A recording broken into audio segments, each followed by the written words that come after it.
Ranger Loyalty, Texas Ranger Heroes, Book 8. Written by Lynn Shannon, narrated by Cindy Pillar. Chapter 1. The window rattled. Olivia Leighton jumped, glancing over her shoulder at the dark alley beyond the window pane. The motion detection light on the side of the building clicked on, as if someone was moving out there. Fear crimped her insides. She rose from her desk chair, her heels silent on the plush carpeting as she drew closer to the window.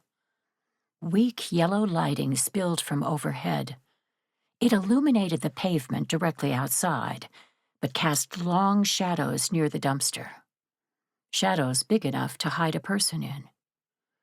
Was her stalker out there, watching her? She'd been receiving notes for weeks. When the first one appeared in her mailbox, she thought it was some kind of sick joke. But then another was slipped under the door of her office. A third tucked under the windshield wiper of her car while she was running errands in town. Olivia had reported them to law enforcement, and Police Chief Sims had taken it seriously. But without knowing her stalker's identity, nothing could be done. She'd installed a new security system for her home and office, slept with a knife in her nightstand, changed her routine. She was doing everything possible to protect herself, but the constant stress was wreaking havoc on her mental state. I'm watching. I'm waiting. Soon it will be time for us to be together forever. Those parting words in the stalker's last letter haunted Olivia. A shiver raced down her spine as she peered into the alley. Her heart thumped in an irregular beat, blood rushing through her veins, filling her ears with the noise. Suddenly, a shape flew out of the darkness. Olivia yelped. She jerked away from the window as the creature flew down the alley. Dark fur and black eyes. A raccoon. She pressed a hand to her racing heart as the animal ran through the beam of light before scrambling under a broken fence board into the neighbor's property. Olivia sagged against the wall in relief. She closed her eyes, then sucked in a deep breath and mentally berated herself for freaking out. She was losing it. Yes, her stalker had sent letters, but to her knowledge, he hadn't done anything more than that. She couldn't keep jumping at every shadow. Olivia snapped her eyes open. Her office was bathed in warm light. Mood boards for a string of weddings coming up this spring and summer lined the far wall. For the first time since opening Blessed Events, Olivia was fully booked. It had taken 3 years of hard work to get her event planning business off the ground. In the beginning, she'd done birthday parties and corporate dinners. Her passion was always weddings, though. 1 or 2 clients gave her a chance for a deep discount. Word spread. She was now the most sought-after wedding planner in the Texas Hill Country. It was a dream come true, but it would all fall apart if she didn't get it together. A wedding planner's job was to remain calm during chaos. Be a problem solver. She couldn't accomplish any of that if fear and anxiety crippled her. Enough was enough. Olivia snapped the blind shut on the window, symbolically closing off her concerns about her stalker. The police were looking for him, and God was protecting her. She would continue to use caution, but fear would not run her life. A loud chime came from her desk. Olivia hurried across the room. She searched for her cell phone among the seating table charts and wedding cake photos, finally unearthing it from under a pile of catering menus. Blessed Events, this is Olivia. Hi, Olivia. A deep voice with a slight Texas twinge rumbled from the speaker. It's Cole. Texas Ranger Cole Donnelly. Olivia's heart skipped a beat, this time for an entirely different reason, as an image of the last time they'd seen each other formed in her mind. At a tux fitting. Cole was strikingly handsome on a good day, but in formal wear, he was stunning. His chiseled jaw was clean-shaven, leaving all the focus on his arresting mouth and strong cheekbones. Tousled dark hair curled at the collar, adding a charming and almost boyish touch to his otherwise purely masculine features. If his face didn't make every single woman in visible range screech to a stop, then the rest of him did. Muscles were visible even through the thick fabric of his jacket, and slacks hugged slender hips that gave way to powerful thighs. Cole was a groomsman for a wedding she was in the process of planning for Elijah Goodwin and Sienna Evans. He was also the reason Olivia was still in the office at 8 o'clock on a Tuesday night. She was waiting for him so they could discuss his speech for the wedding, something Cole was incredibly nervous about. She hoped he wasn't calling to cancel. The wedding was in a couple of weeks, and Cole's schedule was hectic due to his job. "I'm running late." Cole sounded stressed, a note of exhaustion peppering his tone. "It was unavoidable, and I'm sorry, but I'm on my way. Can you wait? I should be there in about 15 minutes, if I don't speed." "Don't get pulled over by the Serenity Police Department. They take speeding in town seriously, and as an outsider, you'll be given a lecture on top of it." He chuckled. A well-deserved one, too. "Okay, I won't speed." He paused for a moment. "Have you eaten dinner? 'Cause I haven't, and I'm starving. There's an Italian place on the outskirts of town I've heard is very good." She knew exactly which one he was talking about. "Romeo's." "That's it. If we meet there, it'll shave 5 minutes off my drive time. My treat. What do you say?" For half a moment, Olivia wondered if this was Cole's way of asking her out on a date. A riot of butterflies fluttered in her stomach. It caught her off guard with its intensity. They'd seen each other several times in the last year, and there was definitely a spark between them. One Olivia wasn't sure she wanted to pursue. Since losing her fiancé 3 years ago, she'd put romance on the back burner. She needed to keep things professional. Olivia busied her hands by clearing her desk. "Dinner would be great, but I'll pay. It's a business meeting, after all." "No, ma'am." Cole's tone brooked no argument. "My grandmother would box my ears if I let a lady pay for her meal. Besides, I'm the one running late, and I'm pretty sure helping a groomsman with his speech isn't one of your duties as a wedding planner." He was right. It wasn't part of her normal duties, but Olivia always went the extra mile for her clients. "I don't mind." "And I don't mind paying for dinner. See you there." Olivia hung up, a smile on her lips. She spent the next 10 minutes running through tomorrow's schedule and then hurried through her nighttime ritual of locking up. Cool night air stroked her cheeks as she stepped onto the sidewalk. The end of February carried a nip in the air, but in a few weeks, the nights would be warm enough for outdoor receptions. One of the benefits of living in Texas. Spring and fall were mild with glorious sunshine and riots of flowers. They paid for it in the summer. June through September was brutally hot. But Olivia always considered the trade-off worth it. She hummed a tune while locking the front door to her small shop on the corner of Main Street and Elm. At this time of night, Serenity was quiet. Most of the residents were nestled snug at home. Olivia hiked up her laptop bag on her shoulder, then groaned. Her car was parked on the other side of the playground. There hadn't been any spots available near her office, thanks to today's craft fair. Visitors from adjacent towns ate from food trucks, bought handcrafted items, and let their kids play in the inflatables near the park. It wasn't a long walk, but the dark shadows lingering beyond the cheery glow of the streetlights made Olivia nervous. She moved to the center of the road. Stoplights flashed yellow, warning drivers to be cautious. But at this hour, the streets were empty. Her heels tapped against the asphalt. Another gust of wind fluttered the strands of her hair and iced the tops of her ears. She pulled the collar of her jacket up to ward off a chill. Footsteps echoed behind her. Olivia's heart jumped in her throat, and she glanced over her shoulder. No one was there. Still, the feeling of being watched caused goosebumps to rise on her arms. Real or imaginary, Olivia couldn't tell. She jumped at a raccoon earlier tonight.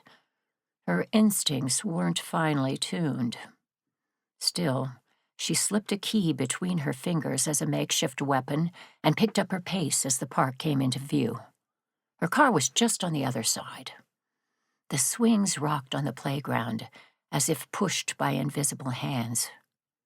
It added to the intensifying fear knotting her insides. Darkness embraced her as she stepped onto the path cutting across the park. Footsteps came from behind her once more. Olivia dared a peek over her shoulder. Her pulse skyrocketed. Standing in the street, under the bright lights, was a man.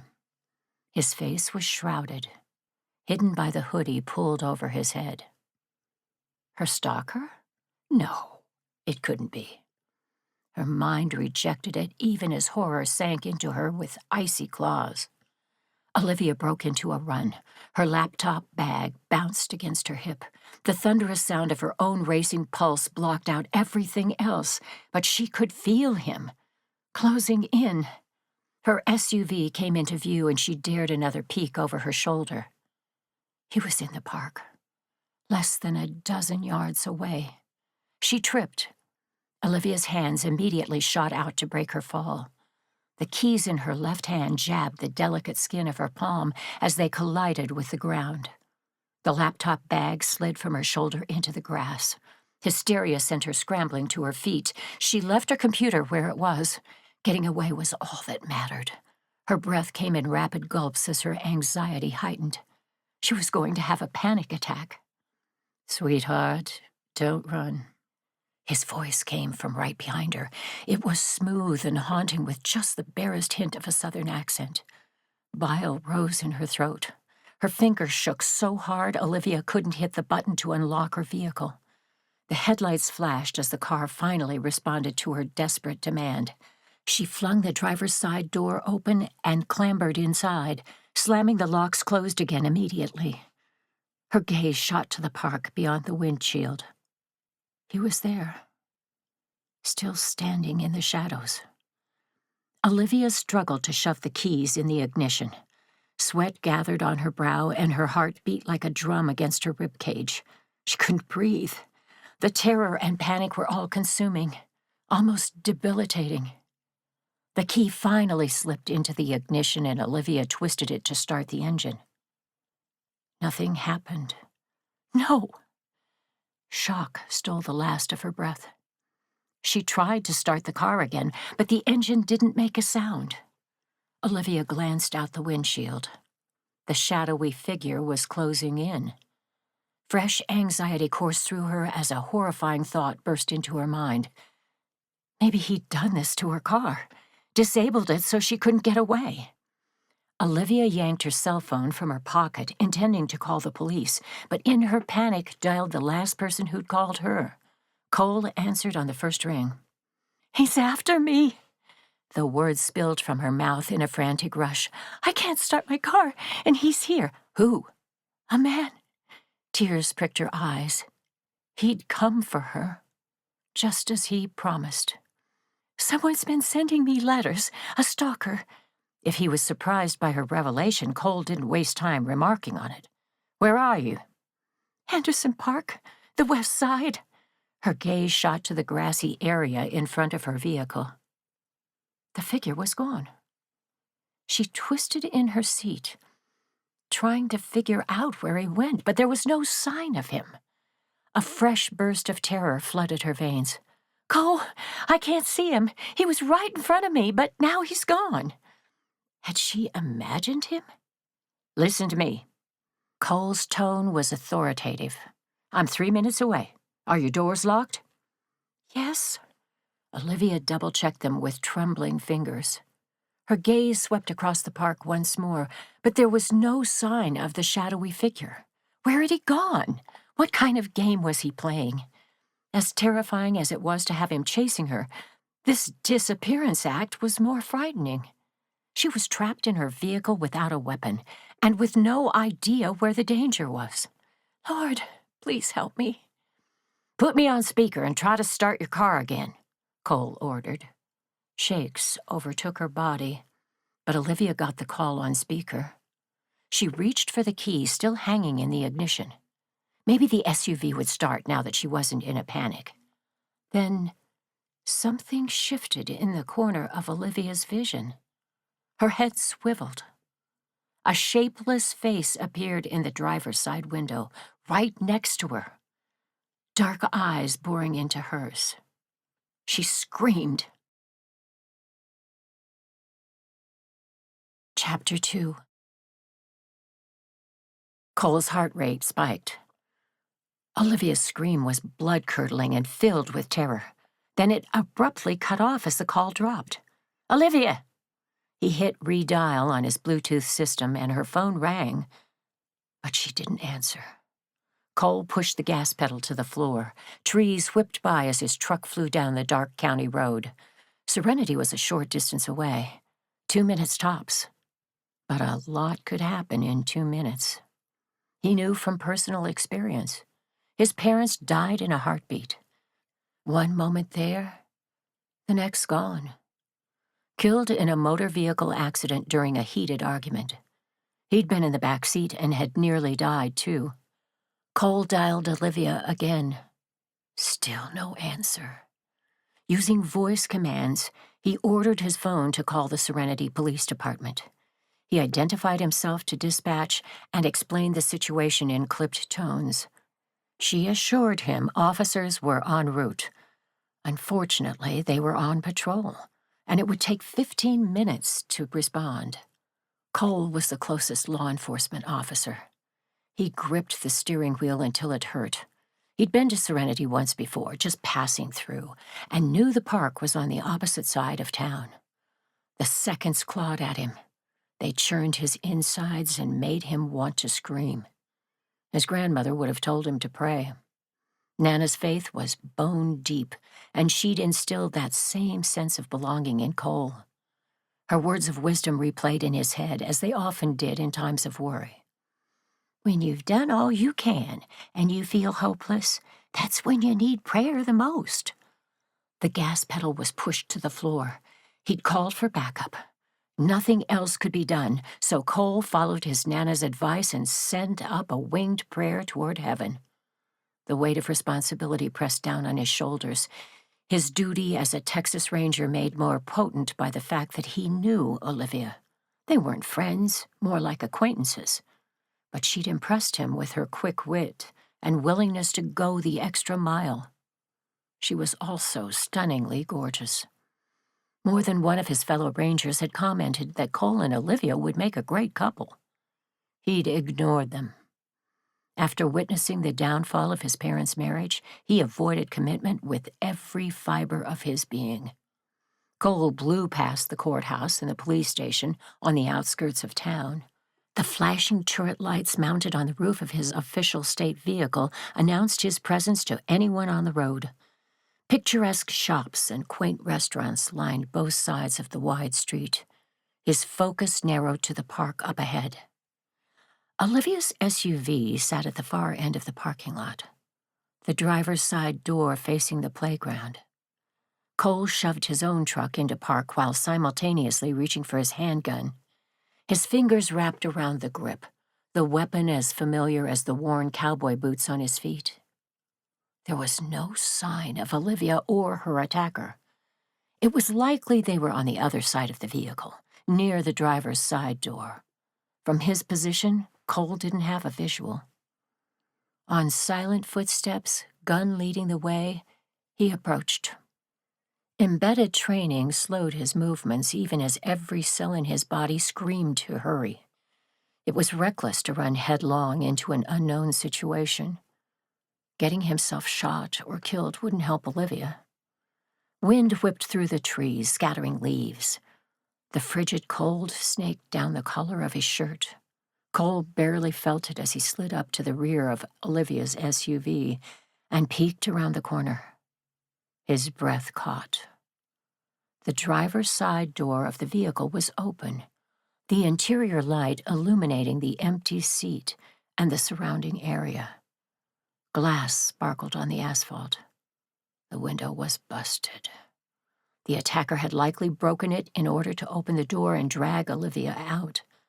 But where were they now? His gaze swept the surrounding area.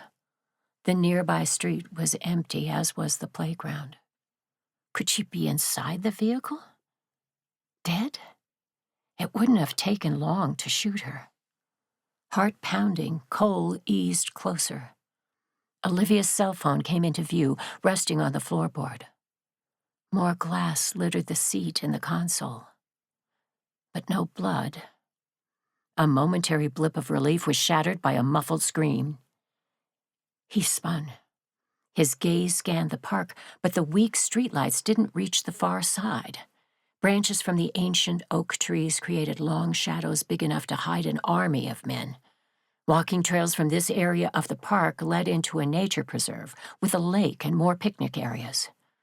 Another muffled scream drifted on the wind. It was drowned out by the sirens of approaching patrol cars. Backup was on the way, but they weren't close enough yet. On instinct rather than by sight, Cole moved deeper into the park.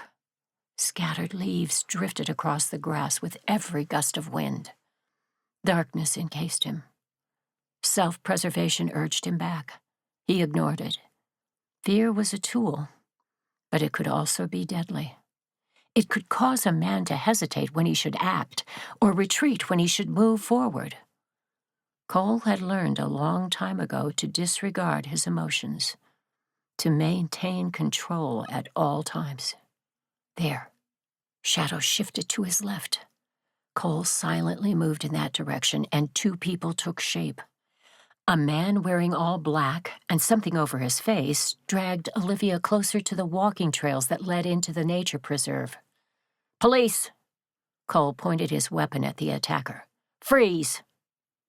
The man stopped. His head turned and twisted, as if searching for Cole. He likely couldn't see him in the dark. A faint trickle of moonlight filtering through the tree branches illuminated Olivia's face. Her eyes were wide with terror. The criminal had a hand over her mouth and held a blade to her throat. Liquid trickled down the long column of her neck. Blood. The sight of it, along with the fear etched on her pretty features, heated Cole's anger. His jaw clenched. He couldn't shoot the man without risking Olivia in the process. "Drop the knife, now." For a breath-stealing moment, Cole feared the attacker would slit Olivia's throat right there. But then he pushed her in Cole's direction. She stumbled with the force of the sudden shove. Cole had no choice but to lower his gun to catch her. She sagged in his arms. Footsteps retreated into the trees. Cole wanted to give chase, but his first priority needed to be Olivia. Was she hurt? In the darkness it was hard to tell, but her body trembled violently in his arms. Shock was a real possibility. She'd been attacked and nearly kidnapped. The approaching sirens were growing closer, but help was still too far away. Out in the open, Cole and Olivia were sitting ducks if the attacker had a gun on him. Criminals usually had a weapon of choice. This one had used a knife on Olivia. But it would be foolhardy to assume the attacker wasn't carrying more than that. Cole was not a foolish man. He hauled Olivia to her feet, but she was shaking too hard to stand. Cole swept his arm under her legs in one smooth move. He didn't turn his back on the woods, but hurried toward the parking lot and the safety of his vehicle. Olivia clung to him like a burr. Her trembling increased, and with a sudden jolt, Cole realized she was sobbing. He quickened his steps, his heart breaking for her. "I've got you. You're safe now." "No," she whispered through her tears.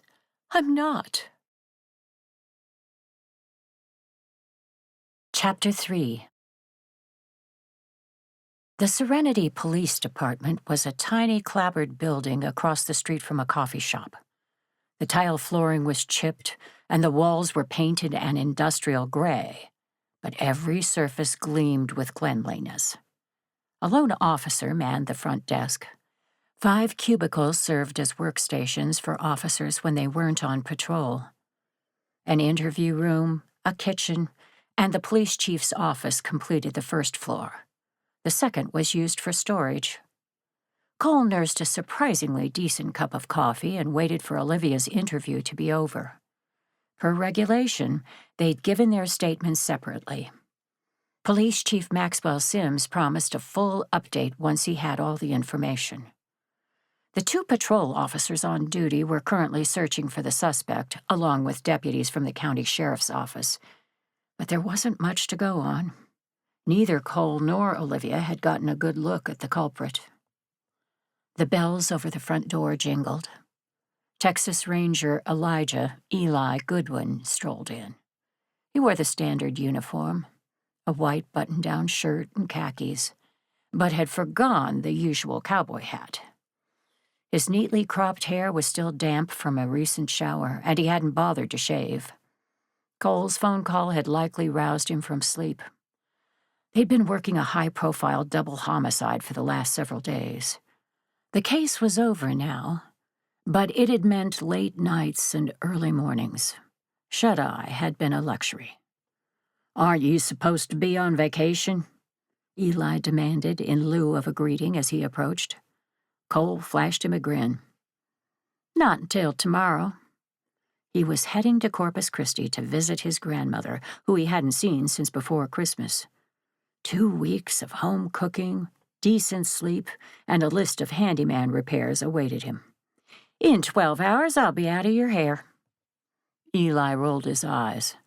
"I doubt that." The teasing was good-natured and common among their tight-knit group. Eli and Cole were close and often assisted with each other's cases. Eli's expression turned grim. "What happened?" Olivia was attacked by an unknown assailant. Cole ran through the little he knew. Since Eli was the Texas Ranger for this area, he would take the lead on any investigation they were involved in. "She said something on the phone about a stalker. Do you know anything about that?" Shock lifted Eli's brows. "No." "What about Sienna? Olivia could have confided in her." Sienna Evans was Eli's fiancé. They were getting married in 2 weeks, and Olivia was their wedding planner. Cole knew the women were close, and as a private investigator, Sienna would be a good person to ask for help. Eli shook his head.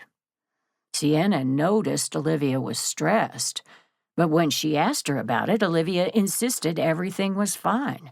We figured she simply had a lot on her plate. Olivia's assistant quit 3 weeks ago, and she hasn't found a replacement. Plus, she's caring for aging grandparents. That would be a lot for anyone to handle. He huffed out a breath, worry creasing his features. It was clear Eli cared deeply about Olivia. "A stalker? Why didn't she say anything to me?" "Good question." The door to the interview room opened.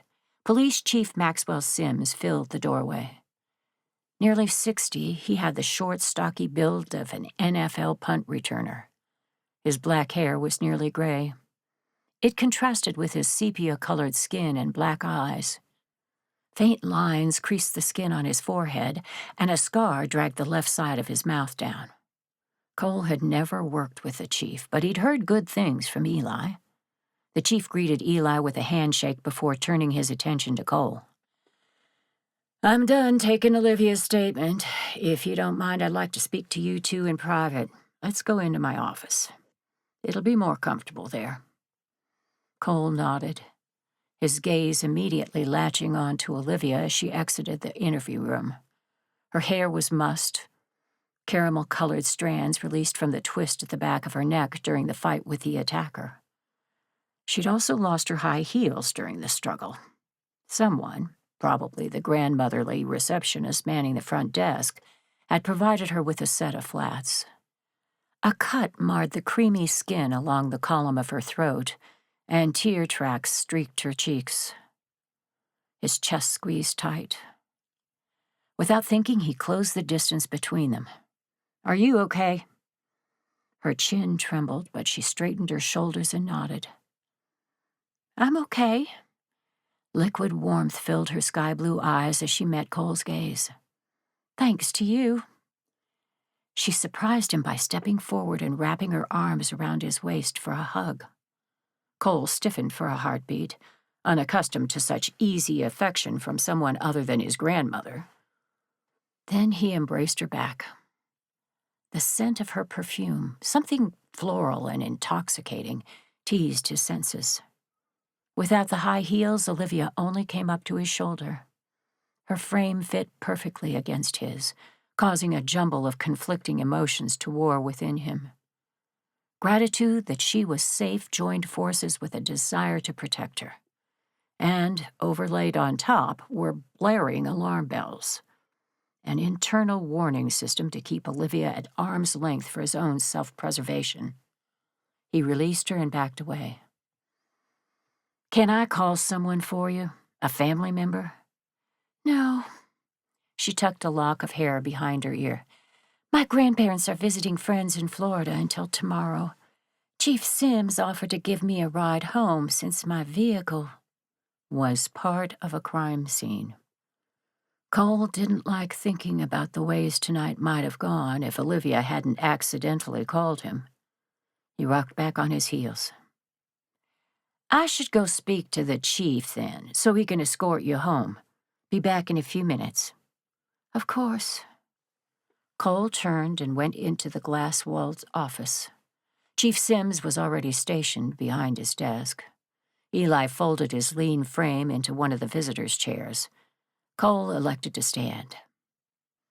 "What do we know so far?" he asked the chief. "The suspect is still at large." His tight body posture and furrowed brow indicated Chief Sims was very unhappy about that fact. "Unfortunately, there's not much evidence to go on. The perpetrator wore gloves, so there weren't any fingerprints. No witnesses other than you and Olivia. But unfortunately, neither of you got a good look at the suspect. Whoever he is, he has a basic understanding of cars, though. Olivia's SUV was disabled. The perpetrator removed the spark plugs." Cole whistled. A simple and effective way to ensure Olivia wouldn't be able to escape even if she reached her car. "This was planned." "Yes, well planned." Chief Sims pursed his mouth. "The perpetrator attacked Olivia in the parking lot and dragged her toward the nature preserve. Based on some faint tire treads, it's our belief the culprit parked on the far side of it. Several of the shops on Main Street have cameras. Under normal circumstances, we'd have a view of his vehicle, maybe even a license plate. Except he parked on the other side of the preserve, thereby avoiding the cameras." Cole didn't like where this was going. "Olivia mentioned a stalker." Chief Sims opened a side drawer and removed a file folder. "For the last several weeks, Olivia has received letters from an unknown individual. The first one appeared in her mailbox. Another was slipped under the door of her office. I advised her to get a security system, which she did for both her home and office. After that, the notes began showing up in different places." "What places?" Eli asked. He'd taken out a small notepad from his jacket pocket and was scribbling notes. "In the pew at church, under the windshield wiper of her car, nailed to a tree in her backyard." No wonder Olivia had been terrified. She had reason to be. Cole had worked enough stalking cases to know the perpetrator either escalated or moved on to someone else. In this case, he'd escalated. "The letters increased in frequency?" "Yes." The chief removed a few sheets of paper. "The letters vary but follow the same basic pattern of thought. Read one and you've read 'em all." He handed one to Eli and offered another to Cole. "My dearest Olivia, every time I see you, my heart aches with a love so intense it consumes me. You plan these beautiful weddings, But the only true beauty is you. Your smile, your laugh, I see them in my dreams. I watch you, and it pains me you don't see me the way I see you. I long for the day you'll recognize our bond and see that we're meant to be. Until then, I'm waiting patiently. Don't be scared of me, sweetheart. I'm your secret admirer, your guardian. I'm always there in the shadows watching over you. My love for you is pure and unyielding. It never ends. And soon, very soon, we'll be together forever. Your devoted admirer. Creepy. Cole's fingers tightened on the letter. Do you have any suspects? No. Whoever this guy is, he's able to slip in and out of situations without being noticed. The chief scowled. It's like chasing a ghost. Cole wasn't buying it. I'm pretty sure you're dealing with a local chief. Leaving notes in crowded places is bold. He knows no one will remember him. A stranger would stick out too much. Plus, he designed his attack to avoid the security cameras on Main Street. He knew they were there. Agreed. Eli studied his copy of the letter again. Trouble is, I've spent time with Olivia over the last few weeks while planning my wedding, and haven't noticed anyone following her. But it's clear this guy is obsessed. What about an ex-boyfriend? Or even someone she had a casual date with?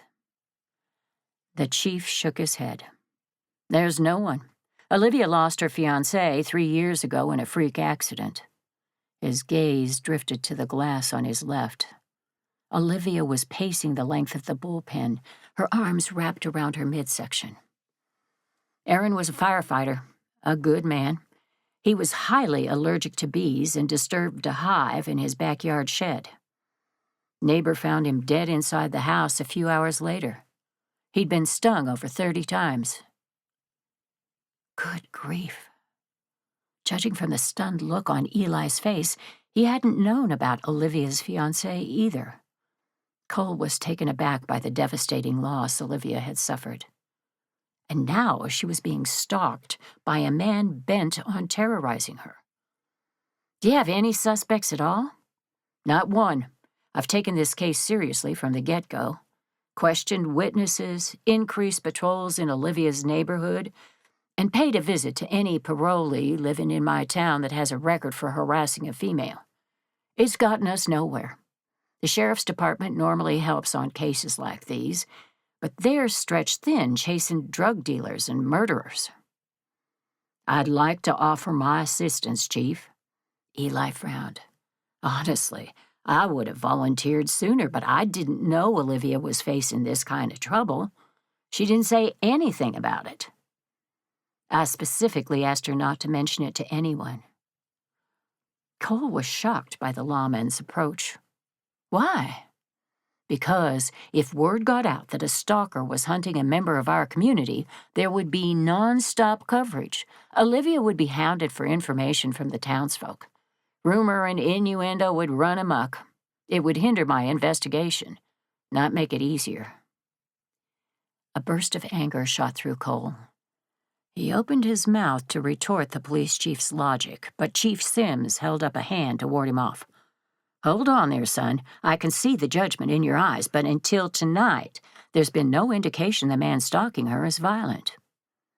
The chief rubbed his forehead as if a headache was brewing. Serenity has its problems. We've got drugs, bar fights, and riffraff, same as any other small town. But this kind of thing, an attack and attempted kidnapping, it's never happened during the 10 years I've been running this department. He dropped his hand, his expression worried. I'm well acquainted with Olivia's family. Her granddaddy was raised here. Her grandmother was a school teacher before retiring. They're good people, and Olivia is their pride and joy. She's all they have left. Mind you, I investigate every case thoroughly, but there are some that hit differently. Cole's anger faded as the chief's concern for Olivia became evident. His decisions hadn't come from a place of malice. And who was Cole to judge? Before tonight, he'd never stepped foot inside Serenity. Maybe the chief was right, and questioning the locals specifically about a stalker would cause more harm to the investigation than good. It could also be that the chief was blind to the possibility that a local was involved. Small-town law enforcement often had a hard time believing anyone in their community could be twisted enough to engage in murder, or, in this case, stalking. Cole rocked back on his heels.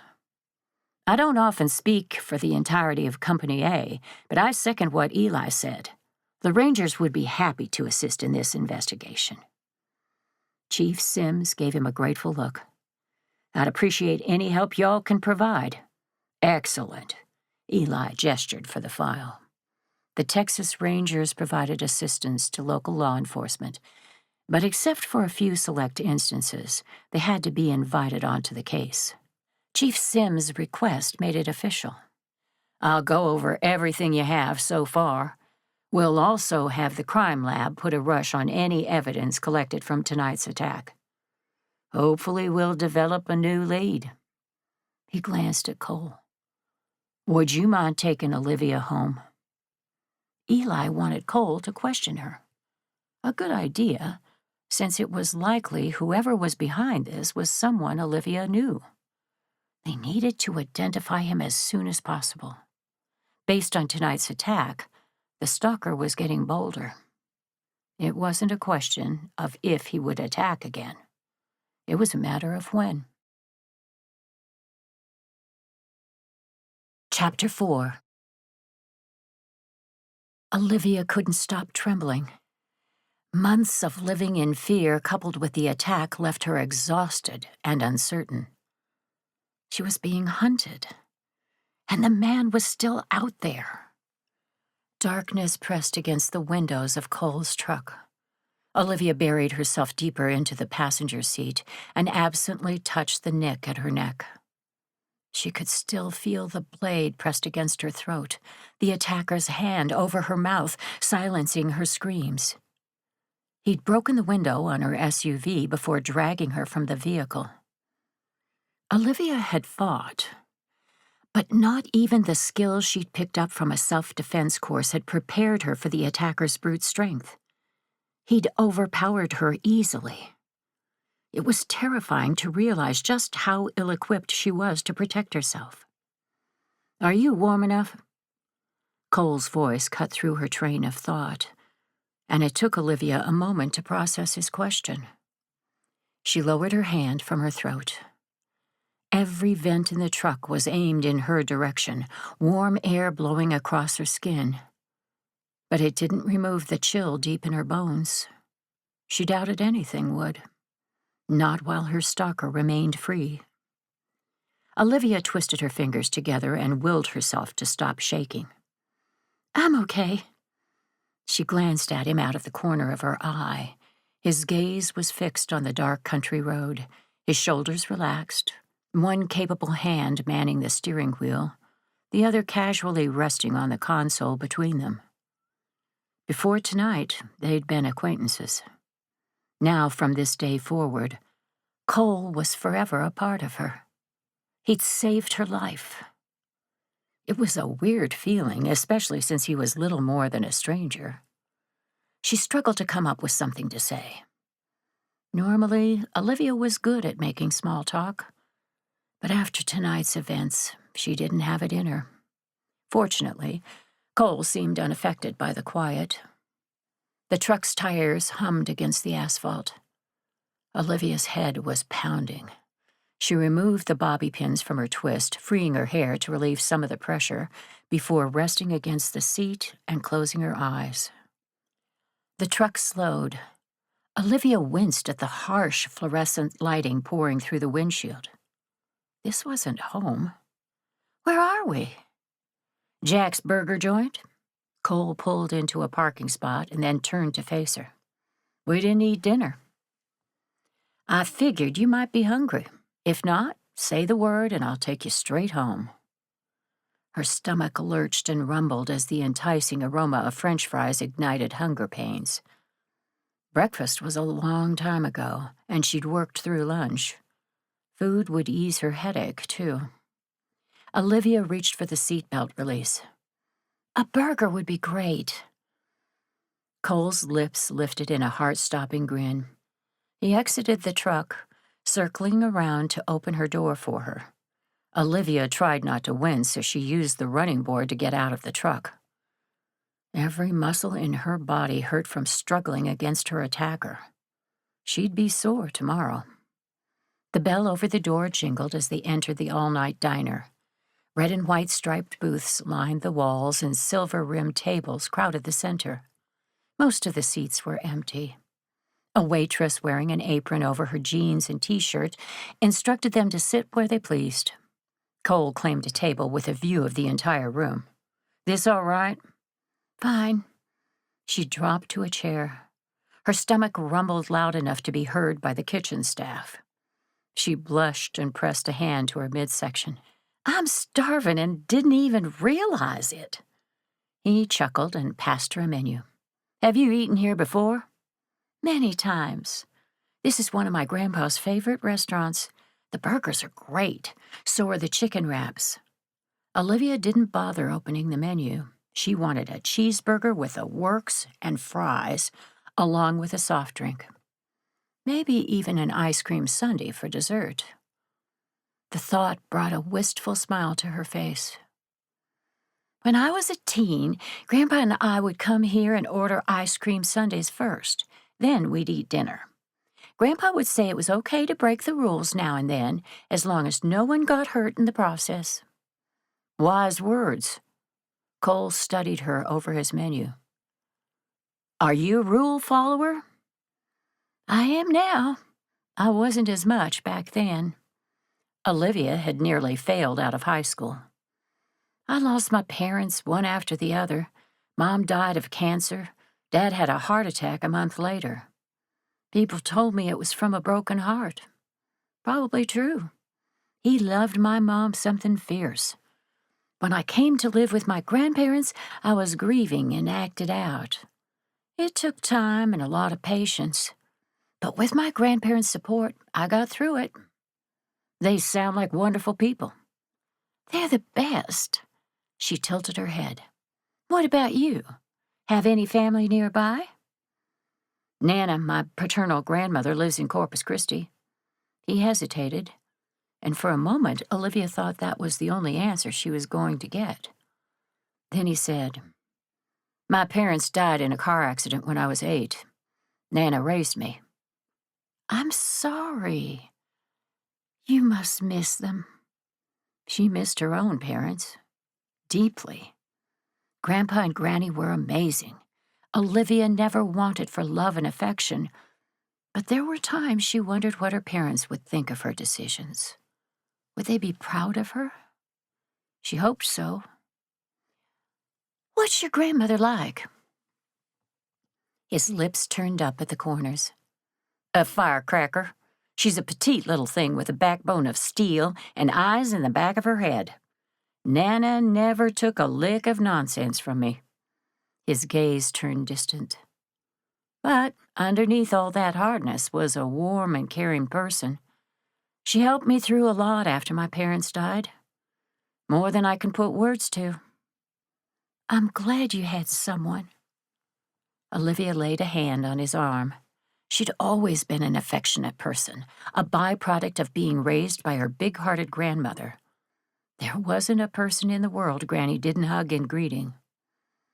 No one should go through grief by themselves, especially a child. Cole's gaze met hers. His dark eyes were nearly black and so often shuttered. But this time, his emotions were laid bare. Sympathy. Understanding. Sadness. They were more similar than either had realized. Teens who'd lost their parents, but had the strength and resilience of grandparents to rely on. That kind of loss shaped you, changed you. and only someone who had experienced it could relate. The waitress came, interrupting the moment. She plunked down some water glasses and then took their order before hurrying off. Olivia undid the wrapper on her straw, dunked it in her ice water, and took a long drink. The liquid soothed her dry throat, but the memory of the blade touching her neck flashed in her mind. As much as she tried to keep the attack at bay, it was never far from her thoughts. "Do you think the man who assaulted me will be found soon?" The shift in conversation seemed to suit Cole just fine. He straightened in his seat. "We're doing everything we can to make that happen." He tilted his head. "Chief Sims said he purposefully asked you to keep the stalking to yourself." Olivia nodded. "To be honest, I was relieved. Serenity is a small town with all the perks and difficulties that come with it. Gossip runs rampant, and I had my business to consider. If word got out that I was being stalked..." She shook her head. "It could destroy everything I've built." "How so?" "People might be afraid to hire me, fearing they'd be dragged into whatever this mess is. Or worse, they'd blame me for it, as if I'd somehow invited the danger. Most of my business success comes through word of mouth. The last thing I want is the wrong kind of attention." Blessed Events was her passion and Aaron's legacy. Her event planning company wouldn't have existed without her fiancé's help. She would walk over hot coals to prevent it from going under. Olivia twirled her straw. "Before tonight, the stalker hadn't done anything except send creepy notes. The attack changes things, and I'm not sure what to do next." Cole's expression softened. "You don't have to make a decision right now. Eli and the rest of Ranger Company A will assist Chief Sims with the investigation. Hopefully they'll make progress quickly." The waitress arrived with their food, interrupting the conversation. They both said grace and tucked into their meals. The conversation drifted from one topic to another. By the time dinner was over, Olivia learned that Cole loved being a Texas Ranger, watched action movies in his free time, and spent vacations traveling to the best fishing spots in the country. The easy conversation and the food relaxed her. Olivia's headache disappeared. She leaned back in her chair and rested a hand against her stomach. "Thank you for dinner. I feel much better." "Good." Cole wiped his mouth with a napkin before tossing it on his empty plate. He hesitated. "I hate to do this, but there are some questions I have about the case." Olivia figured so. Cozy mysteries took up most of her bookcase, and she'd spent time talking with Sienna about her private investigation company. It was kind of Cole to wait until after dinner, though. "I don't know how much I can help you. I've told Chief Sims everything." "My questions aren't about tonight. They're more general." He shrugged. "This may lead nowhere, but it can often help to have a different person's perspective." Talking about the stalker threatened to reignite her fear, but Olivia tamped the reaction down. Her fingers played with the cross bracelet on her wrist, a gift from her mother that served as a reminder of God's constant presence in her life. Olivia had faced tough challenges: the loss of her parents and home, the sudden death of her fiancé, the struggle to build her business from the ground up. Through it all, faith had been her touchstone, bringing her comfort during those troubling times. This would be no different. Olivia straightened her shoulders and took a deep breath before meeting Cole's steady gaze. "Okay, what do you need to know?" Chapter 5. Olivia was tougher than Cole had initially given her credit for. Oh, there had been tears, terror, and shock, all understandable given what she'd been through. Truth was, Olivia had every reason to collapse under the weight of the events.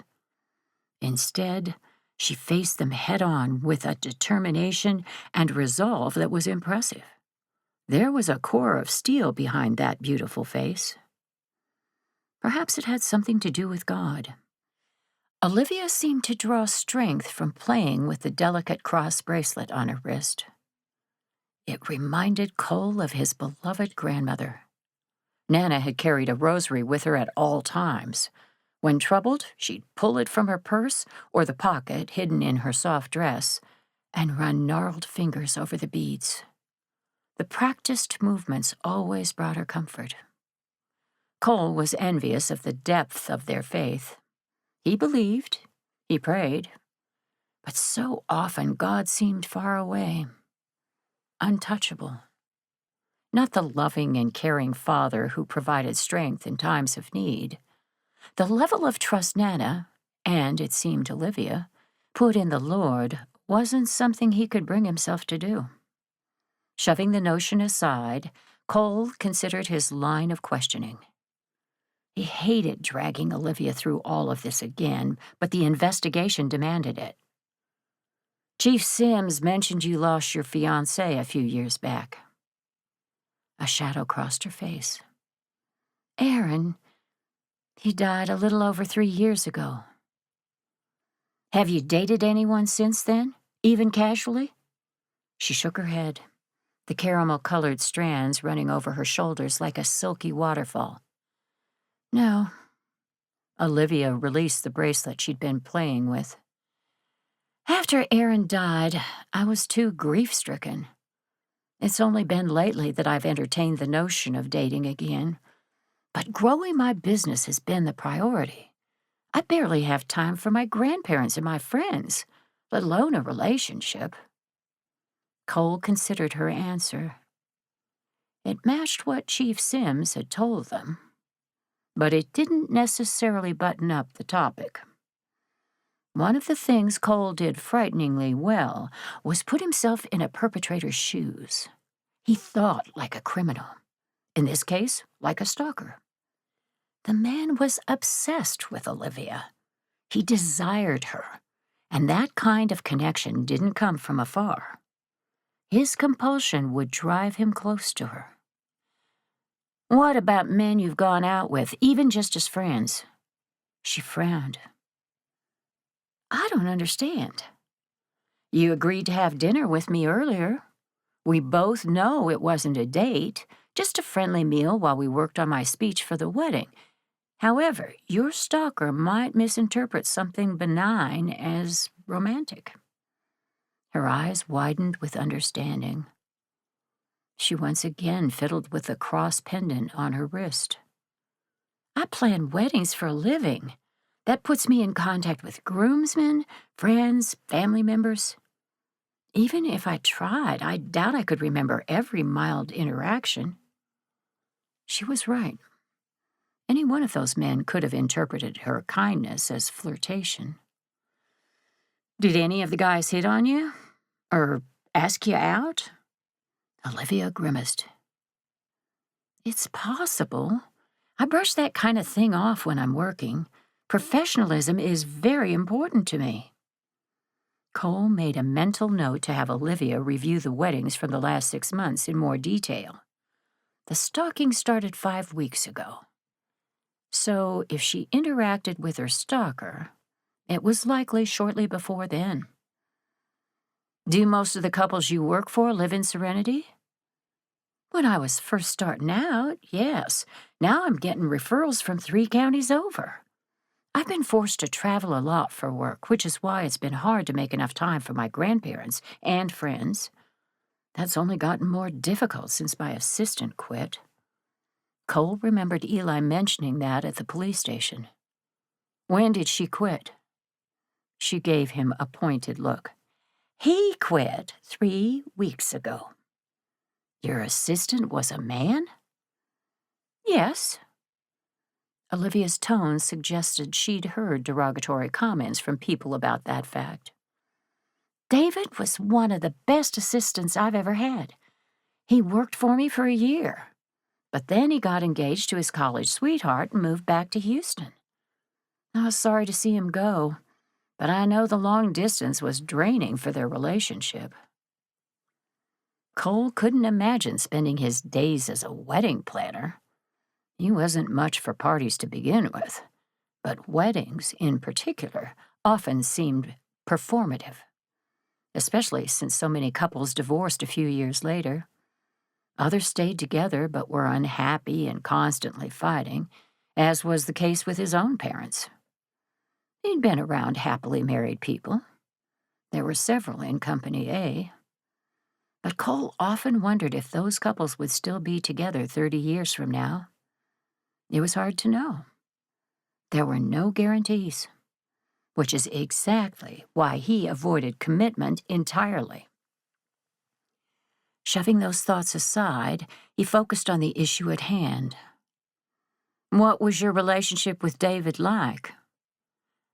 David was my colleague, and I consider him a friend. There was nothing romantic between us, ever. Olivia's gaze narrowed, and a flush rose in her cheeks. You can't possibly believe he's my stalker. Cole didn't take offense at her biting tone. She was defending a friend. It made her loyal, albeit misguided.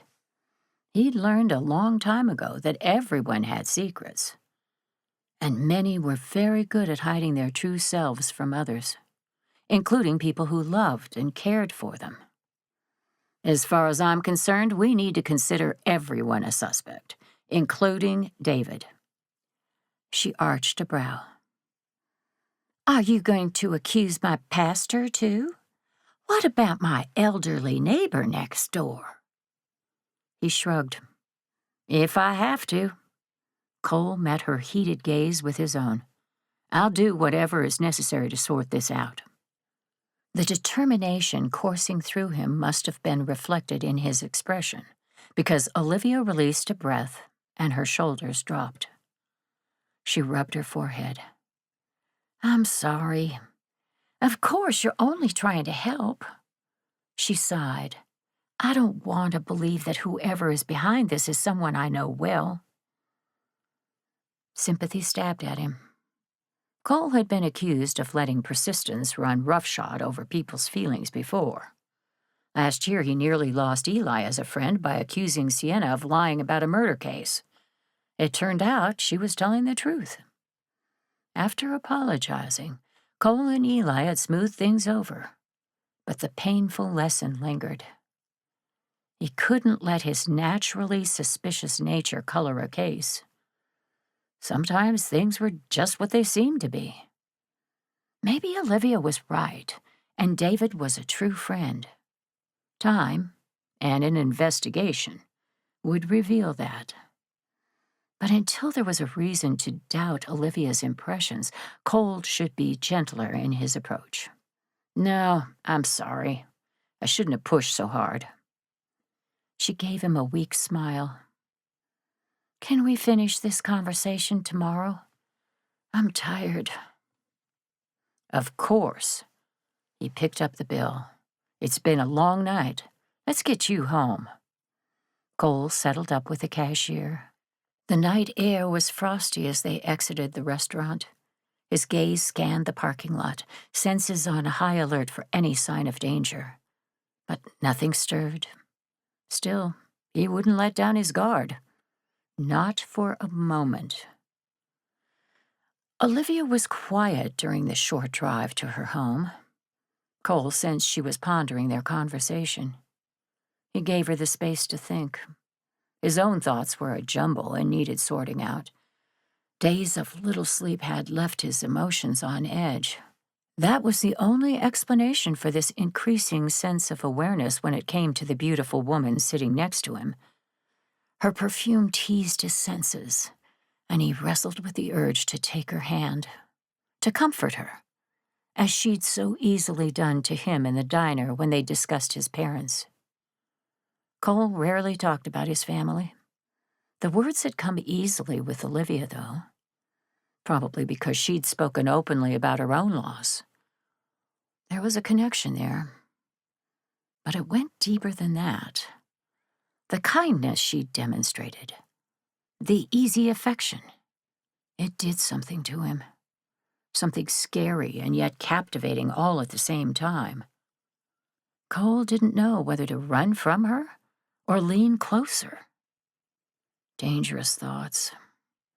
He'd take Olivia home, report back what he'd learned to Eli, and then head to Corpus Christi in the morning. Some distance and a good night's sleep would fix everything. The GPS steered Cole to a small clapboard house with a trim yard and a cheery yellow mailbox. An iron bench rested under the branches of a large elm tree. He retrieved Olivia's laptop bag from the seat.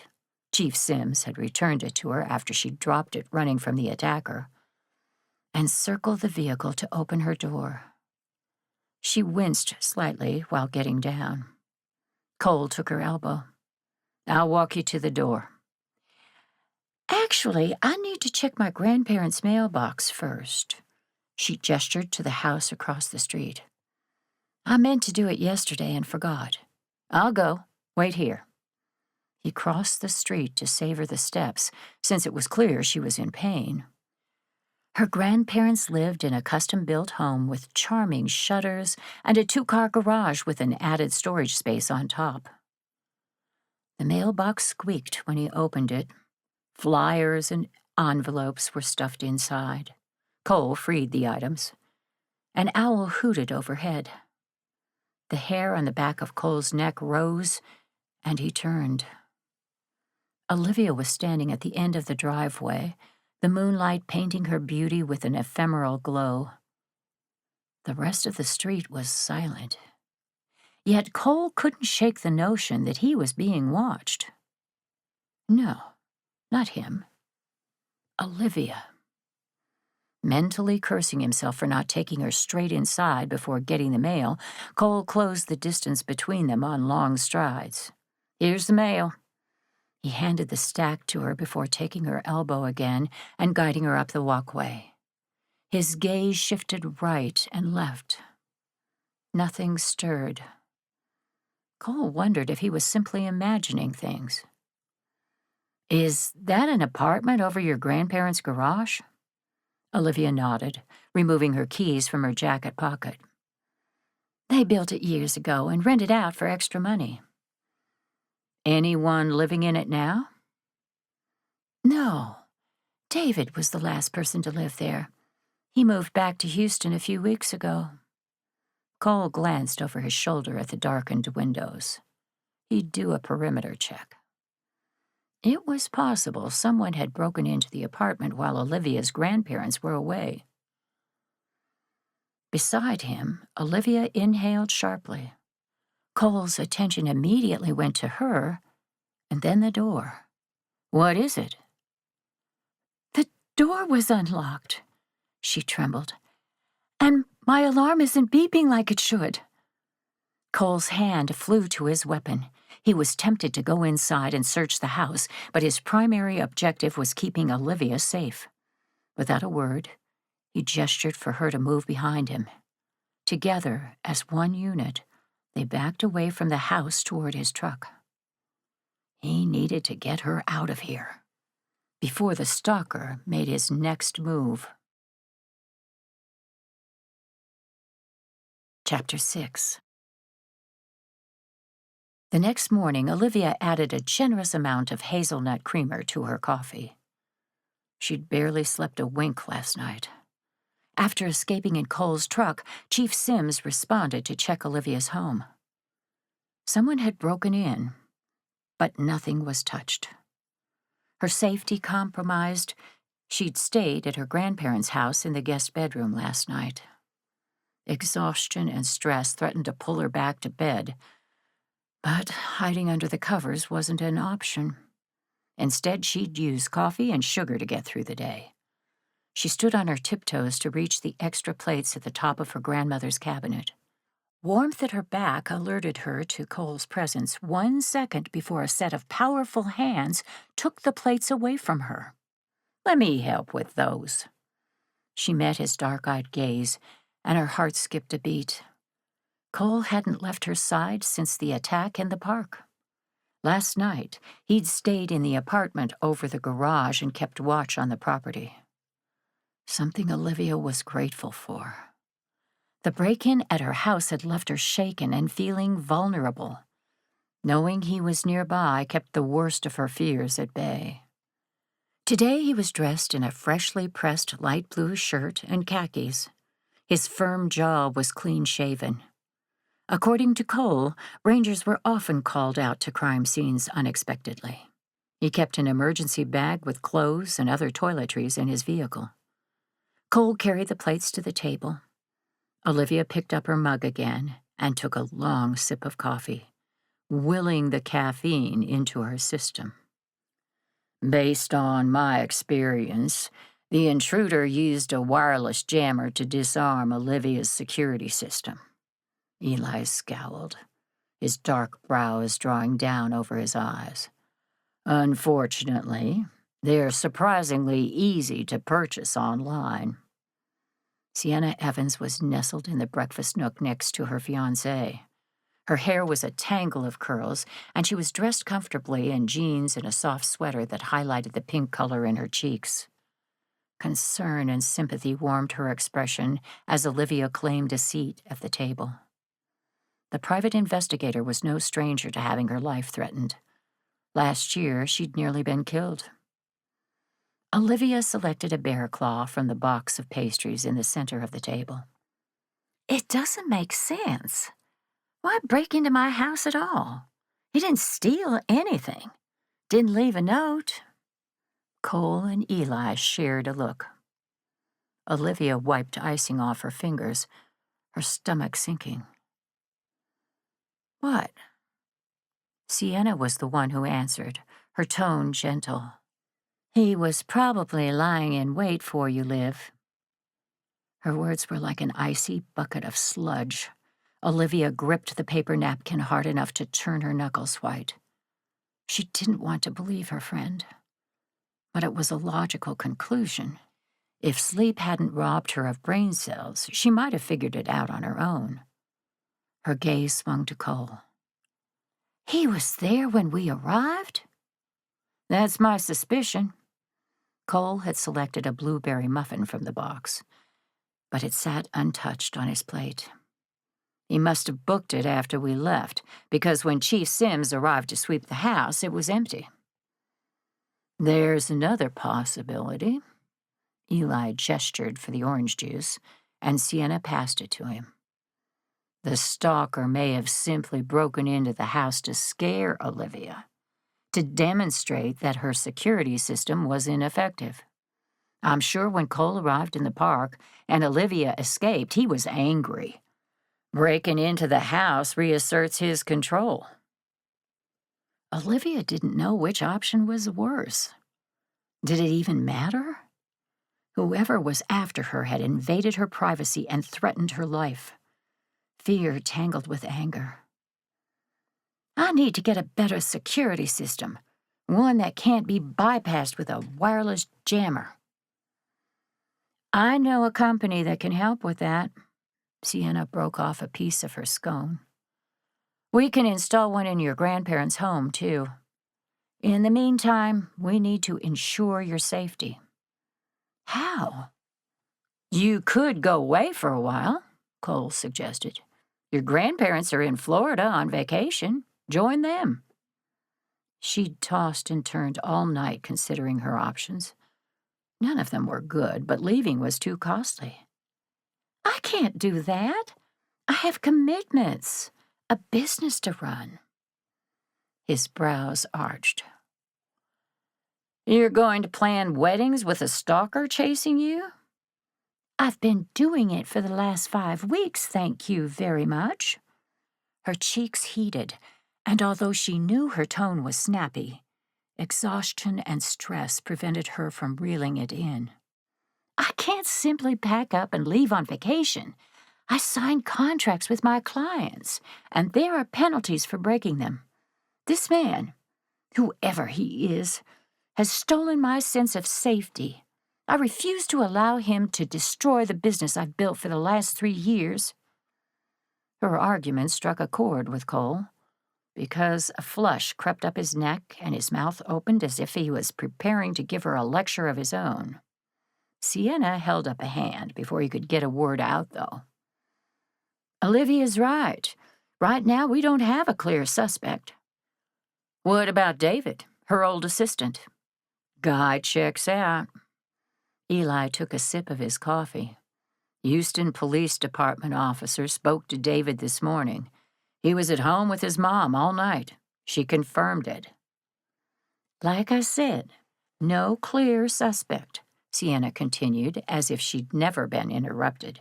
Nor can we be sure that sending Olivia to Florida will keep her safe.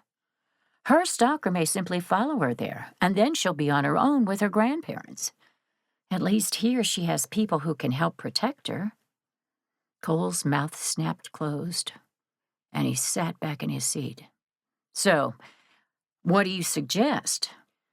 Whoever the stalker is, he's determined. He's come after Olivia twice and proven to be tech-savvy. A new security system will help, but it won't protect her when she's outside her home. That's where you come in, Sienna said. His brows winged up. Me? Sienna broke off another piece of her scone. Olivia recognized the calculated look in her friend's eyes. It had been there when negotiating with the caterer and photographer. The woman understood people and knew how to convince them to do as she wanted. You can go undercover, Cole, as Olivia's new assistant. Silence followed the declaration. Olivia's gaze shifted to Cole. He looked as stunned as she felt. It's the perfect solution. Eli focused on Cole. Clearly, the couple had discussed this on the car ride over. The only people in town who know your true identity are the police chief and the receptionist. I'm sure they'll keep quiet. Olivia will have 24-hour protection, and you can assess the situation. We know her stalker is likely someone from Serenity, but we don't have any solid suspects. With your law enforcement training, you'll be able to spot anyone acting strange. Olivia realized Eli was right. After the attack at the park, Cole drove her straight to the police station. The only people there were Chief Sims and the receptionist. And then again last night, when the intruder broke into her house, Chief Sims responded to the call. No other members of law enforcement interacted with Cole. It'll never work. Cole's mouth flattened into a thin line. I confronted the stalker last night in the park. It was dark, Eli argued, and you said yourself the perpetrator didn't get a good look at you. A muscle in Cole's jaw clenched. The flush that had started at his neck during the harsh exchange with Olivia was now in his cheeks. It was obvious he was unhappy about the plan. He shot daggers in Eli's direction and then stood. I need a word in private with you. Olivia watched silently as the two men went out on the porch. Cole closed the back door a bit too hard and the window panes rattled. She winced, then rose from her chair. I should intervene. Cole has been incredibly generous with his time, but he can't put his life on hold to play bodyguard. He has plans with his grandmother. If he doesn't want to go along with the plan, then he shouldn't feel forced to. Sienna grabbed her arm. Don't you dare. Rangers are used to putting their personal lives on hold, and going undercover solves multiple problems. You're safe enough to continue working, and Cole can identify potential suspects. Let him discuss it with Eli. Cole will realize it's the right thing to do. Olivia wanted to argue, but fear held her tongue. Last night's attack in the park and the home invasion proved she was vulnerable. Cole's actions had been the only thing that saved her. She wasn't foolish enough to throw away his help to save her pride. Still, it hurt that he'd fought so adamantly against being her bodyguard. More than she wanted to admit, Chapter 7. The brisk air cooled Cole's heated skin, but did little to assuage his temper. He didn't take kindly to being handled. Sienna and Eli had come up with this plan and hadn't had the decency to present it to him first before involving Olivia. It left Cole in a terrible position. He marched to the edge of the porch before turning to face his friend. "This is a bad idea." Eli leaned against the porch railing, crossing his arms over his chest. "Why is that?" His nonchalant attitude only fueled the flames of Cole's anger. "The stalker has gone after Olivia twice in less than 24 hours. How can I guarantee her safety in an uncontrolled environment with hundreds of people, like a wedding reception? It's impossible. The stalker hasn't approached Olivia in a crowded environment. He's purposely waited until she was by herself. So far, that doesn't mean he won't get desperate enough to try it." Cole threw up his hands in frustration. "Come on, Eli. You've worked enough of these cases to realize the risk. Do you really believe Olivia understands the gamble she's taking with her life?" "I think she's made her viewpoint clear. She's been dealing with this for weeks and is unwilling to let the stalker destroy her business. I can't say I blame her. Olivia has worked tirelessly for her success. I would make the same choice in her shoes." He leveled a hard look in Cole's direction. "And I think if you're honest with yourself, you would too." Cole's jaw clenched. He wanted to refute Eli's last comment, but couldn't. He'd choose to face the danger rather than run and hide. But he was also a trained Texas Ranger. She was a wedding planner, for heaven's sake. Olivia lived in a happy bubble of flower arrangements and color charts, not the gritty and hardened world of criminals. If going away isn't an option, then install the new security system and have her take a week off work. That'll give you time to investigate more fully. Except we have nothing to go on. No fingerprints, no DNA, no witnesses. The letters are written on cardstock that's available in dozens of stores." Eli shrugged. "Even if I worked nonstop on this case, it wouldn't help." Cole spun and planted his hands on the porch railing. The wood bit into his palms. The backyard was an oasis of flowers and greenery. A hammock under a pecan tree begged to be slept in. Birds flitted from branches to the feeders tucked among the plants. There was even one for hummingbirds.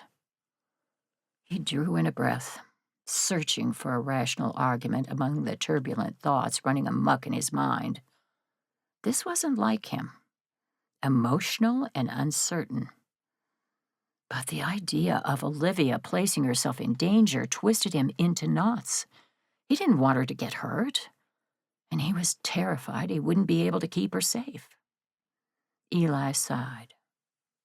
"Is this about your grandmother? Is there something wrong?" "No, Nana's fine." "Will she be upset if you cancel on her?" He snorted. "Not for this. She'd come here and give me a kick in the pants for refusing to protect Olivia." He drew in another breath. The scent of the roses, blooming even in these chilly temperatures, filled his nose. "It's the responsibility, Eli.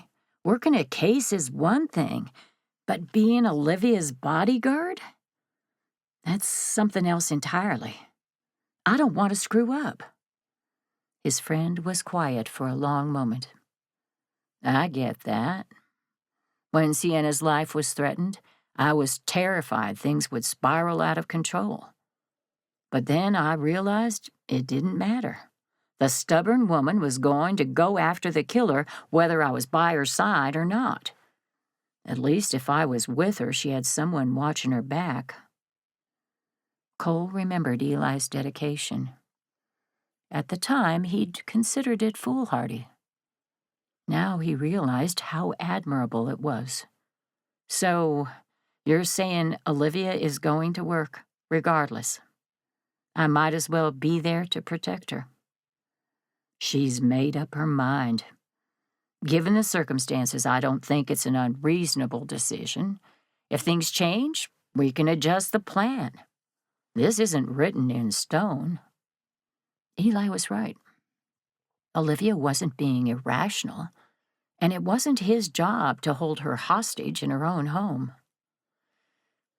There's something else you should consider, Eli continued. Both attacks happened when the stalker believed Olivia was alone. If you're by her side, that may be enough to prevent him from coming after her again. And as her assistant, you'll have access to everyone she's interacting with. This gives us the best chance to find a lead on her stalker's identity. It was a good argument. Cole believed the perpetrator was someone Olivia knew, probably someone she talked to regularly. As much as he hated to admit it, the plan was an excellent one.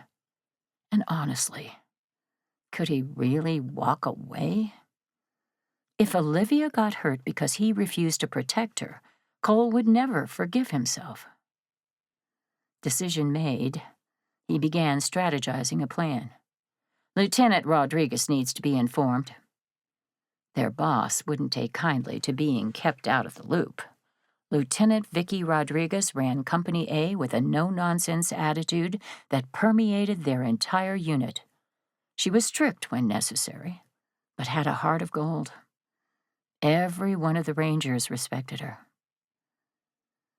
So does Chief Sims, Cole continued. I can protect Olivia, but not officially as a Texas Ranger.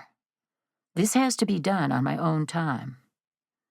It was the only way he could dedicate all his energy and resources, a fact Eli and Sienna were well aware of. Since Cole was on vacation, he wouldn't be asked to work another case. He'd be available to protect Olivia 24/7. Cole straightened and then turned to face his fellow ranger. We have 2 weeks to figure this out? Yep, Eli grinned. Heaven knows we love a challenge. Cole snorted. Just don't get mad at me if I don't have a speech prepared for your wedding. Oh, no, I'm holding you to that agreement. You'll be spending hours with Olivia as her new assistant. She can help you. His nose wrinkled. I hate weddings, and I don't know the first thing about event planning. Eli laughed. I don't think Olivia will care. The smile faded from his face. I've already requested Jackson's help on the case. Felicity may join in, too. Jackson Barker was an excellent ranger with a keen eye for details. So was Felicity Capshaw. Cole had worked with both of them at one time or another. They'd be an asset to have, especially since Eli was getting married in 2 weeks. If they didn't wrap this case up by then, Jackson would take the lead so Eli could go on his honeymoon.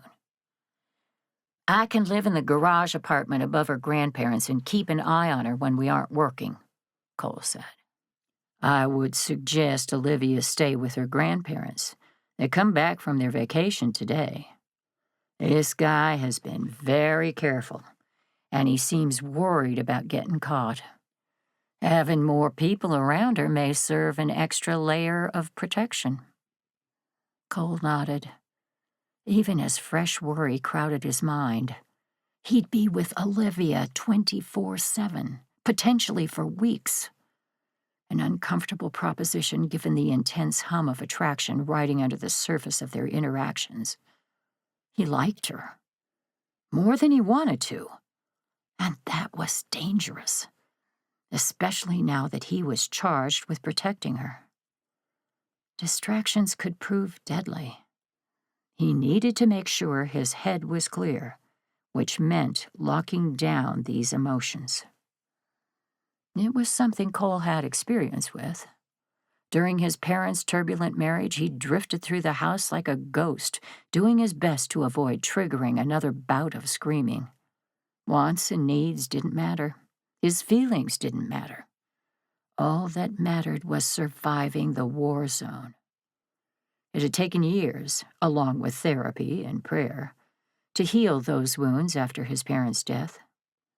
Nana had been an immense help, her love and support and calm demeanor a balm to his hurt. Cole didn't lock up his feelings anymore, but he retained the skill. Now was a good time to implement it. The two men went back inside the kitchen. Olivia glanced up.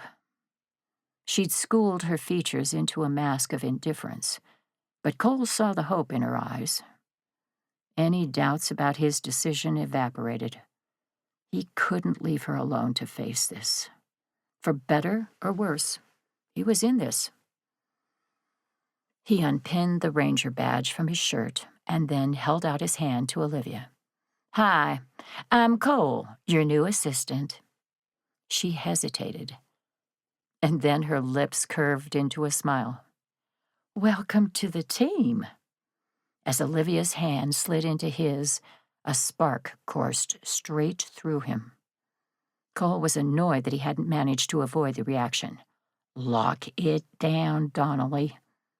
This stupid attraction had to stop. He'd been around beautiful women before, and it had never been a problem. This time wouldn't be any different. He'd make sure of it. Chapter 8. Olivia snuck a glance at Cole from behind her sunglasses. They'd spent the morning with Eli and Sienna, strategizing the best way to handle any new leads that came from his role as her assistant.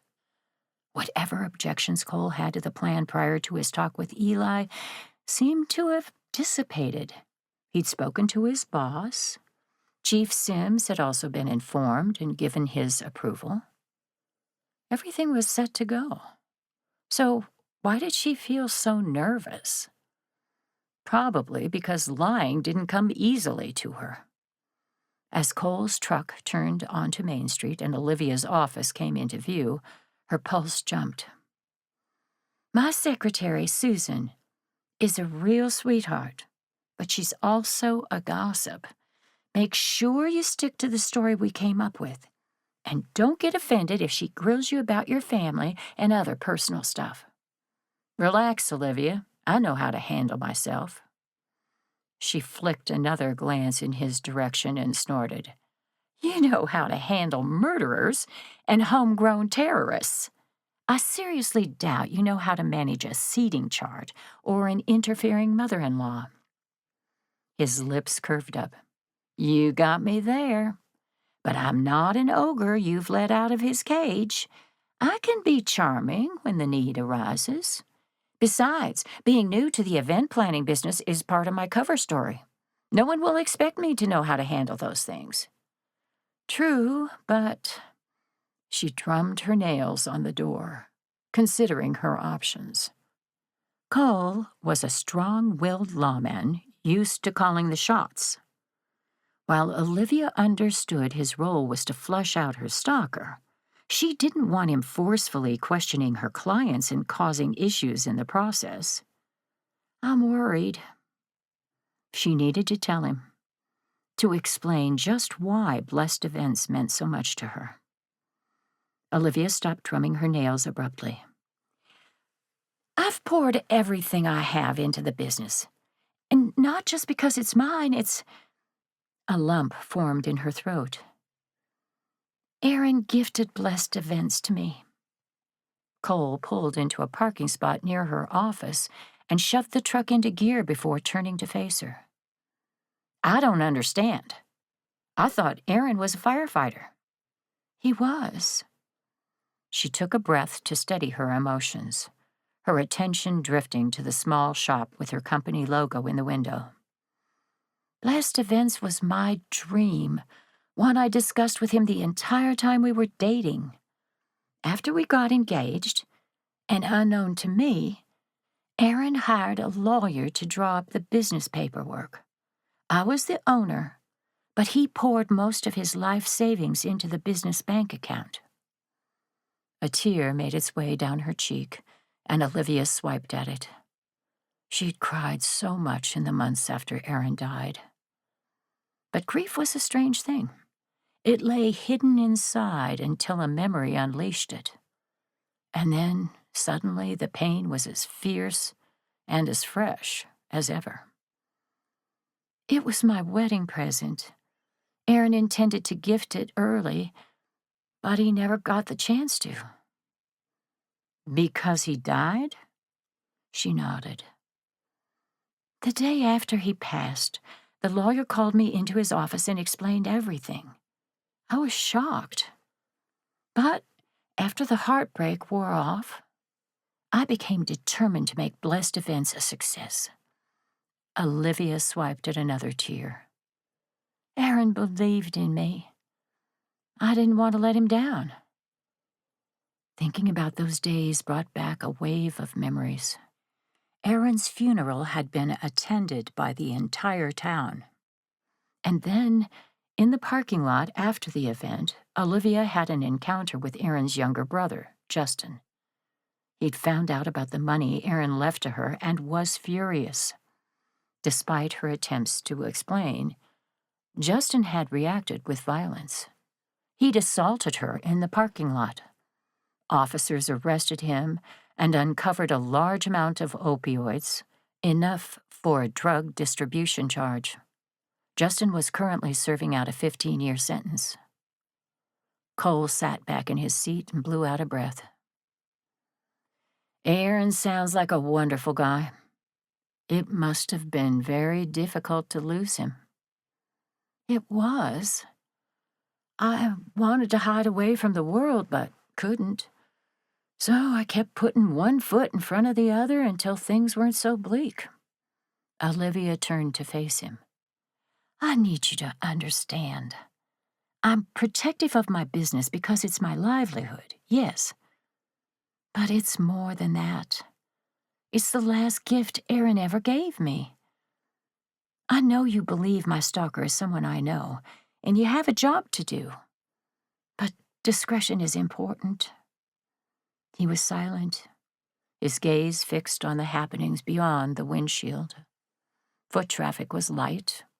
A mother pushed a stroller toward the park. An elderly couple bundled in jackets walked hand in hand toward the general store. Olivia tried to read Cole's expression, but it was a blank slate. Whatever he was thinking was a mystery. I hope that doesn't come across as ungrateful. I appreciate everything you're doing. It's not ungrateful at all. He fell back into silence for several heartbeats.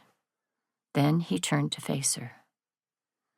In fact, I owe you an apology. I wasn't thrilled about the undercover bodyguard idea, but I was wrong. His gaze met hers, and the understanding in them stole her breath. This encounter feels divinely guided. What are the chances I would be the one to save you last night? Now you need a bodyguard, and I happen to be going on vacation at just the right time. Lots of people would see those events as coincidental, but my Nana taught me that God works through opportunities. He pushes us in the right direction. His mouth quirked.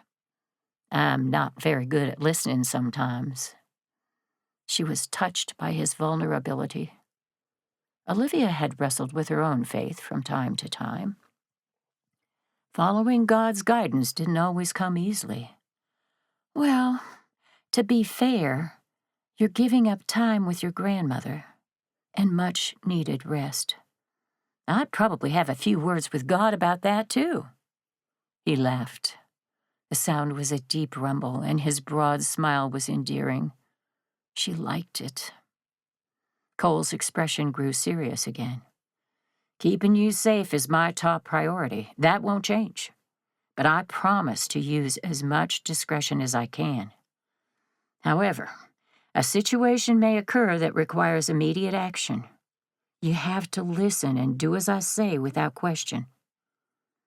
It wasn't an unreasonable request. Cole's job was to protect her and flush out the stalker.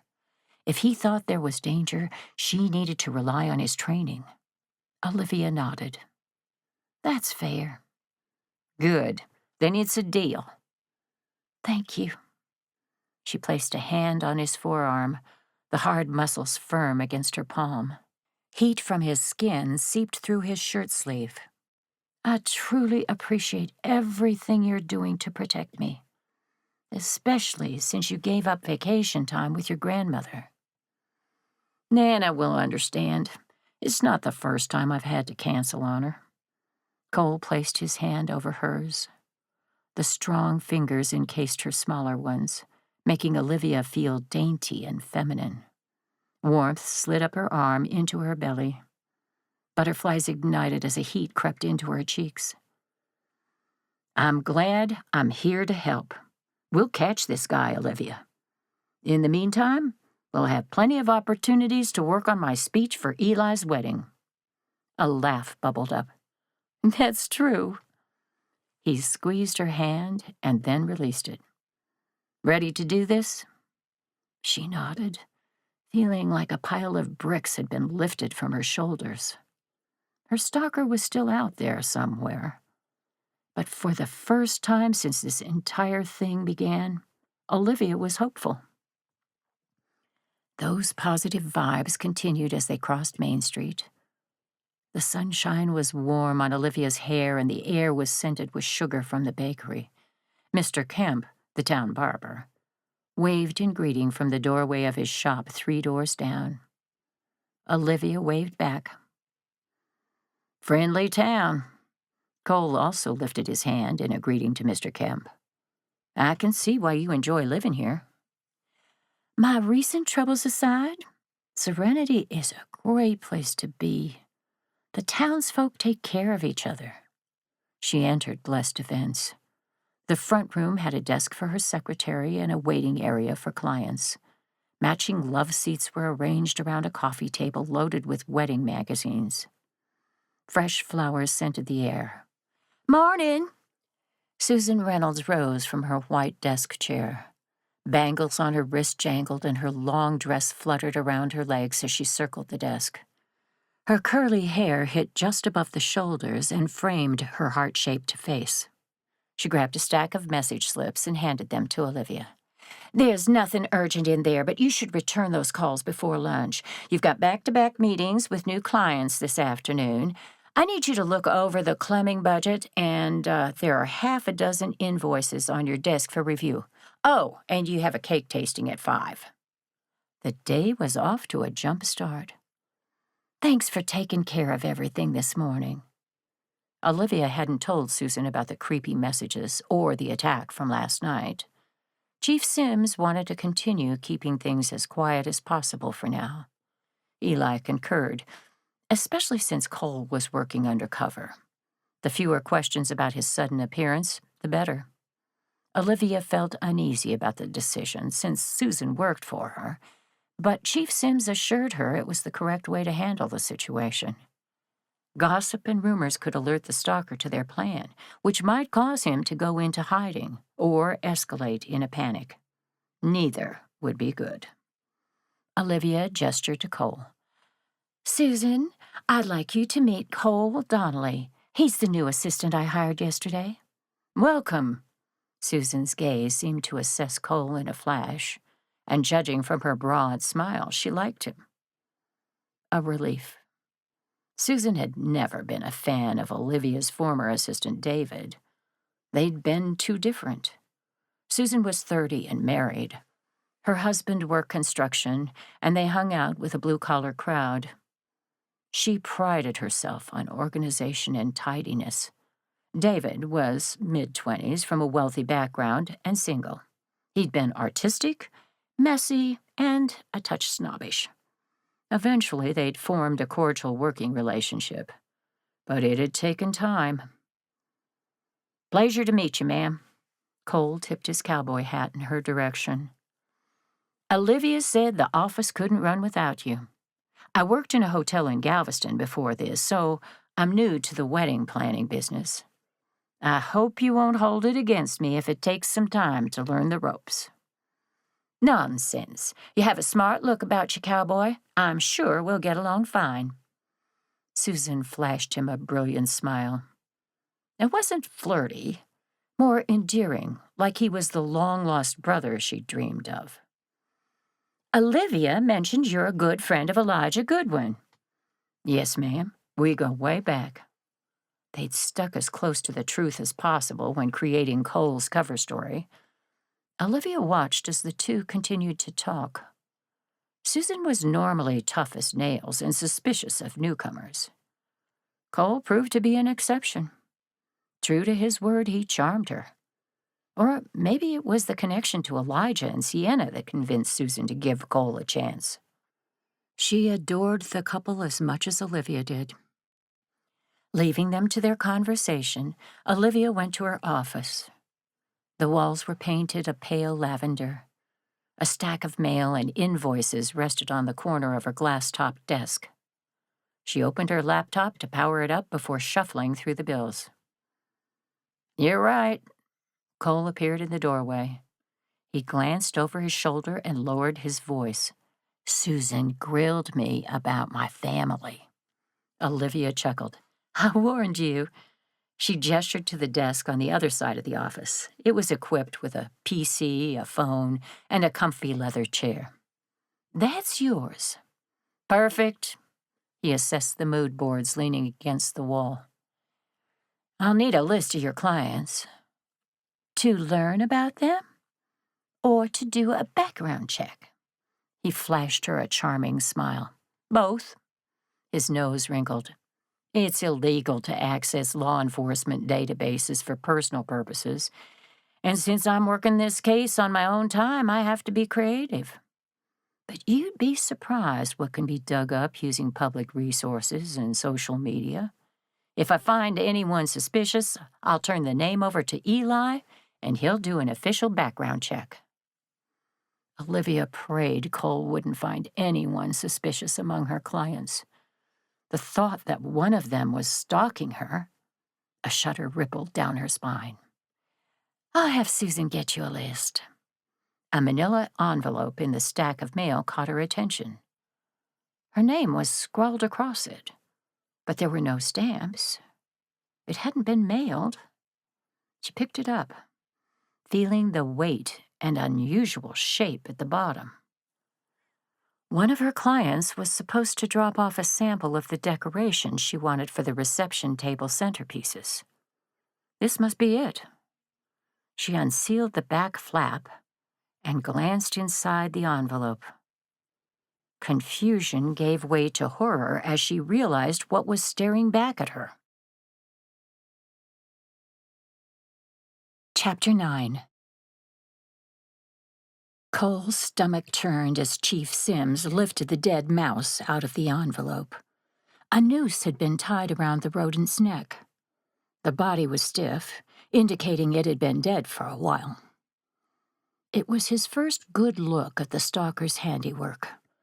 After Olivia discovered what was inside the envelope, Cole left everything as it was for Chief Sims. Although he was a Texas Ranger and knew how to preserve evidence, he wasn't officially working this case. Any improper handling of the contents could damage precious evidence or give a defense attorney an opening to challenge the validity. Cole wouldn't take any chances, not with Olivia's life on the line. Chief Sims grimaced as he studied the dead rodent. "This doesn't look like a field mouse. It probably came from a pet shop. There's a place off the freeway that caters to people who own snakes." Ugh! Olivia wrapped her arms around her midsection. "I can't imagine owning a snake as a pet, let alone feeding it a live mouse." Color rose in her cheeks as she eyed the mouse dangling from the noose held by Chief Sims. She'd initially been shocked by the envelope's contents. That seemed to have shifted to indignation, judging from the spark in her eyes. "That poor creature was tortured." "Yes, he was." Chief Sims' tone was tight with restrained anger. He slipped the rodent into an evidence bag. Then he carefully pulled out a piece of paper from inside the envelope. Cole stepped closer to read it. "Dearest Olivia, did you really think you could escape so easily? Our little game has just begun. Like this mouse couldn't escape its fate, neither can you. I'm always watching, always close by, waiting for the right moment. I look forward to our next encounter with an anticipation that grows stronger every day. Your devoted admirer. Beside him, Olivia stiffened. Cole instinctively placed a reassuring hand on the small of her back. She leaned into the touch, her shoulder brushing his. That simple contact sent a wave of awareness through him, firing up his protective nature. Their conversation in the truck earlier this morning had shifted something for Cole. He didn't know what exactly. All he knew was that Olivia's love and dedication to Aaron was admirable. She'd suffered a great loss and yet persevered. More than that, she'd done it with grace. Cole often dealt with the worst of humanity in his job. His childhood, and his parents' difficult marriage, had laid the groundwork for his jaded nature. But every once in a while, someone came along and knocked down his preconceived notions. Olivia was one of those people. What did it mean? Cole didn't know. It was his duty to protect her. But this was starting to feel less like obligation and more like need. Divinely inspired. That's what Nana would say, and Cole was in no position to argue with that logic. The coincidences were too many to be anything less. There hadn't been many times he'd felt God's hand directing him. More often than not, Cole found himself on an empty sea, drifting through life without an anchor to hold him steady. But every once in a while, like now, even he couldn't miss the Lord's obvious guidance. Shoving those thoughts aside, Cole read through the note again. This one is just like the others, handwritten in block lettering, but it's shorter than the previous letters. There's also an edge of desperation to it. Chief Sims nodded. This is a warning. What does that mean? Olivia asked, her gaze bouncing between the two men. Cole hesitated. He didn't want to scare her any more than she already was, but this was her life on the line. She deserved to know the risk. The initial attack on you was well planned. He'd likely been thinking about it for weeks, only to have it fail. Then he broke into your house, and that didn't work either. Now he's angry. More than likely, he's already making plans for his next attack. Olivia's jaw clenched as she stared at the bag with the dead mouse. And this time, if he's successful, he's going to make me pay for escaping. Cole stepped into her line of sight and dipped down until they were eye to eye. That's not going to happen. In order to get to you, he has to go through me. Despite what Eli may have told you. He flexed an arm. I'm tougher than I look. That comment earned him a smile, just as he'd hoped it would. Gratitude, enough to warm Cole straight through, erased the fear and worry shining in her sky-blue eyes. I'm gonna have you open the mail from now on.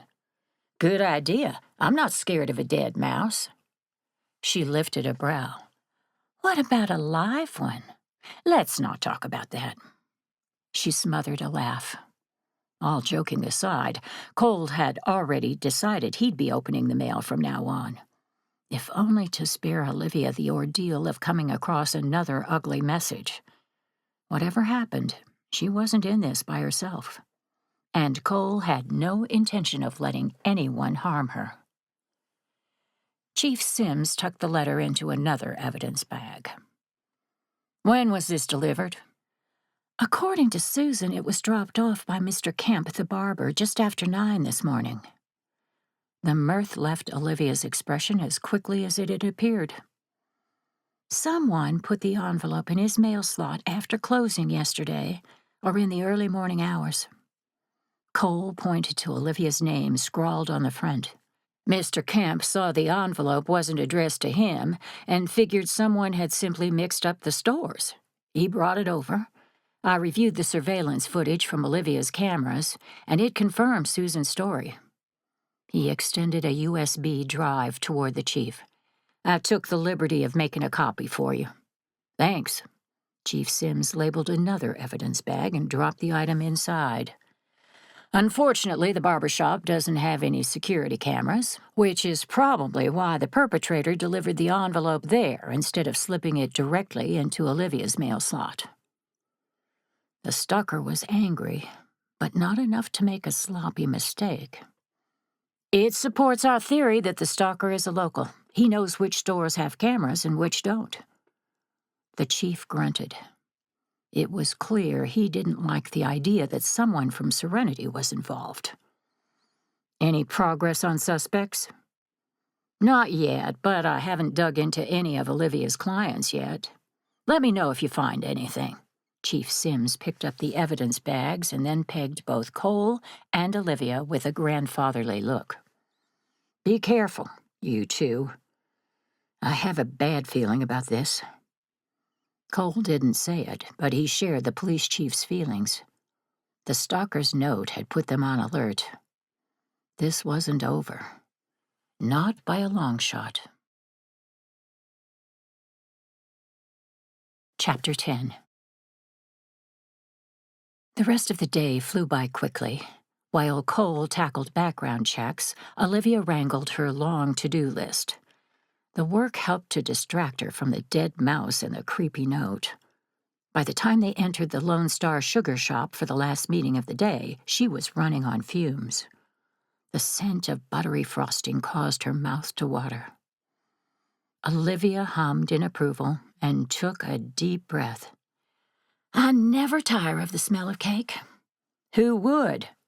Cole joined her at the front counter. The display held an assortment of cupcakes topped with gorgeous swirls of icing. Larger cakes rested on the lower shelves. Nearby, there was a freezer with enticing ice cream flavors. "Every one of these looks delicious. How often do you have a cake tasting?" His lips curved into a grin. "And do we try them alongside the clients?" "I do several cake tastings a month, and no, we don't get to try the cake along with the clients." She smoothed a hand down her pencil skirt. "Which is far better for my figure. I'd be 10 pounds heavier if I indulged every time I was here." Cole's attention dropped to her feet and then slowly lifted. He said nothing, but based on the look of appreciation buried in those dark eyes, whatever he was thinking was completely unprofessional. Olivia sensed he didn't believe she needed to shy away from eating cake one bit. A flush rose in her cheeks. It had been like this all day. Their eyes would meet during a meeting, or he'd hand her a printout from the copier, or make a funny comment. And then she'd blush like a schoolgirl with a secret crush. It was utterly humiliating and baffling. She hadn't felt 1 ounce of interest for another man since Aaron's death. Olivia wanted to dismiss this attraction as misplaced gratitude for everything Cole was doing, but that wasn't honest. There had been a spark between them before Cole saved her life. It had been easier to ignore, however, when they only saw each other fleetingly. Spending an entire day together, coupled with Cole's brave actions in their conversations, had turned that initial spark into something more. Olivia tore her gaze from his, glancing down at the tablet in her hand. "We're meeting with Rosie Jackson and Vincent Santiago." The only appropriate way to handle this unwelcome thrum of attraction zipping between them was by focusing on work. "Their wedding is scheduled for May." Cole hummed. "Rosie Jackson is the youngest daughter of U.S. Senator Kaylee Jackson. Rosie grew up in Serenity and, after graduating from optometrist school, came back to her hometown to open an eye clinic. She seems down to earth if her social media is any indication. She volunteers at the local animal shelter, enjoys hiking and time with her friends. Her finances appear in good order. She drives a Honda and lives in a small apartment near the center of town." Olivia's brows arched.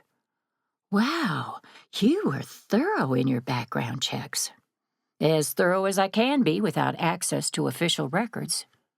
His nose wrinkled as if he'd smelled something sour. Vincent Santiago is the opposite of Rosie. He likes to party. He owns a towing company and is in massive debt.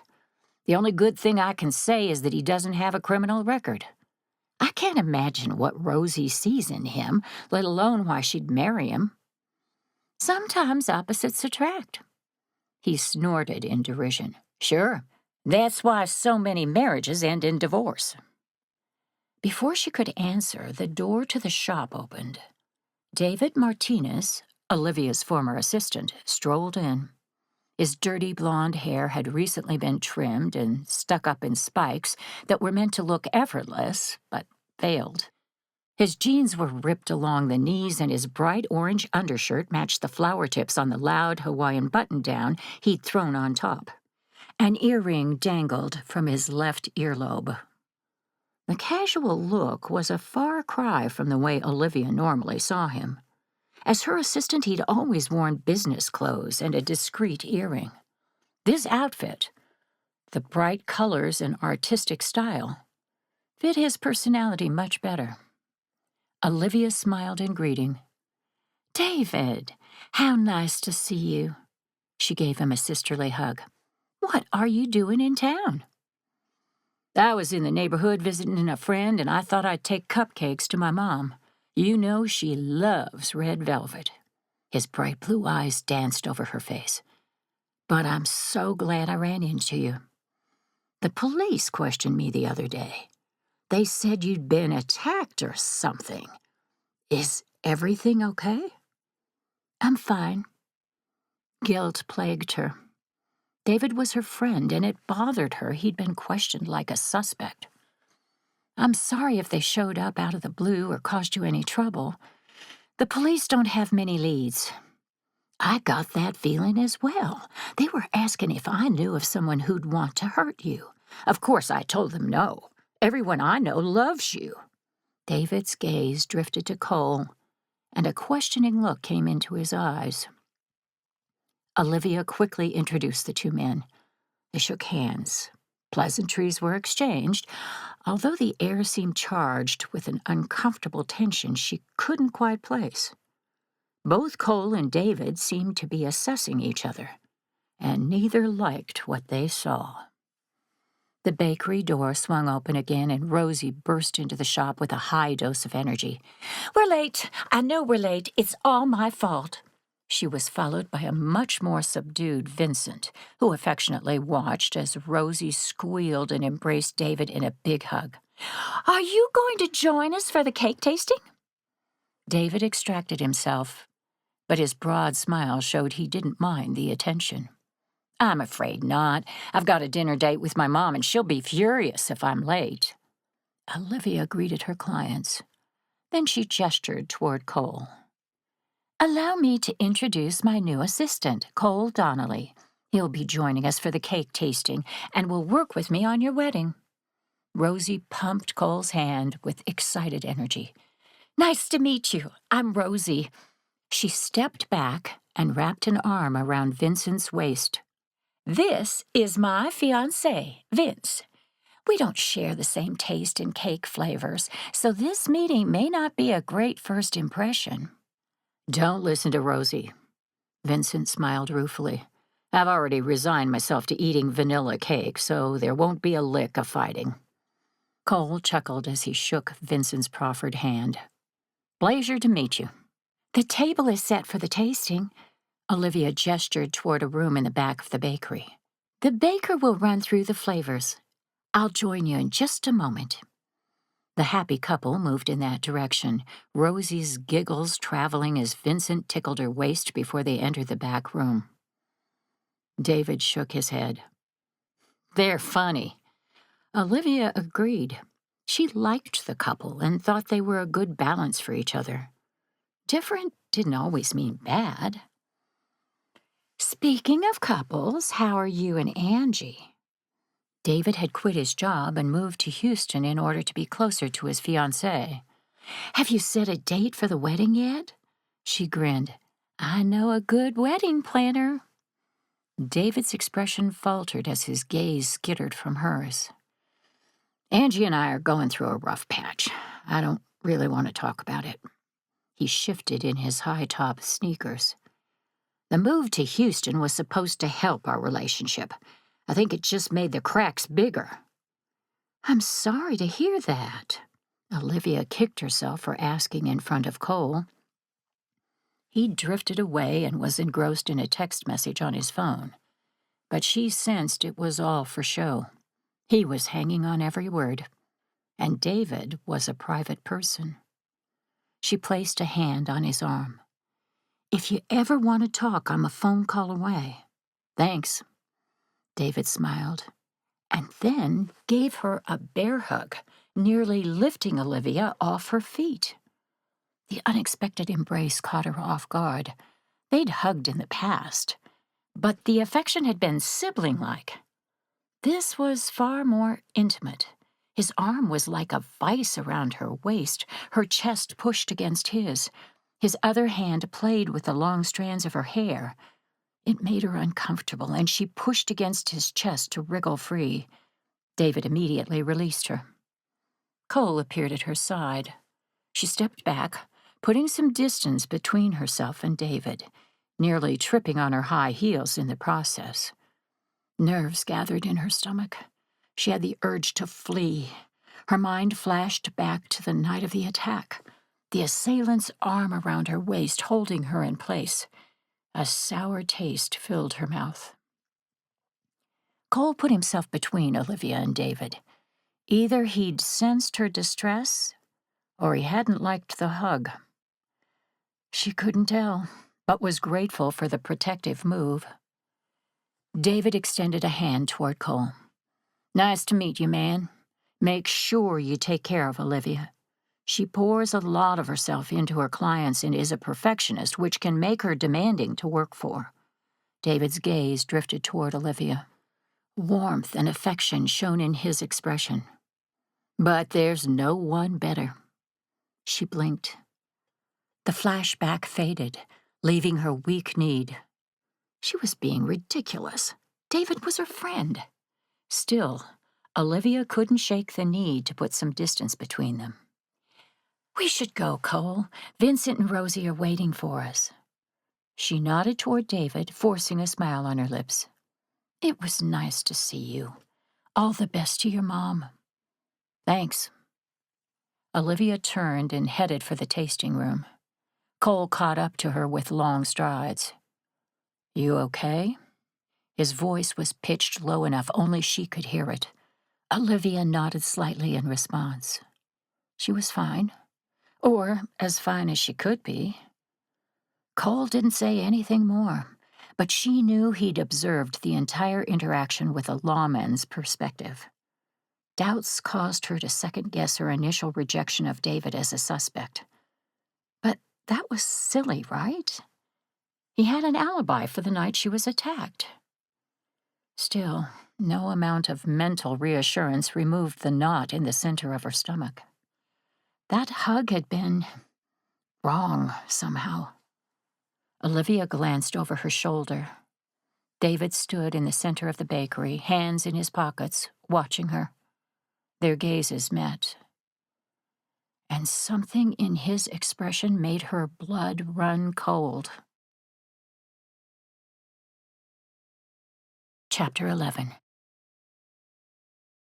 The interaction with David at the bakery haunted Olivia. She tried to put it out of her mind during dinner with her grandparents, but it was a struggle. Every interaction between her and David over the last year replayed like a movie. She analyzed them with a new perspective, wondering if she'd been ignorant to her assistant's hidden feelings and motives. Are you okay, dear? An age-spotted hand covered Olivia's. She glanced up to find her grandmother gazing at her, worry pinching her mouth and deepening the wrinkles along her forehead. Olivia Leighton was nearly 86, and while time had softened the stunning good looks of her youth, it hadn't robbed her of the innate kindness that was the hallmark of her personality. Everyone in town knew that if you had a problem, Alyssa was the person to talk to. Wise, affectionate, and trustworthy, she'd been one of the most celebrated teachers in Serenity before her retirement. Olivia forced a smile to ease her grandmother's concern. "I'm all right, Granny. Just lost in thought." "And it's not a wonder with what you've been dealing with." Willie Leighton, Olivia's grandfather, slammed his water glass down on the table. Indignation heated his ruddy cheeks. His close-cropped hair was thinning, leaving him with a high forehead that accented his sky-blue eyes. They were the same shade as Olivia's. She'd inherited her grandfather's coloring along with his strong will. Willie was a fighter. Literally. He'd been a prize-winning boxer. Right now he looked angry enough to punch someone. "I'm gonna have a word with Chief Sims first thing in the morning. This stalker nonsense has to stop." "Grandpa, the police are doing everything they can. Yelling at Chief Sims won't help. It'll only raise your blood pressure, and the doctor specifically said you need to stay calm." He glowered. "Calm my foot. How on earth can I stay calm when my only grandchild is attacked while walking to her car?" Willie turned his dark gaze on her. "And when this is all said and done, you and I are going to have a talk, young lady. You should have called us right after the incident happened." "Willie Jean Leighton, don't you dare lecture Olivia." Alyssa's tone brooked no argument. "She's a grown woman and can share what she wants with us." He grunted. "That may be, but we're a family. We watch out for each other." Guilt prickled Olivia. She shot her grandfather an apologetic glance. "I'm sorry for not calling you last night. I didn't want to ruin the last day of your vacation." "Well, you should have." His tone was gruff, but there was no anger behind it. "Nothing is more important than you." Shoot. Tears pricked her eyes, and she leaned over to kiss his weathered cheek. "I'm sorry. I didn't mean to upset you. That's the last thing I want." She squeezed her grandmother's hand. "I don't want either of you to worry. Chief Sims is doing everything he can to find my attacker. In the meantime, Cole is keeping an eye on me. I can't get into too much trouble with a Texas Ranger following my every move." As if her words had called him, there was a knock on the back door. Olivia got up to answer it. Cole greeted her with a smile, and when he crossed over the threshold, the scent of his cologne, something warm and peppery, tingled her senses. He toed off his boots, nose lifting in the air like a bloodhound. "What is that delicious smell?" "My grandmother's famous bourbon chicken. I hope you brought your appetite because she made plenty." "I don't want to be a burden." "Nonsense. Granny loves to feed people." She grabbed his hand and gently pulled him from the mudroom into the kitchen. Cole had met her grandparents earlier in the evening, so no introductions were necessary. "Granny, Cole's here, and he's hungry." Alyssa jumped from her chair with a huge smile. "I'm so glad you could join us, Cole. Please, sit down. I'll fix you a plate. You don't have any allergies, do you? I've made bourbon chicken, sweet potatoes, collard greens, and biscuits. There's also cherry cobbler for dessert." "No, ma'am. No allergies. Everything sounds wonderful." He claimed the chair next to Olivia. "Y'all don't eat like this every night, do you? If so, I won't be able to stay for too long." Cole patted his flat stomach. "I'll get fat and spoiled." Willie grinned at him. "No one's cooking is better than my Alyssa's." He sat back in his chair and rubbed his ample stomach. "And yes, you'll definitely get fat and spoiled if you stick around. Not that anyone here will complain. As far as I'm concerned, you're a hero. What you've done for our Olivia, we'll never be able to repay you." "Thank you, sir." Cole glanced at Olivia, his expression warm as she set a glass of water on his placemat. Then he focused back on the older man. "But there's no need to repay me. I'm glad I was in the right place at the right time." "Still, you'll always have a place at our table." Alyssa set a full plate of food in front of Cole. He bowed his head and said grace before picking up his fork. "This looks delicious. I haven't had a home-cooked meal in a good long while." The conversation was light-hearted as they all ate. Olivia's grandparents shared old stories about the town. Cole talked about his grandmother. It was clear from the wistful way he spoke about his Nana that he missed her a great deal. Sometime during dessert, Alyssa began showing photographs of Olivia as a child. She groaned and covered her face when they got to a particularly disastrous junior high picture. Her permed hair stuck out in all directions, and her teeth were encased in braces. "Granny, put that away." Olivia reached for the album. "I'm burning that one." "Don't you dare." Cole's eyes twinkled with amusement. "It's adorable. Tell me, what do you call that hairstyle?" Olivia lightly punched his shoulder. The muscles underneath were firm. "It was very popular at the time, I'll have you know." She huffed as her cheeks heated. "It just didn't age well." "The hairstyle might not have, but you did." Cole's offhand comment warmed her straight through. Before she could think much about it, though, Alyssa was flipping to a new picture, this time of the entire family. Cole studied it and smiled. "You look like both of your parents, Olivia. You've got your dad's eyes and mouth, but your mother's forehead and cheeks." Alyssa beamed. "She's the best version of all of us." "That she is." Willie thumped the table in agreement. Then he checked his watch. "Alyssa, it's nearly time for our show. Why don't we leave these two to finish up their desserts while we watch TV for a bit? The dishes can wait." They went into the living room. Moments later, voices from the television filtered into the kitchen. Cole tilted his head. "What are they watching?" "Matlock. I've shown Grandpa how to record it several times, but he never remembers to do it. Secretly, I think they like watching it. Commercials and all. Reminds them of how things used to be." Cole chuckled. "They're great. You have a nice family, Olivia." "Thanks. I think so." She wiped the last crumbs off her mouth with a napkin and leaned back in her chair. "I ate too much. Remind me not to skip lunch again.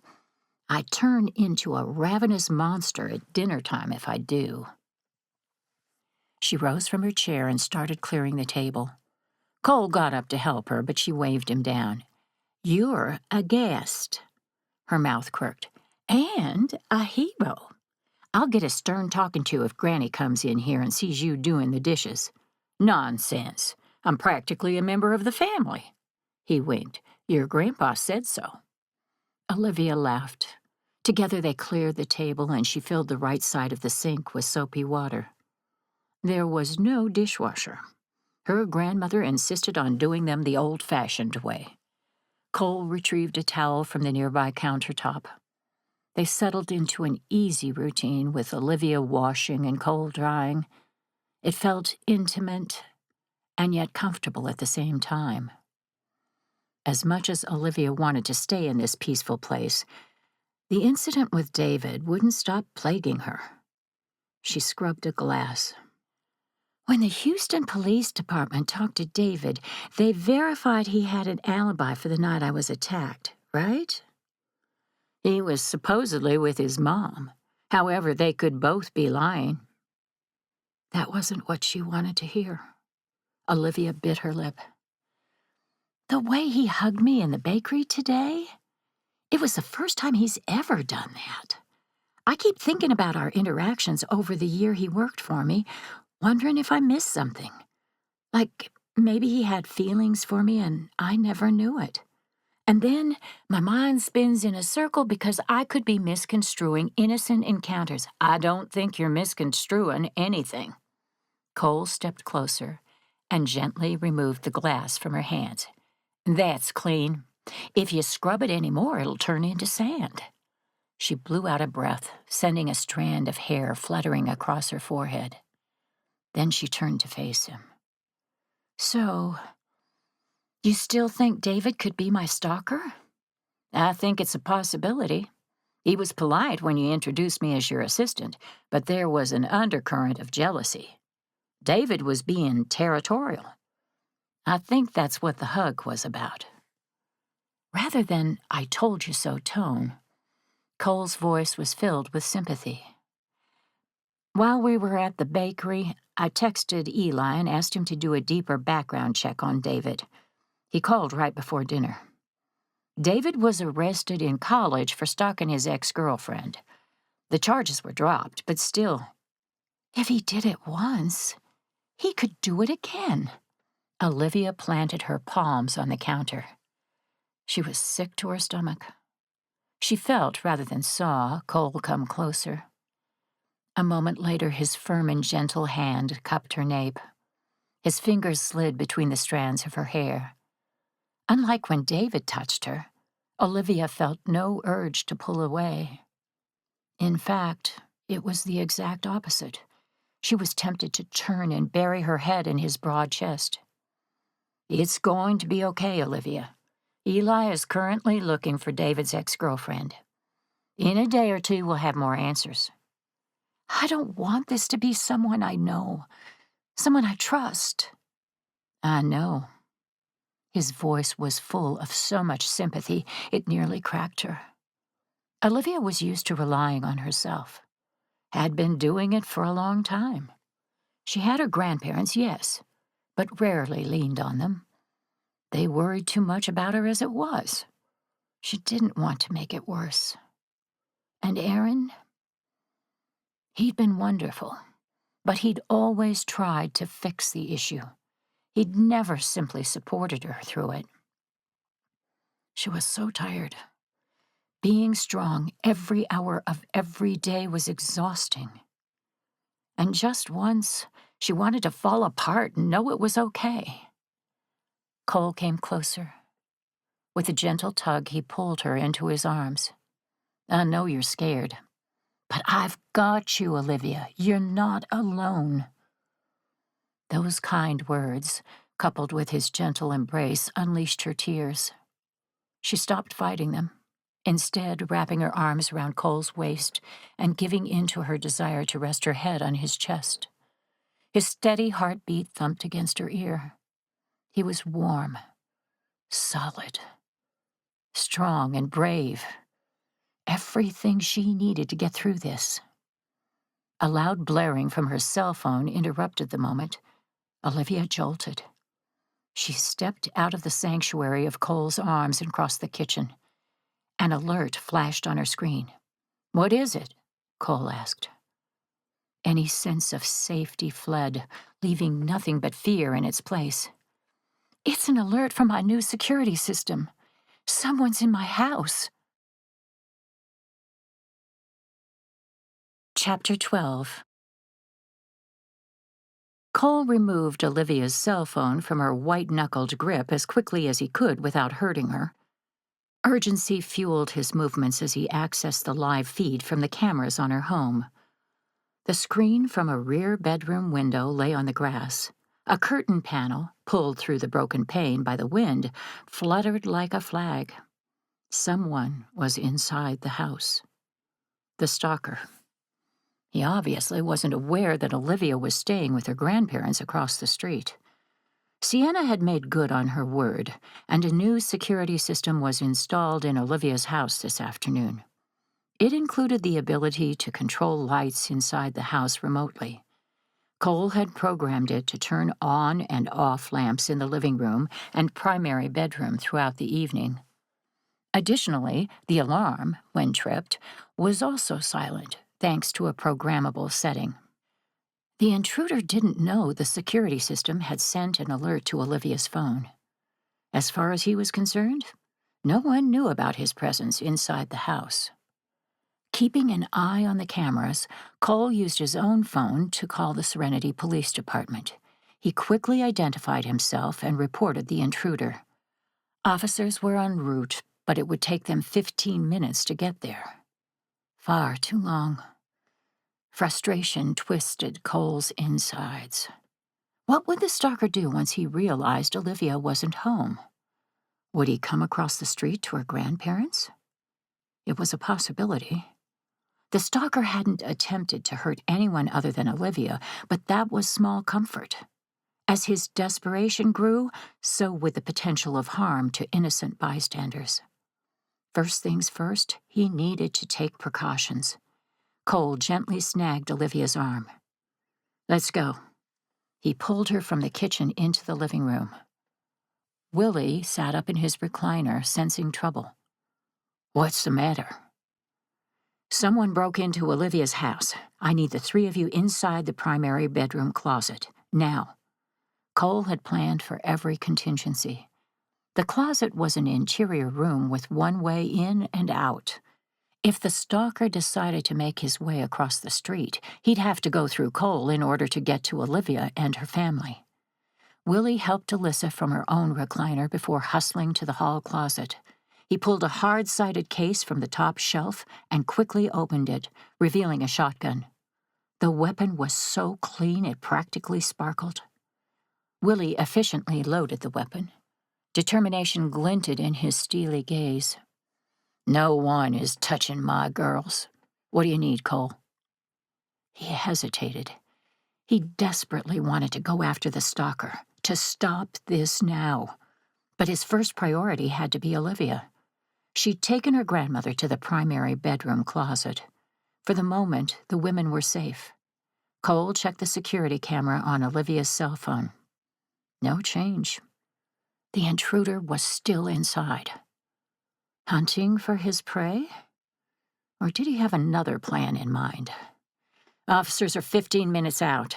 Cole pulled his own weapon from its holster. "The stalker doesn't know he tripped the alarm. Once he figures out Olivia isn't there, he could leave. Or he may come here. Either way, the best thing to do is take the fight to him." Willie jerked his chin. "Go. I've got my family covered." Cole didn't need any further encouragement. Willie was armed and capable. He'd do what was necessary to keep his wife and granddaughter safe. The sooner Cole caught the culprit, the better for everyone. He marched to the front door. "Lock this and set the alarm." "Done." Willie grabbed the door. "Stay safe, son." The blessing was said like a prayer. Cole slipped out onto the porch and waited for Willie to secure the house before he ran across the street. Darkness encased him. Thunder rumbled in the distance. A storm was brewing. It had kicked up the wind, shaking leaves from the trees. The cold slid down Cole's shirt collar. Goosebumps rose on his arms. He hadn't grabbed a jacket before stepping outside. Sticking to the shadows, Cole approached the side of Olivia's house. There was a sliding glass door leading to the dining room. Curtains blocked his view of the interior. But this entrance was the safest and easiest way into the house. The new security system allowed it to be opened with a fingerprint. Cole's was already programmed in. He pressed his thumb to the pad, and the light changed from red to green. "Lord be with me. Give me the strength and ability to catch Olivia's stalker." The glass door slid open silently. Cole's pulse jumped as he used a finger to shift the curtain enough to see inside the room. Empty. A floor lamp illuminated the space. There was no sign of the intruder. Cole entered the house, weapon leading the way. His gaze swung into the kitchen. Also empty. Nothing appeared disturbed. He paused, listening for any unusual sound. Warm air blew from the vents in the ceiling. His pulse threatened to gallop out of control, but Cole took a deep breath to counteract the adrenaline racing through his veins. He loosened the grip on his weapon to keep his muscles from freezing up. Using the wall as protection, he approached the hallway. It was dark. 3 doors jutted off. One was a guest bedroom turned into a home office. The other was a bathroom. The last room at the end of the hall was the primary bedroom. Entering without clearing each room was potentially deadly. There was no way to know where the intruder was. Cole hesitated.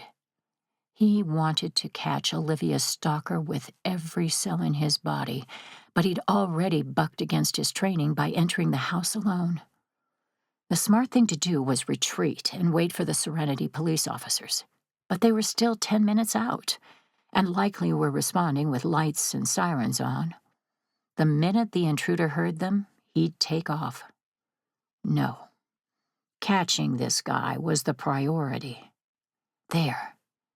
A scraping sound drifted down the hall from the primary bedroom. Another followed. The intruder was definitely still here. Cole eased down the hallway on silent steps. Olivia's bedroom was dark. A faint glow drifted from around the corner of the doorway, as though the intruder was using a flashlight on his phone. Gun leading the way, Cole swung into the bedroom. "Freeze!" The intruder jolted. He was dressed in all black and a ski mask covered his face. He held a cell phone in his mouth. The flashlight pointed toward an open dresser drawer. One hand held jewelry, the other a gun. Suddenly, the intruder rushed him. Cole dodged a full-body tackle, but couldn't avoid the assailant altogether. His leg slammed into the corner of the nightstand, and an elbow to the gut knocked the breath from his body. A lamp fell to the floor, crashing to pieces. Pain vibrated through him. Before he could get his bearings, the intruder took off down the hall. Sucking in a breath, Cole shoved himself into a standing position. His ribs had been crushed against the wall and the man. They ached as he bolted down the hall in pursuit. "Freeze!" The man paid him no heed. As Cole exited the hallway, a bullet whizzed past his ear. It thudded into the wall behind him. Instinct and training took over as Cole lunged for safety behind the couch. More bullets punched holes above his head. Sheetrock rained down on him. His heart thundered in his ears as he belly-crawled to a better position. He rose up quickly to get a bead on the intruder, just in time to see the man slipping out the sliding glass door. Cole followed, but stopped in the doorway. His gaze swung right and left. Sirens wailed in the distance. Too little, too late. The man was gone. Muttering an uncharacteristic curse, Cole dialed in to dispatch to update the responding officers. He quickly listed a description of the intruder while circling back to the bedroom. Forensics would do a thorough search. Cole didn't want to disturb any evidence, so he used his cell phone flashlight to illuminate the room. Dresser drawers hung open, clothes leaking out as though they'd been rifled through. Olivia's jewelry box was tipped over. Some of the contents spilled onto the floor. Most of it was missing, though. The closet door was cocked open. Shoe boxes had been searched and then discarded. Glass littered the carpet from the broken window. Confusion knotted Cole's insides.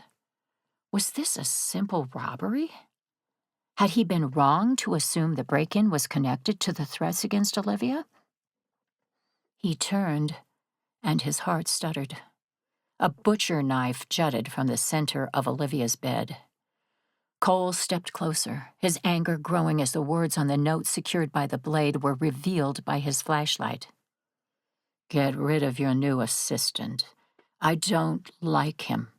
He's not right for you, and seeing him with you makes me angry. Don't disobey me, sweet Olivia. If you do, he'll pay the ultimate price." Chapter 13. Olivia wrapped the ends of her sweater tighter around her midsection to ward off the chill that had settled in her bones. Her house was a crime scene. Police cars lined the street. Officers and forensic technicians traipsed in and out her front door. A steady rain kept most of the neighbors on their porches. Chief Sims stood under an umbrella, speaking with a news crew. She watched it all unfold from the safety of her grandparents' living room. The fireplace was on, the heat spilling into the room, warming every inch. But it wasn't enough. Goosebumps pebbled her skin and her fingers trembled. As horrible as the scene before her was, it could have been far worse. The intruder had shot at Cole. He could have been killed. A horrifying proposition. "Okay, I've got the video queued up." Eli's voice cut through Olivia's thoughts. She turned. Eli stood next to the bookshelves with the television remote in his hand. He'd logged into the security system at her house to review the footage. Parked in her grandfather's recliner was Texas Ranger Jackson Barker. He'd shed his sports coat and rolled up the sleeves of his white button-down. A 5 o'clock shadow riding his jawline darkened at the cleft in his chin. His green eyes and chiseled features were striking, paired with his curly hair and tawny skin. But Olivia hadn't felt so much as a blip when they were introduced months ago during a tux fitting for Eli's wedding. Her gaze flitted to Cole. He lounged on the couch, long legs stretched out in front of him. Sheetrock dust coated sections of his dark hair. He also sported a 5 o'clock shadow, the whiskers accenting the masculine curve of his lips. Looking at him now, no one would suspect he'd been involved in a firefight an hour ago with a gunman. Her pulse picked up speed when Cole's gaze lifted. He patted the cushion next to him in silent invitation. Olivia crossed the room. She claimed the seat, and Cole scooted closer until their shoulders were touching. The heat from his body seemed to sink right through the sleeve of her sweater. She stopped trembling. "Everyone ready? Here we go." Eli hit play on the remote. On the television screen, a man dressed in all black entered the front yard. He approached from the neighbors, probably parked a few streets over. He jumps Olivia's fence and circles around to the backyard. Olivia watched the man remove the screen from her bedroom window. She shuddered. Normally at that time she'd be in bed, sleeping. What would have happened if she'd been there? Cole took her hand. His touch was gentle, but also strong. A silent reminder that she was okay, and so was he. His words from earlier in the evening had touched her deeply. "You aren't alone." Even after being threatened and shot at, Cole was sticking by her side, comforting her. It unleashed a longing inside her, a hidden desire to be loved and cherished and protected, to share her life with someone who stood by her. Olivia thought those feelings died with Aaron, or at least they'd been put on ice. But Cole's steadfast presence had unlocked them, and she didn't have the emotional wherewithal to fight against it. She interlaced their fingers and focused on the surveillance footage. The intruder used the butt of his gun to break the window. Then he crawled into her bedroom. Eli paused the video and turned to her. "I know it's hard to tell because the intruder sticks to the shadows, but does anything about him seem familiar?" She frowned. "Can you play the video again?" Eli did as she requested, and Olivia paid close attention to the intruder's gait and movements. "Something about him is familiar, but I can't say for certain why." Her gaze bounced to each of the Texas Rangers. "Do you think this is David?" "David swears he was with his mother all evening." Jackson leaned forward in the recliner, elbows resting on his knees. "The mother confirmed it when officers interviewed her. However, a neighbor said they observed David's car driving up the street at 9 o'clock. If the neighbor is telling the truth, and there's no reason to think he's lying, then David wasn't at his mom's house at the time of the break-in." Olivia blew out a breath. "That's not good." She didn't like believing her former assistant had anything to do with stalking her, but ignoring the facts in front of her would be foolish. "The intruder is about the right height and weight, but nothing about the way he moves reminds me of David." She struggled to put into words the reason why. Eli kept the video playing on a loop. "It's the gait.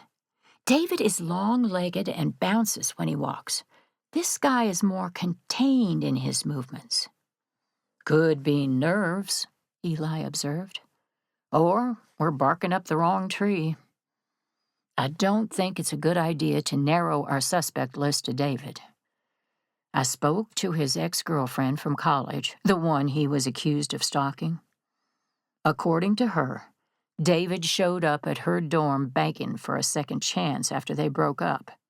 He did this for days until finally the campus police encouraged her to take out a restraining order. Once she did, David stopped bothering her. As far as I can tell, he stayed out of trouble since. Have you spoken to his current girlfriend, Angie? Olivia asked. Jackson waved a finger. I did. She said David is a great guy. He's never been violent, although she admitted that he has a temper and is prone to jealousy. That's a big issue they're dealing with right now. He doesn't like one of the guys at her job. Angie believes that's a ridiculous complaint, especially since, and this is a direct quote, David is infatuated with you. It's the reason Angie insisted he quit and move back to Houston. Infatuated? Olivia released Cole's hand and rose from the couch to pace. The anxiety inside her was building, and she needed to release it somehow. That's extreme. A crush, perhaps, but I can't believe I would miss an infatuation. You've been grieving. Cole's voice was non-judgmental. Dating wasn't even on your radar until recently. It's possible you never noticed how David felt about you because your focus was somewhere else. She had to admit he had a point. She halted mid-step. So what? The encounter with David in the cake shop was a setup? He came in under the guise of buying cupcakes so he could figure out who I was with? Cole shrugged. It's possible. He was giving off territorial vibes when you introduced us. Like I said, I think that's what the hug was about. He was putting me on notice. It would explain the stalker's threat tonight, Jackson added. He doesn't like seeing you with Olivia. He's jealous. There is one thing that bothers me about tonight's break-in, though. Cole leaned forward. If the goal was to threaten me and scare Olivia, why did he rifle through her things and steal her jewelry? Opportunity? Cole shook his head. This wasn't the first time he'd broken into her house. He did it last night and didn't steal anything. What changed? He squinted at the television screen. It makes me wonder if there's more than one person involved. As though the person who broke in tonight and the one who broke in yesterday aren't the same. Olivia's stomach clenched. That doesn't make any sense. If the stalker is infatuated with me, then why would he have someone else break into my house? To avoid getting caught? Cole shrugged. Whoever's behind this has been incredibly careful. Today he was sloppy. He tripped the alarm and didn't notice, then took time to rifle through your belongings after leaving the note and knife in your bed. It's possible he's escalating and just getting careless, but this seemed out of character from his previous attacks. Olivia rubbed her head. A headache was brewing along her temples. It was terrifying having one man after her. She didn't want to consider that her stalker had hired someone else to do his dirty work. I want to talk to Susan. She worked with David just as much as I did. If he's infatuated with me, as Angie claims, then I guarantee Susan noticed. Truthfully, I should have told her about the stalking earlier. She dropped her hand and gestured to the window where a news crew filmed the front of her house. Chief Sims wanted to keep the attacks against me quiet, but that's no longer possible. I agree. Eli clicked the television off. Cole, your cover is still in place, so I think you should continue working as her assistant. Like I said, I don't want to limit our investigation to David. If the stalker hired someone to break into Olivia's house, then he's keeping his distance. It gives us time to find him before he can plan his next move. Olivia chewed on her bottom lip. She didn't want Cole getting hurt in the process of protecting her. As much as I hate to admit it, maybe Cole was right and I should lie low. I have a wedding this weekend that I need to see through, but after that, I can move some commitments around. Cole shook his head. We don't have to decide that right now. But the stalker threatened you. It'll take a lot more than a silly note and some bullets to scare me off. He met her gaze, his jaw set and determined. I'm in this, Olivia, and I'm not going anywhere until it's finished. Chapter 14. The scent of fresh coffee greeted Cole as he followed Olivia into blessed events. He breathed in deep.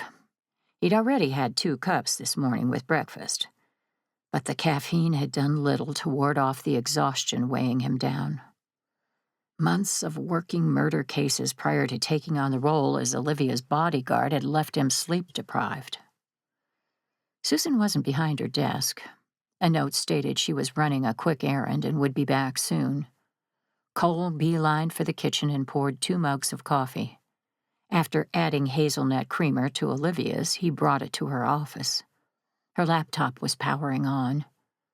She wore slacks and a soft burgundy suit jacket that made the caramel highlights in her hair even more noticeable. Makeup framed her gorgeous eyes, but couldn't completely erase the dark circles underneath them. She hadn't slept well last night either, or the night before. The amount of stress and pressure she'd been under for the last several weeks tugged at Cole's emotions. He wanted to shift some of those burdens off her delicate shoulders. Here. He handed her the mug of coffee. It's creamer with a touch of caffeine. Olivia laughed. The sound reminded Cole of the wind chimes on his grandmother's back porch. She took the cup from him. Hazelnut makes everything better. Coffee, chocolate, ice cream. I even have a recipe for a creamy pumpkin pasta sauce with hazelnuts that will knock your socks off. His nose wrinkled. Hazelnuts were okay, but paired with pumpkin? I might be able to get behind the hazelnut ice cream, but in my pasta? That's a step too far. Cole sipped his own black coffee. Still, I'm man enough to try it. Convince me otherwise. She arched a pretty brow, a smile quirking her lips. Challenge accepted. They shared a laugh. Then Cole gestured to the mood board propped up behind her desk. The Gonzalez wedding is tomorrow. Are you ready? I think so. After we talk to Susan, I'd like to pop over to the Oak Gardens and inspect the ballroom. Make sure everything is going according to plan. Cole nodded. He'd already researched the venue's layout. It was a local establishment with gorgeous outside gardens, a small chapel, a ballroom for formal weddings, and a rustic barn for more casual receptions. Eli and Sienna had rented Oak Gardens for their wedding as well. They would get married in the small chapel and have their reception in the barn. Cole could barely process that he needed his speech ready by next weekend. What was he going to say? He didn't like public speaking, but that wasn't what worried him the most. It was the topic. How could he give a speech worthy of his friends without allowing any of his own negative feelings about marriage to seep in? The memory of the car crash that had taken his parents' lives replayed in his mind. Harsh words and yelling, the accusations of cheating. Cole, his voice cracking with pain and frustration, screaming at his parents to stop from the back seat. Then the crash of metal and the sound of shattering glass that followed. Cole had survived.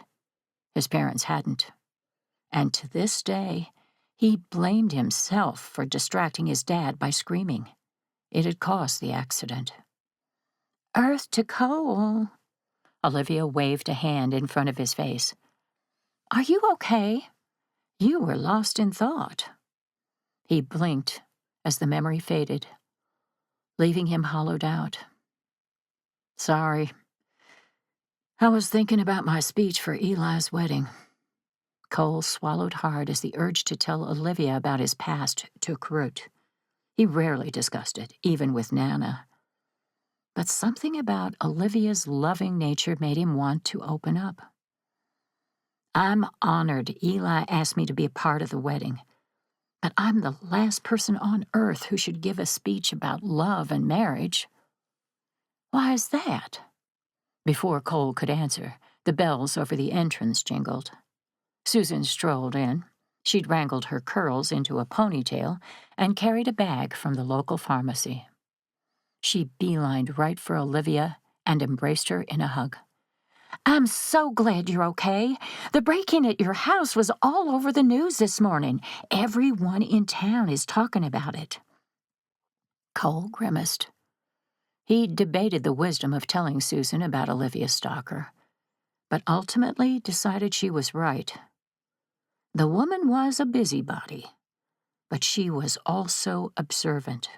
Her perspective on the interactions between David and Olivia might prove valuable. "Thank you for calling me this morning." Olivia extracted herself from Susan's embrace. "And for handling phone calls from worried clients." "Of course."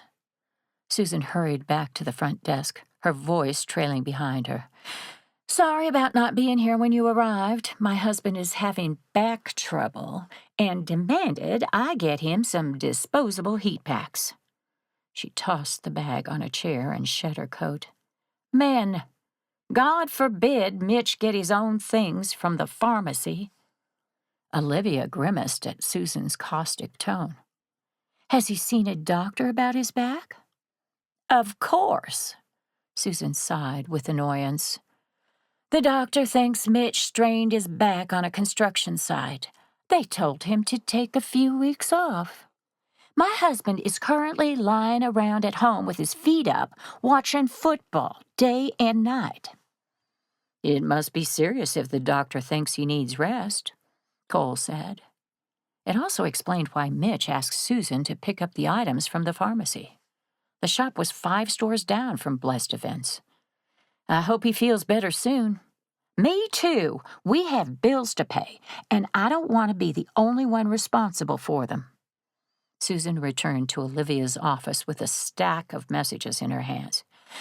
"These are the most important ones. Randy, the head chef at Oak Gardens, needs to speak to you about the Gonzalez wedding. The florist also wanted to know if you're stopping by this afternoon to see the venue." "I am. I can talk to Randy then, too." Olivia took the messages from her secretary.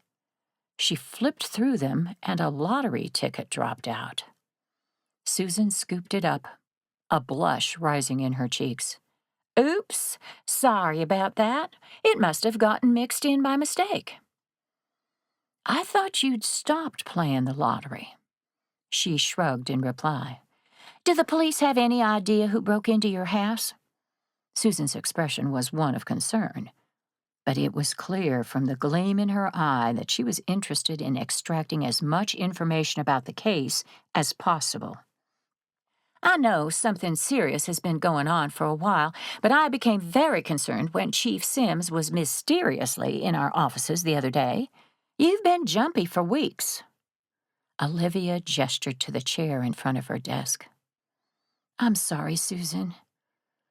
There is something going on, but the chief specifically asked me to keep it quiet so he could fully investigate." Susan's mouth flattened into a thin line. "And you didn't think you could trust me with the truth?" Hurt layered her voice, but Cole suspected she was more insulted than betrayed by Olivia's lack of confidence. Susan might be an excellent secretary, but she wasn't someone to confide in. Not if Olivia didn't want her news plastered all over town. Cole had spent most of the day yesterday with Susan.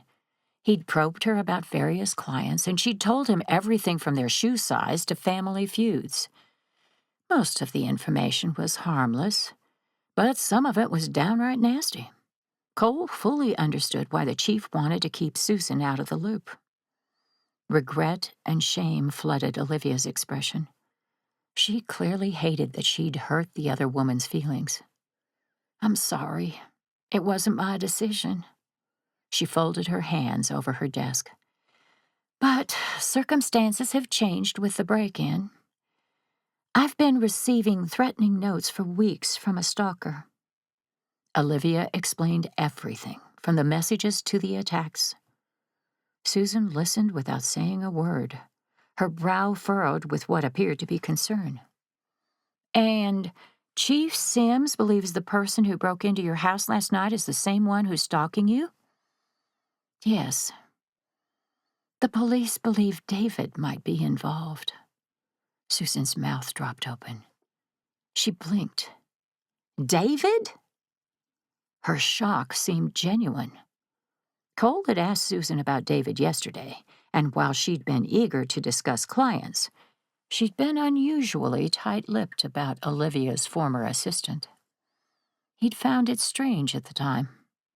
Cole leaned forward. "That surprises you?" "It's no secret I'm not a fan of David, but I find it hard to believe he's capable of stalking someone, at least not without getting caught." "What do you mean?" "He's flighty and disorganized. David was personable and had an artistic eye, but he was constantly dropping the ball on important matters. Schedules, returning phone calls, budgets. Whatever caught his attention is what he focused on, regardless of what the priorities were. He needed constant reminders to stay on track. I found him utterly exhausting and too high maintenance."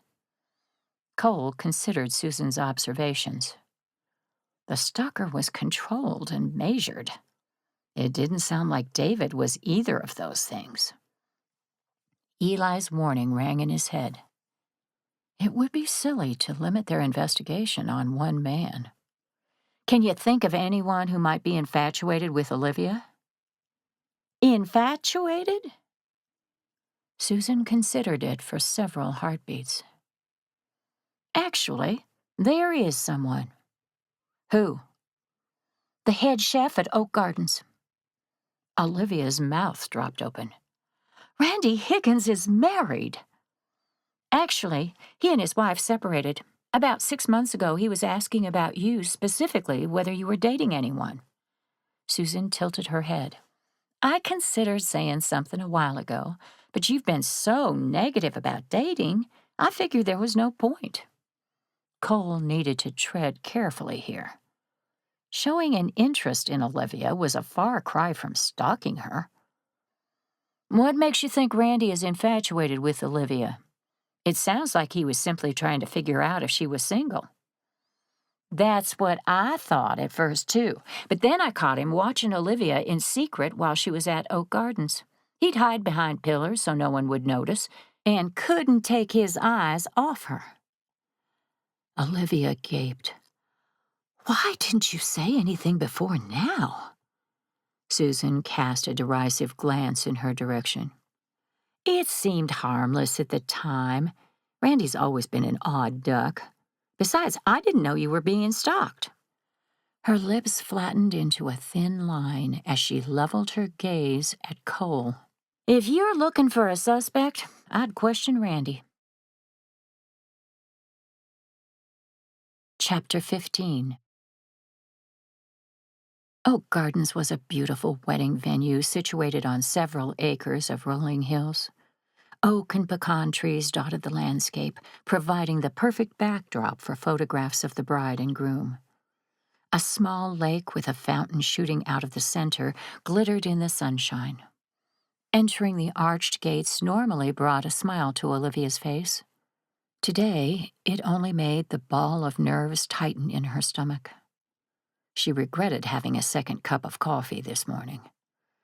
The caffeine didn't help her anxiety. Cole was stretched out in the passenger seat. He'd spent most of the drive over doing a background check on Randy Higgins. His brow was furrowed as he flipped through documents on his phone. The anticipation was killing Olivia. She gripped the steering wheel. "Did you find anything interesting?" "Nope. Randy Higgins, 35, head chef at Oak Gardens. Before that, he worked for several restaurants in Austin. He married his wife 5 years ago. They don't have any children. Randy isn't very active on social media. It seems he's a private person. Most of his posts are about fishing or hunting." Cole clicked a button to lock his phone. "He's mentioned in a few articles about Oak Gardens. Everyone agrees he's a talented chef." "He is." Olivia admired the creative way he adapted the menu for each couple. It was one of the reasons she recommended Oak Gardens to clients. Cole slanted a glance in her direction. "How would you describe your relationship with Randy?" "Friendly, respectful." She sighed. "Honestly, I'm shocked by Susan's comments. If Randy was watching me from behind pillars—" Olivia grimaced. "That's creepy." Before today, she'd never felt uncomfortable for a second in Randy's presence, nor had she picked up on any romantic interest from him. Then again, she hadn't noticed David's either. It made her feel uncertain and more than a little stupid. How could she have been so blind? The main building of Oak Gardens loomed large. It was new, but designed to look like a southern plantation. Winding roads and signs directed people to the chapel or the barn. Neither was visible from the main building, since both were hidden in the trees. Cole tapped his knee with an index finger. "I find it strange Susan didn't mention Randy's behavior before today." Olivia pulled into a parking spot in front of the main building. Then she turned to face him. "You think she's lying?" "Lying? No. Exaggerating, perhaps. Susan strikes me as someone who likes drama." He wasn't wrong. Olivia's mind spun with the possibilities. She didn't know what to believe anymore. "Lord, give me the wisdom to trust your guidance. Help us uncover the truth." "Amen." Cole shot her a heart-stopping smile before hopping out of the truck and circling to open her door. Olivia grabbed her purse. The February air was nippy despite the sunshine. She tucked her hands into the pockets of her coat. "Game plan?" "Just interact with Randy as you normally would. I'll take care of the rest." She nodded and started up the walkway with Cole at her side.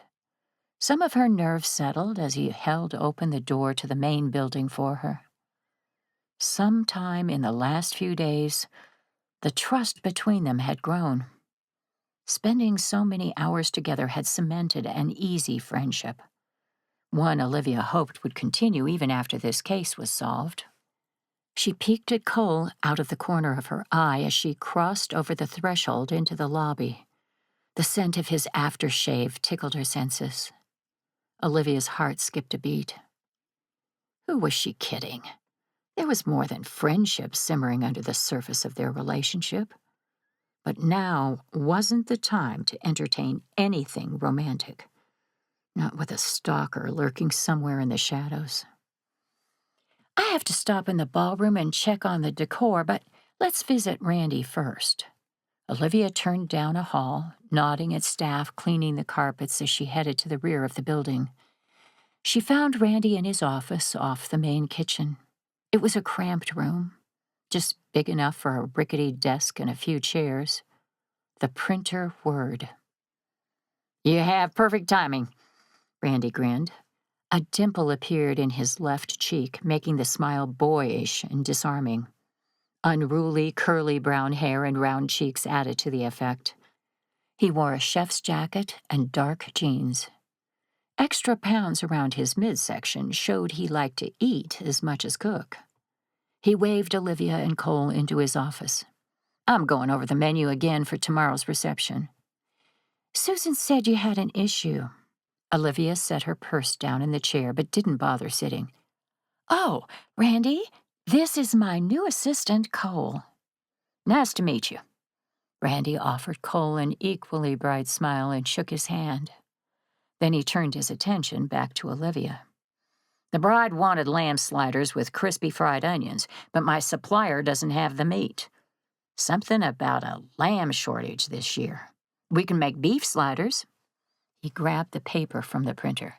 Or I can substitute one of these appetizers instead. I made sure my supplier has the ingredients. Olivia took a photograph with her phone of the menu options. I'll message Avery and ask her. She shot off the text. Let's give her a minute to see if she replies. Sounds good. Randy ran a hand through his hair and his smile lessened. How are you doing, Olivia? I heard about the break-in at your house on the news. Crazy. Stuff like this isn't common in Serenity. Was it just a robbery? The police are still investigating. Thankfully, I wasn't home at the time. I'm glad. My house was broken into in Austin. Robbery. They took jewelry and some cash. My computer. I remember my wife, Jessica, was terrified to stay home alone while I was working at night. It's part of the reason we moved out here. He shook his head and grimaced. I'm worried this incident will set off her PTSD again. Didn't Susan say Randy and his wife were separated? It didn't sound that way to Olivia. That's rough. I know of a great therapist if she needs to talk to someone. I'll let her know. Thanks. Cole gestured to a frame on the desk. Randy had his arm wrapped around a dark-haired beauty. Both of them smiled brilliantly at the camera. Is that your wife? It is. Randy leaned back in his chair, and it creaked. We went to the Grand Canyon recently for our wedding anniversary. Man, that was a nice trip. We camped for 3 days. His dimple popped out again. Jessica loves the outdoors as much as I do. You're a lucky guy.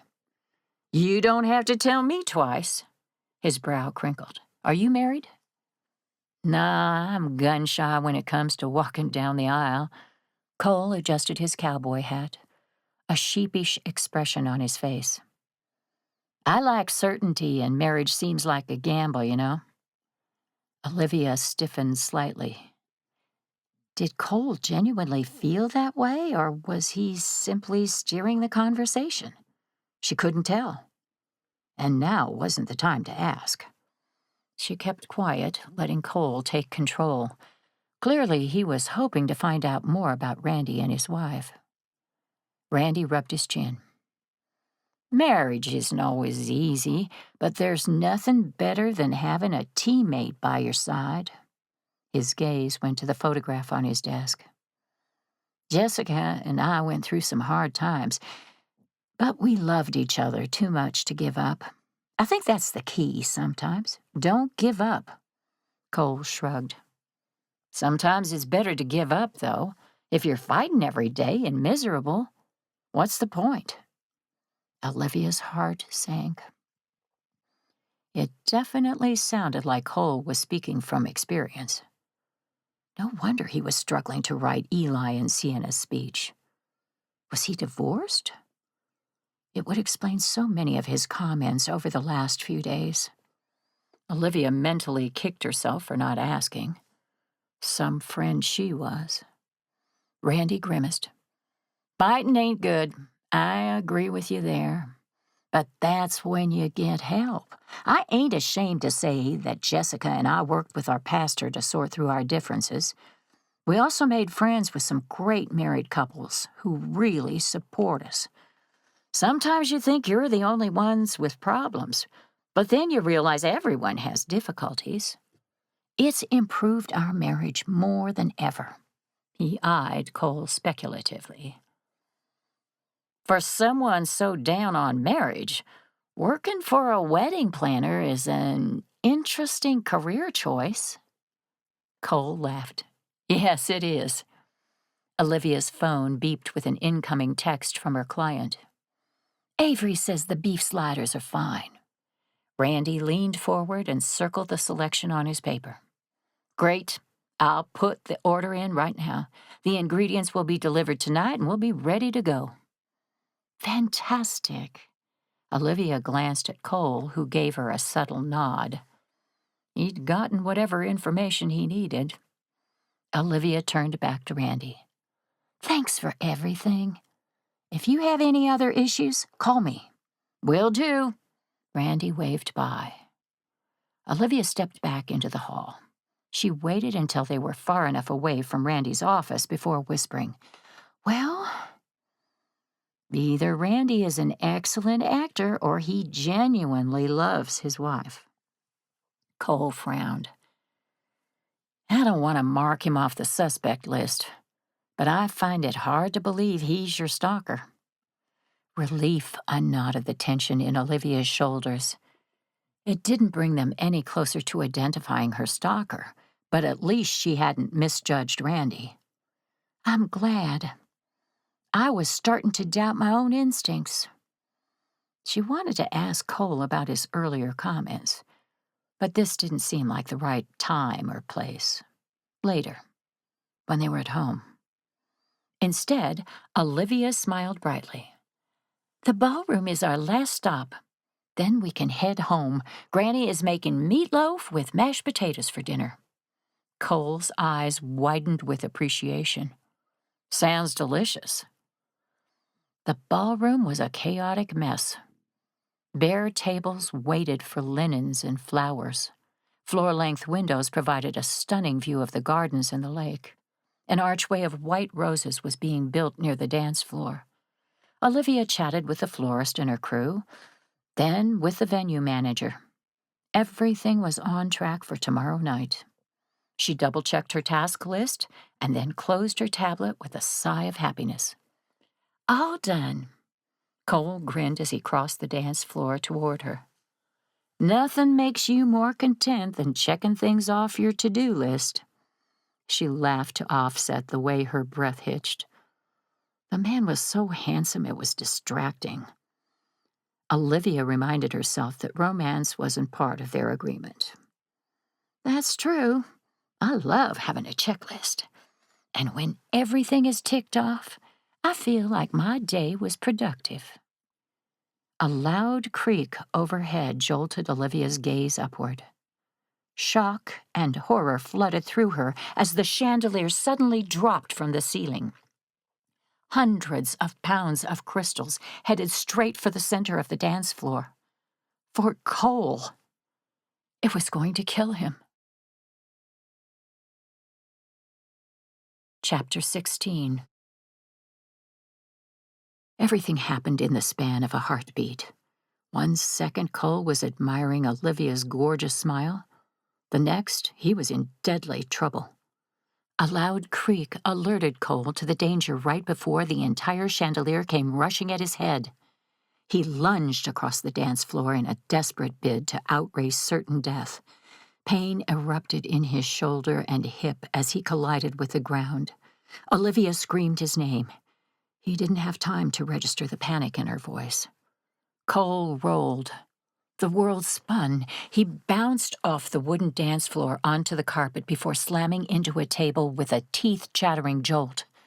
Instinctively, his arms went up to protect his face as the chandelier hit the dance floor. It shattered. Glass shards flew in his direction. Screams echoed. Cole's heart thumped hard against his ribcage. One of those voices sounded like Olivia. Was she hurt? Fear gripped his insides. He lowered his arms and opened his eyes. The room was in chaos. People had toppled chairs and flowers to get out of the way of the falling chandelier. He sat up, his gaze scanning the room, searching for Olivia. She wasn't visible. His pulse skyrocketed. Movement behind him caught Cole's attention a moment before Olivia dropped to his side. Her cheeks were flushed. Bright blue eyes flooded with concern. She grabbed his hand. "Are you hurt?" "I'm fine." Cole didn't give a fig about himself. He stood, bringing Olivia with him. His gaze dropped to her heels, climbed over her shapely legs and up her body, searching for any signs of injury. No blood. She appeared unharmed. Thank you, Lord. Only then did he quickly take an assessment of his own injuries. Nothing serious. A few minor cuts and bruises. Cole knew tomorrow he'd be sore, but that was nothing compared to what could have happened. The chandelier was a heap of wires and shattered crystals in the center of the ballroom. A long wire stretched from the top all the way to the ceiling. Glass crunched under Cole's boots as he shifted his weight to search the room for anyone who was injured. Several people stood along the edges of the ballroom. Anyone hurt? People shook their heads. He took that as confirmation that no one had been seriously injured by the falling chandelier. Cole snagged his cell phone from his pocket and took photos. Did anyone see what happened?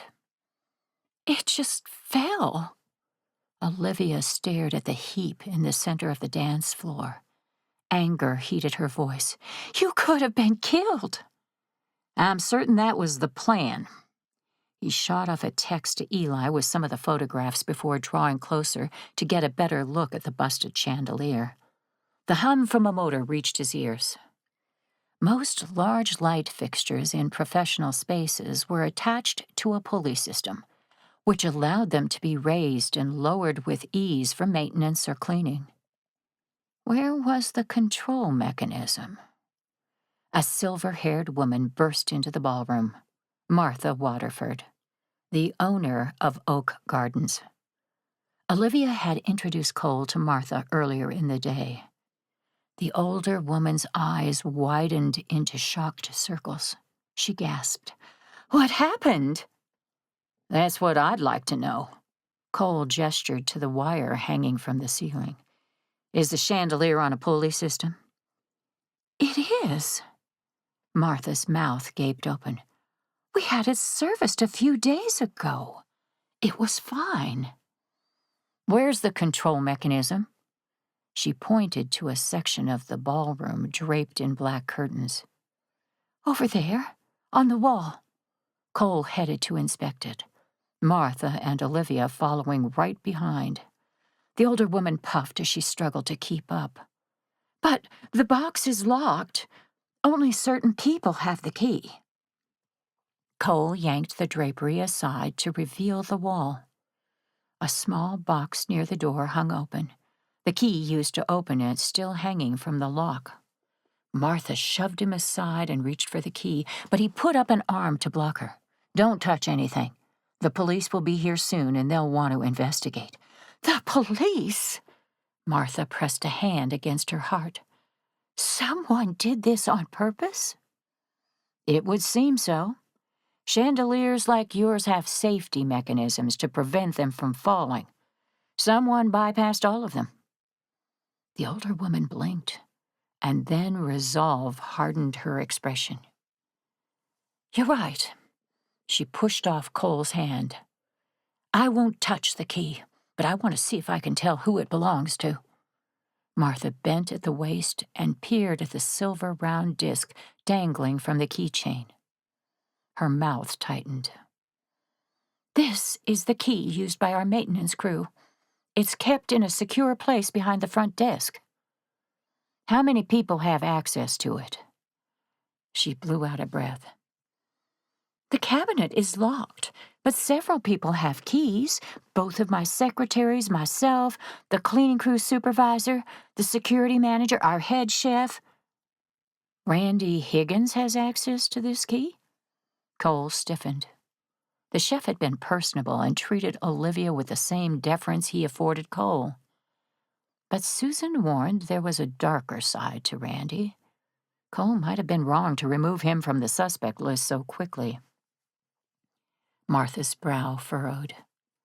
Do you have reason to believe Randy has something to do with this? Yes, but Cole didn't think it was a good idea to list the reasons at the moment. Every second counted, and soon Martha might refuse to answer his questions to protect her company name. He pointed to the security camera discreetly hung from the corner of the ceiling. I need to see your security footage. I'm afraid that's not possible. Martha blew out a breath. Our system went down last night. The company has been informed, and they're sending a repair crew this afternoon." Several police officers entered the ballroom. Martha excused herself and left to speak to them. Cole watched her go, frustration building until he wanted to punch the wall. But that wouldn't get him anywhere. Instead, he took a deep breath and let it out slowly. His anger was a contained beast. The last time he'd let it out, it had caused the death of his parents. Cole did everything in his power to keep control. Olivia touched his arm. "The stalker warned me in his letter that you'd get hurt if I didn't fire you. He attempted to make good on that threat." "Yes, this was a planned attack." Cole envisioned it all in his mind. He disabled the security system. Then he stole the key and deactivated the chandelier's safety mechanism sometime before we arrived today. After that, it was a simple matter of lying in wait behind these black curtains until the perfect moment presented itself. Randy is the only person I can think of who has access to both the security system and the chandelier's pulley system. Cole nodded. Yet something about this situation didn't feel right. He couldn't put his finger on what, though. He scanned the area behind the curtains, looking for anything that might lead to the stalker's identity. The carpet was clean. No help. He ducked behind the curtains and peeked into the room. Perfect visibility. I didn't even sense someone was back here. Cole mentally berated himself for being so careless. He'd been caught up in watching Olivia, distracted by the way she chewed on her bottom lip while thinking, the soft waves of her hair and the beautiful curves of her face. All the while, a killer watched them from the safety of his hiding place. It was humiliating. More importantly, it had nearly cost Cole his life. How could he have let this happen? He wasn't some naive schoolboy with his first crush. He was a trained law enforcement officer, for crying out loud. I should have been paying closer attention. Olivia placed a hand on his arm. The sweet touch sent his cells humming with attention. You're not omnipotent. No one could expect you to know someone was hiding behind the drapery. Baloney, I'm a Texas Ranger. It's my job to know these things. He shook off her comforting hand. Self-loathing coursed through his veins. What if the chandelier hadn't been meant for him? What if it had been meant for Olivia? The very thought sent a chill racing down his spine. She wouldn't have been able to escape in time, and Cole would have been to blame. Olivia stepped into his line of sight. She met his gaze. You're an excellent Texas Ranger, but again, you're not omnipotent.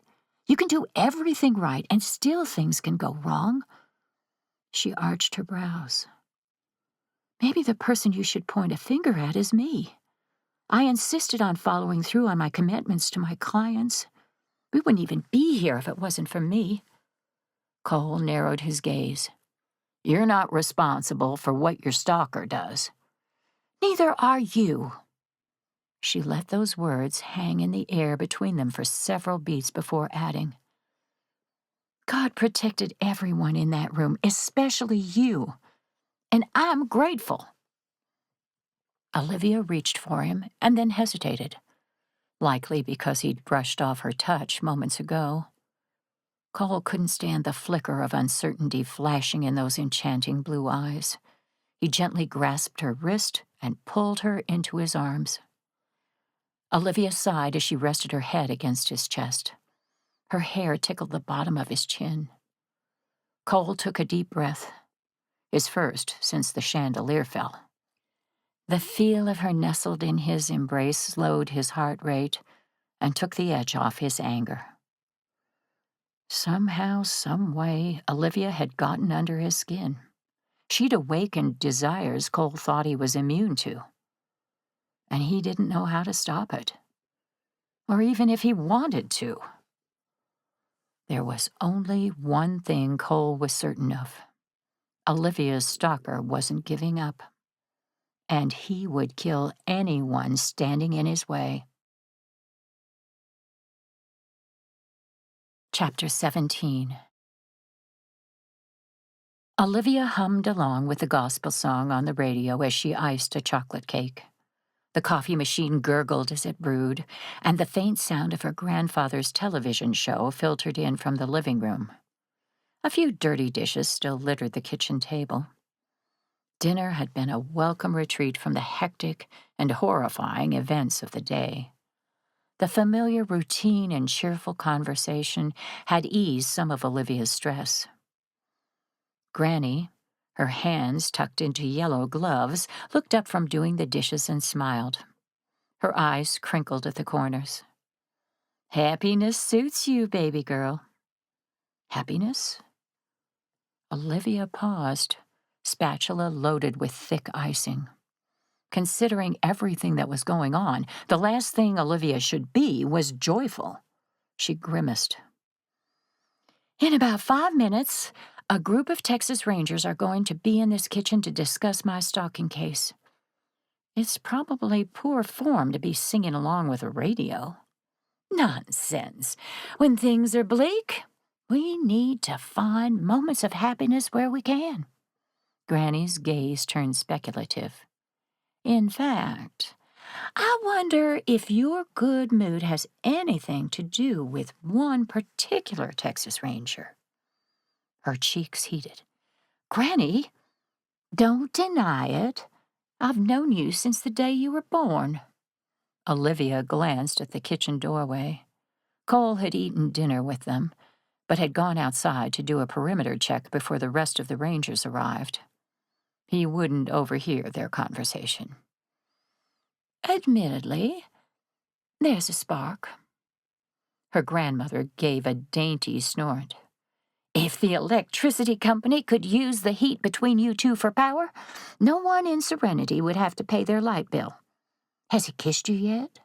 "Granny!" The flush in Olivia's cheeks spread down her neck. She focused on icing the cake. "No, of course not. Cole hasn't even hinted at wanting anything more than friendship. I think he's been burned by love in the past. And, to be fair, I've had my own heartache." Granny's expression turned sympathetic. "Aaron would want you to be happy." "I know." Olivia didn't have guilt about moving on. It just feels weird to have feelings for someone new. Exciting, too. And scary. It's been so long since I was interested in anyone, and I don't know if Cole feels the same way. It's all jumbled together. I forgot what it was like to have butterflies one minute and uncertainty the next. Her nose wrinkled. Add in the stalker, and things are very complicated. Her grandmother hummed. "I don't think they're that complicated. Take it from me, Cole's interested. That's not the problem. The timing may not be perfect, but God works in mysterious ways. Just be open and see where this leads." It was good advice. Olivia tossed the spatula into the empty bowl. "I will." The song changed on the radio and she squealed, "I love this one." Granny's grin widened. "So, sing your heart out." Olivia laughed as her grandmother began crooning off-key. Together they filled the kitchen with their voices, drowning out the radio. The music made Olivia's heart lighter. She danced between the table and the sink, removing the last of the dirty dishes. On one turn, she caught sight of Cole. She bumped into the island with her hip as embarrassment heated her cheeks. He leaned against the doorframe, arms crossed over his broad chest, a smile on his lips. When his gaze met hers, his dark eyes sparkled with amusement. "Don't stop on my account. I love a good concert." She threw a kitchen towel at him. Cole surprised her by catching it with one hand. Then his rich baritone voice mingled with her grandmother's. Granny tugged off her cleaning gloves, laying them on the counter as Willie entered the kitchen. His wrinkled face split into a grin as Granny extended her hand. The two of them began dancing. Olivia's heart swelled at the obvious love between her grandparents. Cole joined her at the island, still singing. He wrapped an arm around Olivia's waist. His touch sent a zing of exhilaration through her. She smiled up at him, loving the way their voices melded together in perfect harmony. Together, they serenaded the couple. When the song was over, Willie kissed Granny. "It's time for bridge, darling. You know how Margie gets when we're late." "I do." Granny untied her apron and hung it next to the fridge. Then she and Willie danced out of the kitchen. Their laughter lingered as they headed for the front door. Their weekly bridge game was something they looked forward to. "Your grandparents are amazing." Cole dropped his arm from around Olivia's waist, but didn't move away from her. Instead, he turned to look her in the eyes. "How long have they been married?" 42 years. Olivia's heart beat erratically as Cole's hand rose to brush a strand of hair off her forehead. His fingertips sent a wave of pleasure through her as they traveled along the sensitive skin at her temple before brushing the shell of her ear. "I can't imagine what that's like."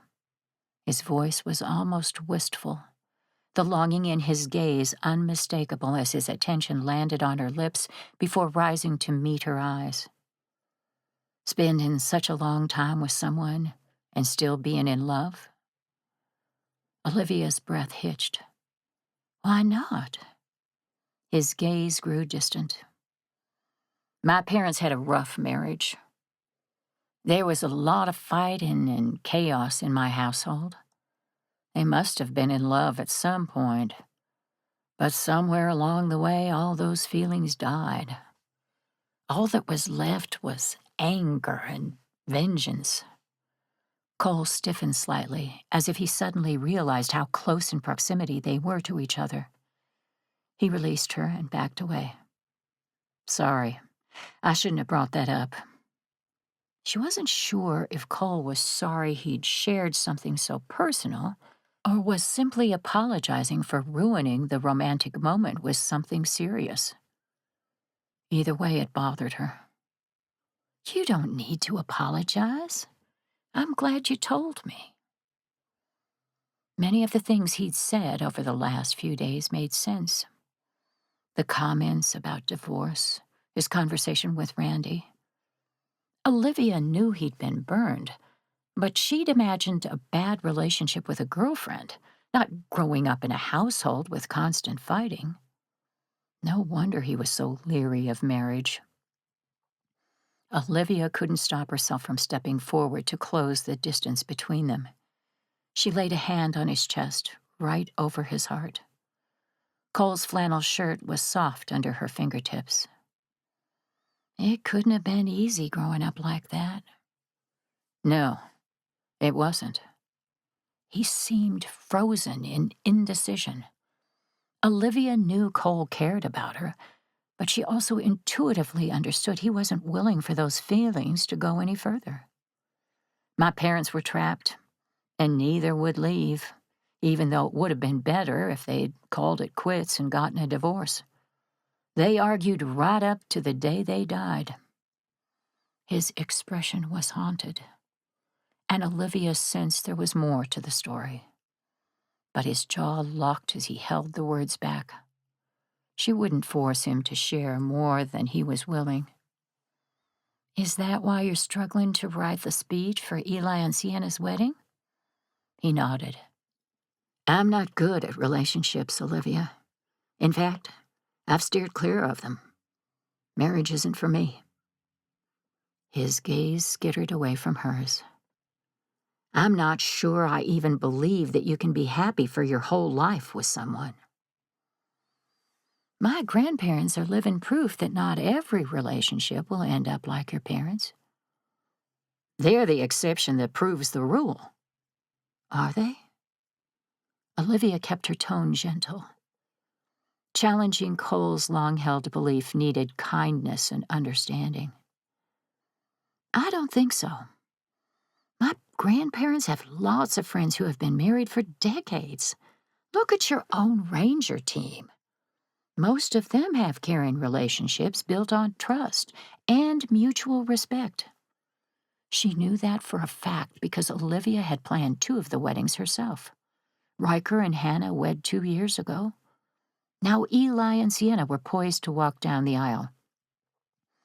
Both couples had been through difficult times, but came out the other side stronger for it. Marriage can be hard at times, yes. But with the right person, he shook his head. People change, Olivia. I'm not the same as I was 10 years ago. I'm sure you aren't either. It's romantic to think a couple can promise to love, honor, and cherish each other. But in actuality, it's a gamble.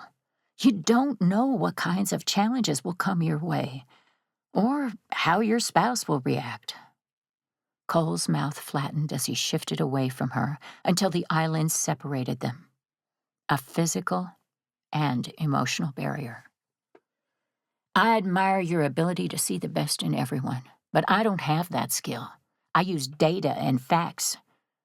Lots of relationships don't last. The doorbell rang. Cole's expression shifted as he jumped into Texas Ranger mode. The team is here. I'll get the door. He fled the kitchen on long strides. Olivia watched him go, her heart sinking. She didn't believe in changing people. If Cole didn't want a relationship, then she would be wise to listen to him, no matter how much it hurt. After her stalker was captured, she and Cole would go their separate ways. The most she could expect was a friendship. And maybe even that was impossible. Her feelings for Cole had grown so much, Olivia wasn't sure she could be around him without hoping for more. The front door opened. As voices filled the entryway, Olivia braced herself for what lay ahead. Eli and Jackson had spent the afternoon interviewing everyone at Oak Gardens. Had today's attack brought them closer to identifying the stalker? And if not, what would? Chapter 18. He'd nearly kissed her. Cole should be thinking about the case, but he couldn't erase the memory of standing in the kitchen with Olivia. The softness of her skin as he brushed the hair from her forehead. Those precious seconds when desire had overtaken his common good sense. He'd stopped himself. But there was no denying his feelings for Olivia were running out of control. Even now, his heart skipped a beat as he accepted the slice of chocolate cake from her. She wore sweatpants and a t-shirt, her long hair left loose to flow over her shoulders. Her creamy skin was clear of makeup. Their fingers didn't touch, but it seemed every cell in Cole's body wanted to. Olivia, on the other hand, deftly avoided meeting his gaze. She busied herself with cutting another slice of cake and plating it. Pain and regret smothered the butterflies flitting in his stomach. He set his cake down on the table and crossed the kitchen to fetch the carafe of coffee. It was better this way. Everything Cole said in their conversation was true. He wasn't interested in marriage or a long-term relationship. Too many things could go wrong. His parents' failed marriage taught him that. It wasn't fair to kiss Olivia, to deepen these feelings between them, and then walk away. Cole poured mugs of coffee and then served his fellow Rangers. Dark circles shadowed the skin under Eli's eyes. Jackson's shirt was stained with something that looked like grease and his hair was mussed, as if he'd been crawling around an attic. The newest member of their team, Felicity Capshaw, waved off the offer of coffee. She'd already poured herself a glass of cold milk to go with her chocolate cake. Once everyone was settled, Cole shifted the conversation away from small talk and onto the case. What did you find out during your interviews at Oak Gardens? Someone definitely tampered with the chandelier. Jackson gestured to the grease on his shirt. I was in the storage unit above the ballroom with the head of maintenance for most of the afternoon. There's a safety mechanism on the motor that runs the pulley system. It prevents the chandelier from hitting the floor even if someone lowers it down. The mechanism was smashed. Cole figured that was the case, but it was good to have confirmation. Any idea who might have done it? No. The storage area isn't locked. Anyone could have gone up there. Forensic technicians dusted the door handles for prints, but everything was smeared. Not that it would have done us much good if Olivia Stalker is an employee of Oak Gardens, but I was hoping it would narrow the suspect pool down. We didn't have any luck with the key or the lockbox on the wall in the ballroom, Eli added. No fingerprints. And the secretary who works the front desk can't remember the last time she saw the key in the cabinet. Nor can the head of maintenance. We have no idea when the stalker took it. Apparently, that particular key is tucked in the back of the cabinet and is only used when the crew comes to service the chandelier. Cole's hand tightened on the handle of his coffee mug as frustration bled into his voice. What about witnesses? Felicity frowned. Her dark hair was pulled back into a low ponytail, which she tossed over her shoulder as she cut into her cake. No one saw anything. I did interview Randy Higgins. He was in the kitchen with half a dozen witnesses when the chandelier fell. He's not our guy. Olivia sighed. I don't know whether to be relieved about that or not. Neither did Cole. The stalker has to be someone associated with Oak Gardens, right? How else would he have known how to work the chandelier? I agree it needs to be someone who's been there and is familiar with the place, but it might not be a current employee. Eli rubbed at his tired eyes. Oak Gardens has cycled through dozens of waitstaff, maintenance workers, and temporary kitchen help in the last 3 years. The venue owner, Martha Waterford, provided a list of the current and former employees, but it'll take time to go through them all. Olivia bit her lip. What about David? He's familiar with Oak Gardens, and he's seen how they operate the chandelier. We were there once while a crew was cleaning the crystals. Jackson shook his head. David has an alibi. Is it his mother? Cole rolled his eyes. Every one of the Rangers laughed. They all knew that family members often lied for each other to law enforcement. Not this time, Jackson said. David was at the Houston Intercontinental Hotel attending mandatory new hire training. Witnesses can place him there during the time of the chandelier incident. He didn't do it. Olivia shoved aside her uneaten slice of cake. I don't understand. If David and Randy aren't involved, then where does that leave us? Without a suspect. This time, Cole couldn't keep the frustration from bleeding into his voice. What about the notes from the stalker? Have forensics found anything that can help us? Eli shook his head. Unfortunately, not. The paper can be bought at any major office supply store. The handwriting is consistent, so they were written by the same person, but there were no unknown fingerprints on them. I've reviewed all the evidence Chief Sims collected, as well as everything from the break-in and the attack on Olivia at the park. We've got nothing solid. He blew out a breath, frustration evident in the crease of his brows. We're no closer to identifying the perpetrator than we were a few days ago. Whoever is behind this has covered his tracks very well. This definitely isn't his first time. What about the jewelry stolen from Olivia's house? It hasn't shown up at any of the local pawn shops. It's possible he's selling it online. Eli shrugged. If so, it'll be hard to track. Cole pushed away from the table. His mind whirled, trying to make sense of what he knew. Something about this case doesn't add up. I can't figure out why the perpetrator, who'd broken into Olivia's house before, suddenly decided to steal her jewelry. It doesn't jive with the other well-planned attacks. Maybe he needs the cash. Jackson sipped his coffee. Or, like you said the other day, we could be looking at two people. Felicity made a noise of disagreement. The stalker is obsessed with Olivia. Someone like that wants to be close to her, wants to touch her things and invade her space. It gives him the high he's looking for. He wouldn't hire someone to do it. I agree. All things being equal, a stalker obsessed with his target wants to be close to her. Cole frowned. He'd spent more time thinking about the chandelier incident. His instincts were good, and while Olivia was gorgeous, Cole couldn't accept he was so enraptured that he'd neglected to pay attention to his surroundings. A law enforcement officer never let down his guard, not even during his personal time. If someone had been watching them from behind the black curtain, Cole was certain he would have felt eyes on him.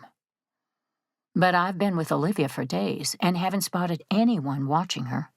Eli has been out with her many times while planning his wedding and never noticed anyone suspicious. What are you saying? When the pieces don't fit, I go back to the beginning and start questioning everything I think I know. Cole drummed his fingers on the table. We assume from the notes that we're looking for someone obsessed with Olivia. What if that's wrong? What if the person after her just wants everyone to believe she's being stalked? The crease in Felicity's brows deepened. Why would he do that? To cover his tracks? To hide the real motive for hurting Olivia? Olivia inhaled sharply. Her hand came up to cover her mouth as an expression of horror seeped into her beautiful eyes. Oh, no. She shook her head, as if trying to deny the train of her thoughts. No, it couldn't be. Cole straightened. His pulse picked up speed. What is it? She lowered her hand. Her fingers trembled. Aaron's brother. His name is Justin Perry.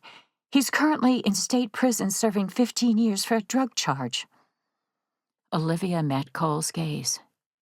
I'm the reason he's in prison. Out of the corner of Cole's eye, he spotted Eli take out his cell phone, probably to do a background check on Justin Perry. Cole focused on Olivia. A flush colored her cheeks, and the horrified expression was still etched on her beautiful features. He couldn't bear to see her so upset, and while he didn't like hearing about Justin for the first time now, that fact didn't stop him from reaching for Olivia's hand. Explain to me why Justin might want to hurt you.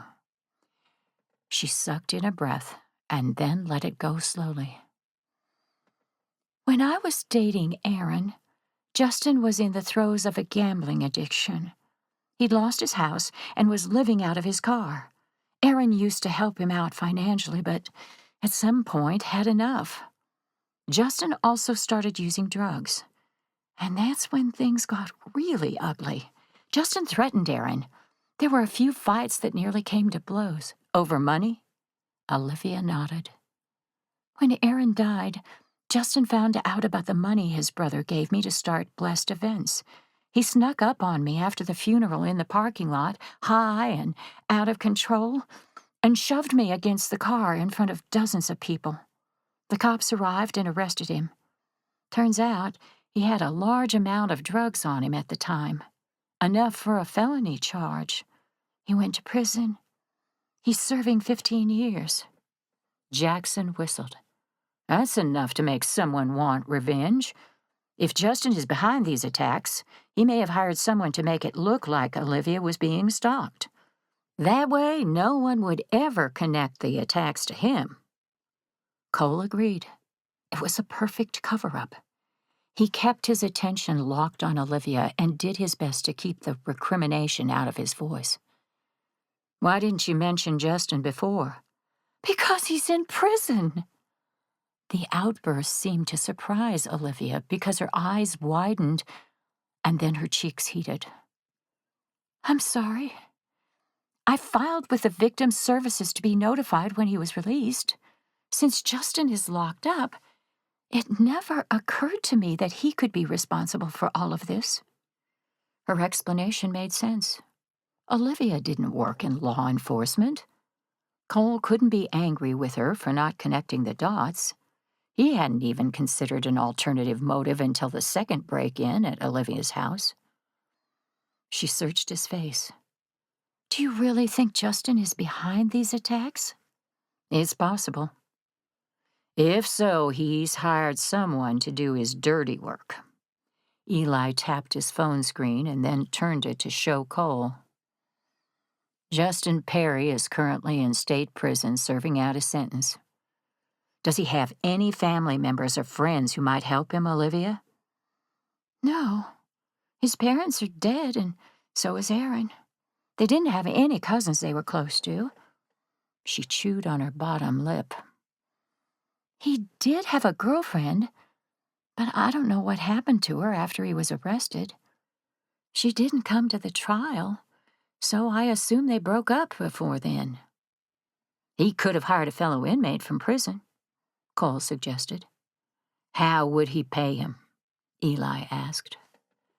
Justin inherited some money when his mom died. Olivia straightened. She passed away right after Aaron. Justin may have used some of the money for his court case, but his mom's house wasn't sold until after he went to prison. It's my understanding the estate lawyer put the proceeds from the sale into Justin's bank account. Can he access it from prison? Cell phones with internet access are smuggled in and sold on the black market in prison. So, yes. Cole met Eli's gaze. We need a warrant for Justin's bank account and a list of all his visitors. If he hired someone to hurt Olivia, chances are he's communicating with that person somehow. I also want to interview him. Why? Olivia asked. Because men like Justin aren't loyal. If we find enough evidence to show he's behind this and threaten to charge him with attempted murder, he may tell us who his accomplice is. Cole gently squeezed her hand. My priority is keeping you safe. The best way to do that is by capturing your attacker. Cole's cell phone sounded an alarm. He stood and yanked the device from his pocket quickly, accessing the security app for Olivia's house across the street. After the last break-in, he'd installed it on his own phone. A man in a dark hoodie approached her front door. Never mind. Maybe we won't have to ask Justin who his accomplice is. He showed the image to Eli and Jackson. Someone is sneaking up to Olivia's house. Chapter 19. Olivia paced the length of the living room and then checked her watch. 3 minutes. It had been 3 minutes since Cole, Eli, and Felicity left to intercept the man nearing her house. She desperately wanted to peek out the front windows to see what was happening, but Jackson had asked her to stay back. He'd stationed himself next to the curtains. From time to time, he parted the blinds to look across the street. What's happening? Olivia's nerves were strung tight. Jackson's attitude only made matters worse. The man was infuriatingly calm. His stance was casual, his long limbs loose. Anyone observing Jackson would think he was watching a friendly football game between neighborhood children, not a potentially deadly interaction with a would-be killer. It's too dark, and they're in the shadows. I can't tell. Fresh worry spiked through Olivia. Any more of this stress and her heart would give out. Jackson released the blinds. They settled back in place as he turned to face her. Everything's going to be okay. How can you know that? Olivia's hands balled into fists, her nails biting into the tender flesh of her palms. In the span of 24 hours, Cole has been shot at and nearly had a chandelier dropped on his head. He's not a cat with 9 lives. Jackson snorted. No, but he's not going after the guy alone. He's got Eli and Felicity as backup. All of them are excellent at their jobs." He leveled a knowing gaze in her direction. "You care about Cole, huh?" This was the second time tonight someone had picked up on her feelings for the handsome Texas Ranger. Granny was forgivable. She knew Olivia well, having raised her since she was 15. But Jackson? He'd only met her a few days ago. Under normal circumstances, Olivia would be mortified. Right now, however, all she could think about was Cole's safety. Her thoughts must have been written on her face because Jackson nodded as if she'd said the words out loud. "Good. He needs someone like you." That stopped Olivia in her tracks. "What do you mean?" "He needs someone who sees that life is more than just the bad things that happen, someone who operates in joy but is also fiercely loyal." Jackson turned to peek out the window again. "Cole didn't have the best upbringing, and it messes with his head sometimes. He hasn't had a lot of happiness, and he doesn't trust easily." "Sounds like you can relate." "No." His voice grew soft. "But I knew a girl just like him once. She succeeded in pushing me away. Sometimes I wish—" Olivia's heart broke at the regret in his voice. "You wish that you'd fought harder." He nodded. "We were young. Maybe it still wouldn't have worked out, but at least I would have tried." She considered the warning coded in Jackson's message. Fear could be an insidious thing. Cole was courageous enough to tackle a killer, but dealing with his own past, that terrified him. She'd seen it in the way he did everything possible to keep up a wall between them. Olivia couldn't change him. If Cole ultimately decided to walk away, then that was his decision. But had she been brave? Had she told him exactly what he was walking away from? No. She hadn't shared her true feelings with Cole. Olivia wasn't even sure she'd had time to suss out her own emotions with everything going on. What she did know was that she wanted to explore whatever was happening between them. Maybe when this was all said and done, she'd walk away with a broken heart. But so what? She'd had one before. She'd lost Aaron, her fiancé, the man she was going to spend the rest of her life with. That hadn't destroyed her. Love required risk. It would take courage to put herself out there and admit she was developing powerful feelings for Cole, but there was no other way. The question was, when? This situation was already stressful enough as it was. She didn't want to make things worse by pouring her heart out. Later. Once the stalker was caught, and she'd had a moment to breathe, then they could have a serious conversation about what they both wanted. Jackson's posture straightened. "Cole's coming up the sidewalk." Moments later, he walked in the front door. He wasn't bleeding, no bullet holes or other injuries.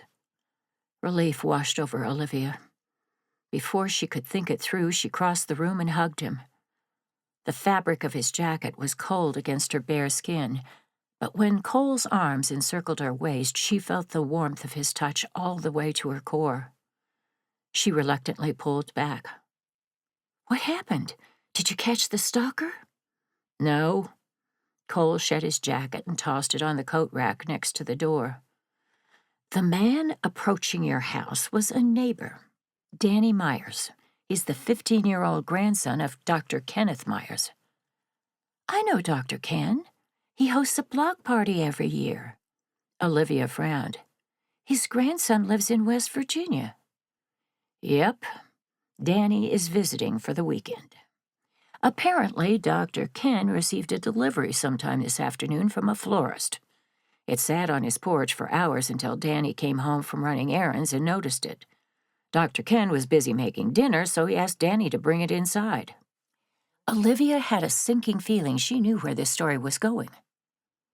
"The flowers were meant for me, weren't they?" He nodded, his expression grave. "Your name was on the card. They figured the delivery guy had accidentally brought them to the wrong house. Danny was delivering them to you when he was ambushed by 3 Texas Rangers." Poor kid.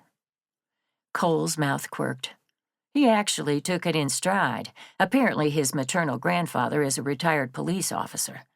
He pulled out his cell phone and opened the Photos app. A vase of black roses rested on Olivia's front stoop.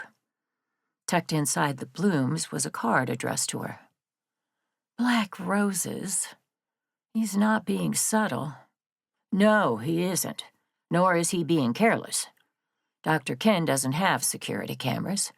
I believe that's why the stalker dropped the flowers off at his house instead of yours.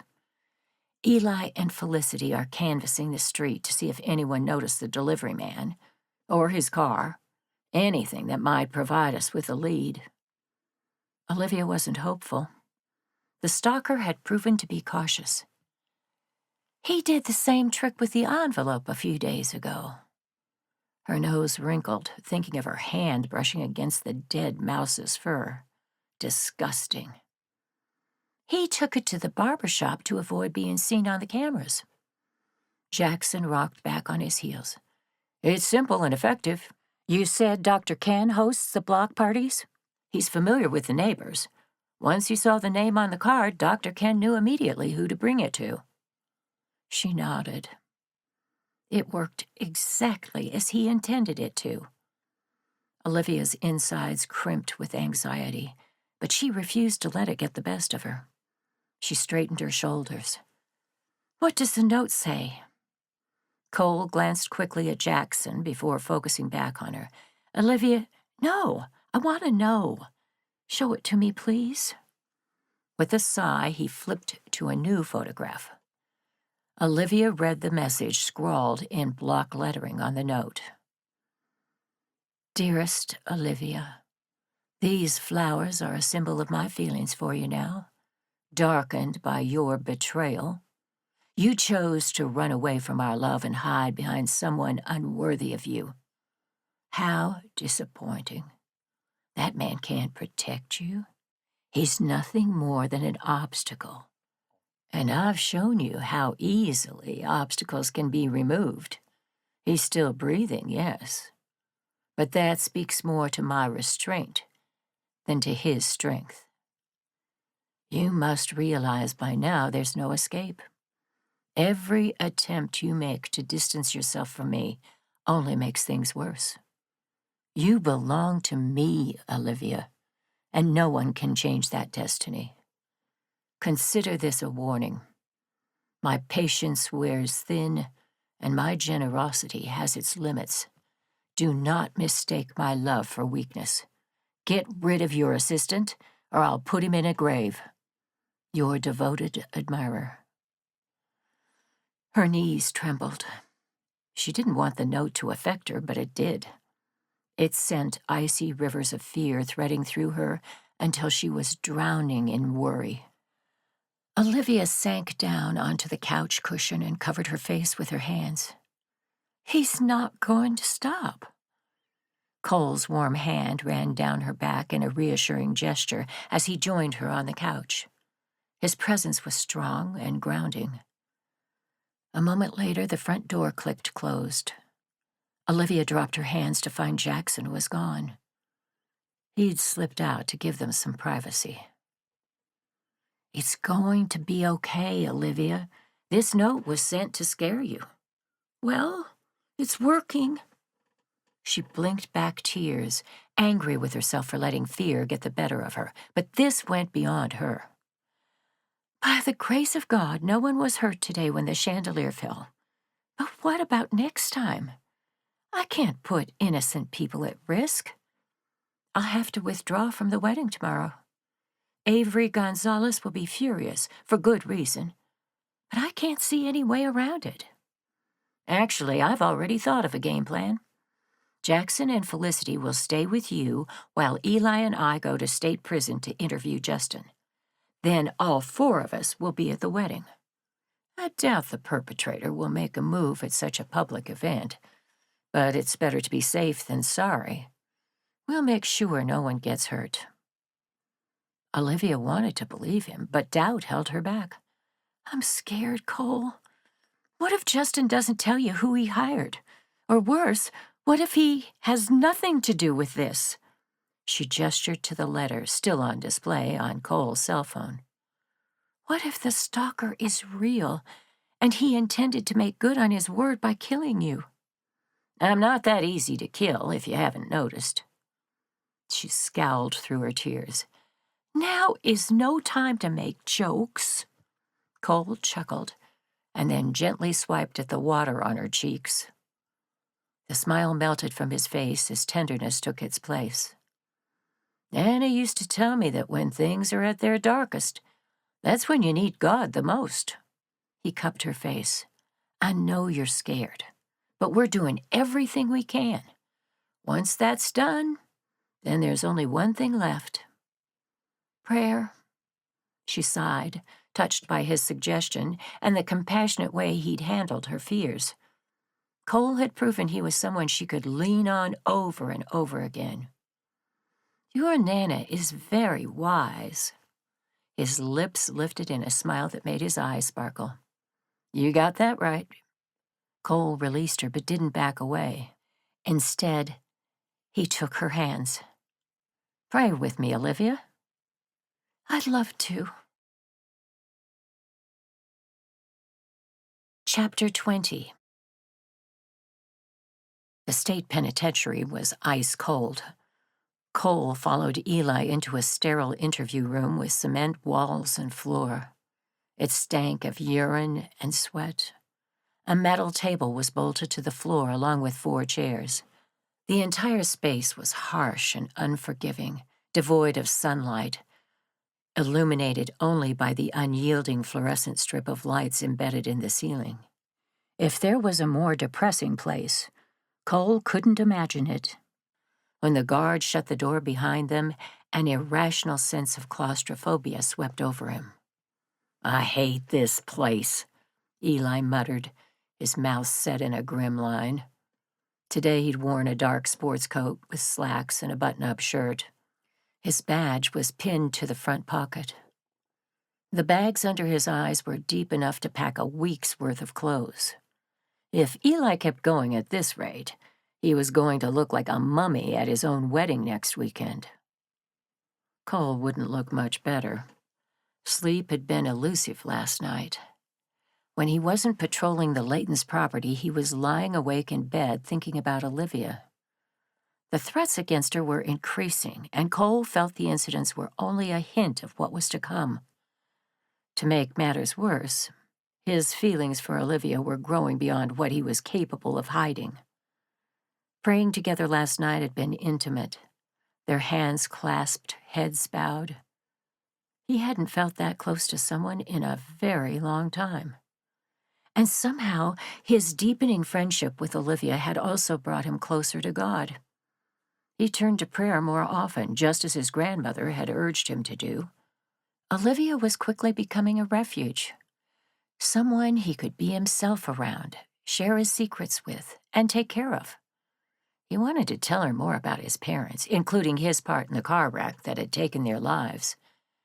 Cole didn't understand why, but he needed Olivia to understand his resistance to pursuing a relationship had nothing to do with her. It was him.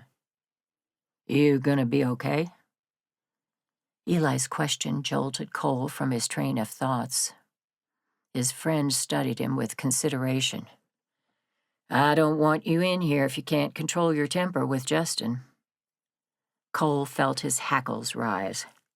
Eli's comment struck at the core of his fears, that his temper would one day take control of him again.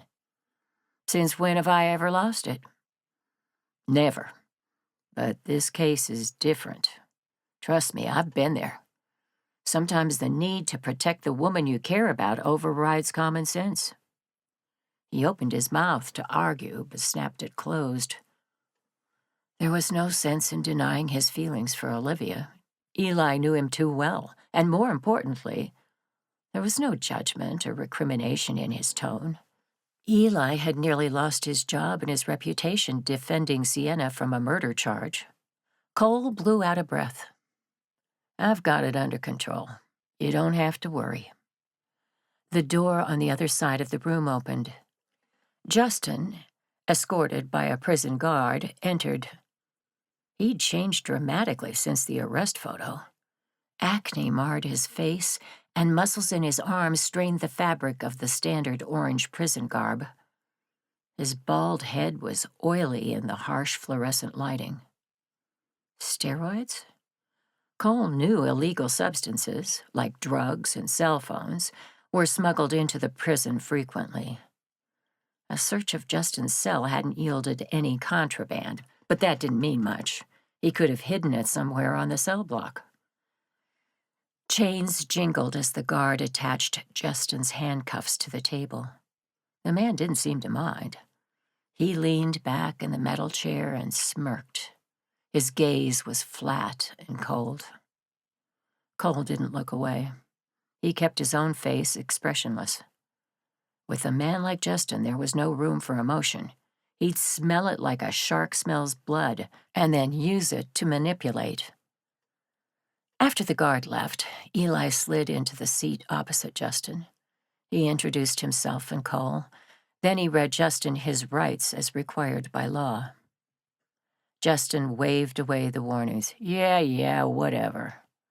He pulled out an e-cigarette from his shirt pocket and took a drag. What's this about? Olivia Leighton.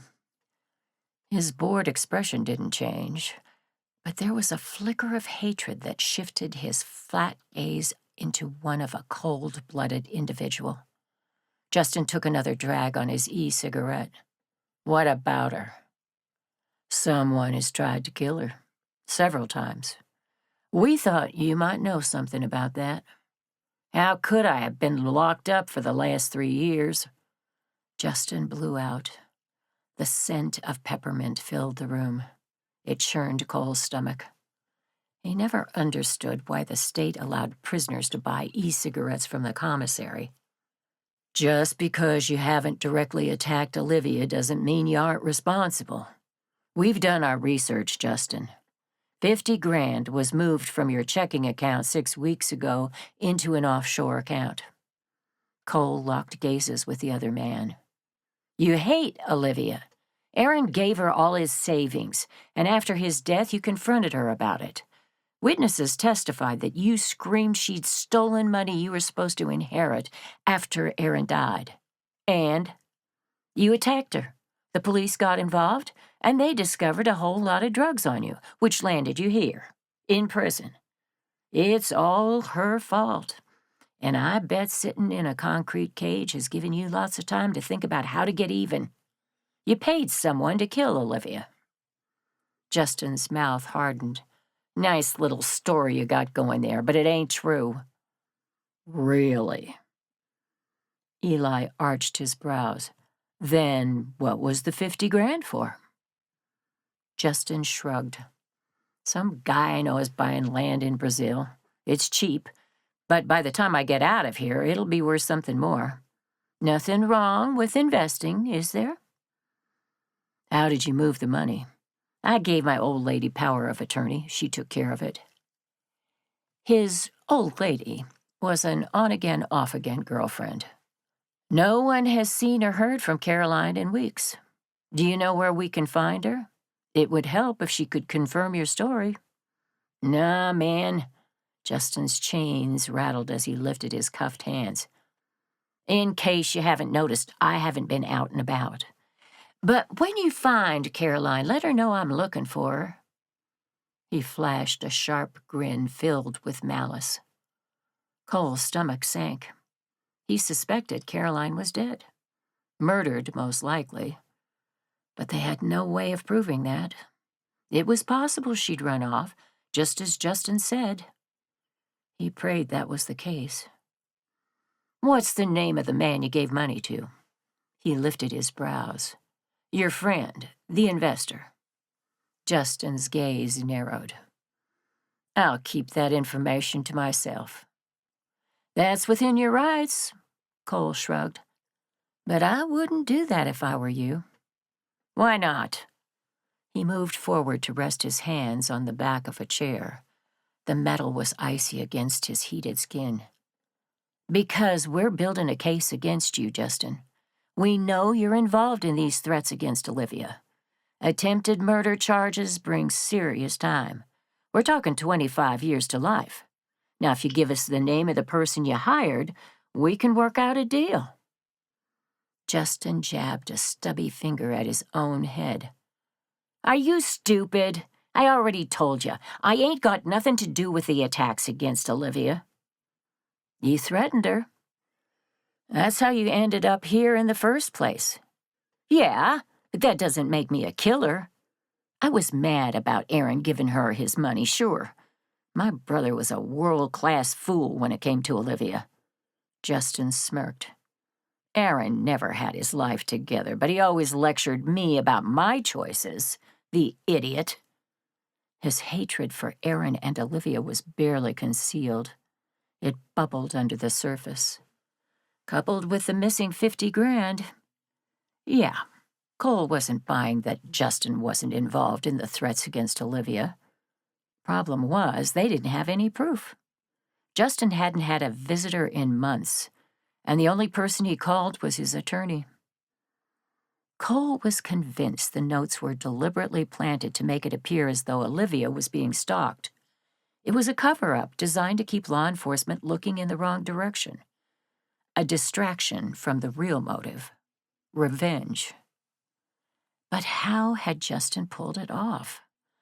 The only logical conclusion was that he'd hired someone who'd been in prison with him. Thousands of inmates circle through the prison every year. It would take time to identify a potential suspect. They needed a name. "Olivia hasn't crossed my mind in years." Justin leaned back in his chair and took another drag of his e-cigarette. "I'm busy surviving in this joint, counting down the days until I get out. After that, I'm starting my life over, far away from Serenity and everyone there." Cole chuckled. "You expect me to believe that you haven't thought about Olivia in years? The woman who put you behind bars?" He leaned down until he was hovering over Justin. "This isn't going away. I won't stop until I find everyone involved, and once I prove you were a part of it, you're going to spend the rest of your natural life behind bars. Last chance, Justin. Give us the name of the man you hired. End it now." The younger man glared up at him.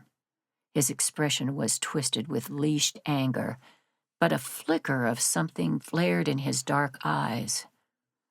A need for vengeance. Bloodlust. Justin's mouth curled up. "You don't scare me, Ranger." He moved into Cole's space, challenging him. "If you had anything solid, we wouldn't be talking." Cole straightened and then glanced at Eli. "This is a waste of time." "Sure is," Justin smirked. "These attacks on Olivia, they're a serious concern. One thing I've learned in prison is that once you're a target, it doesn't stop. So you'd better get to work solving the case. Tick-tock, Ranger." He met Cole's gaze. "Olivia's days are numbered." Chapter 21. The wedding went off without a hitch.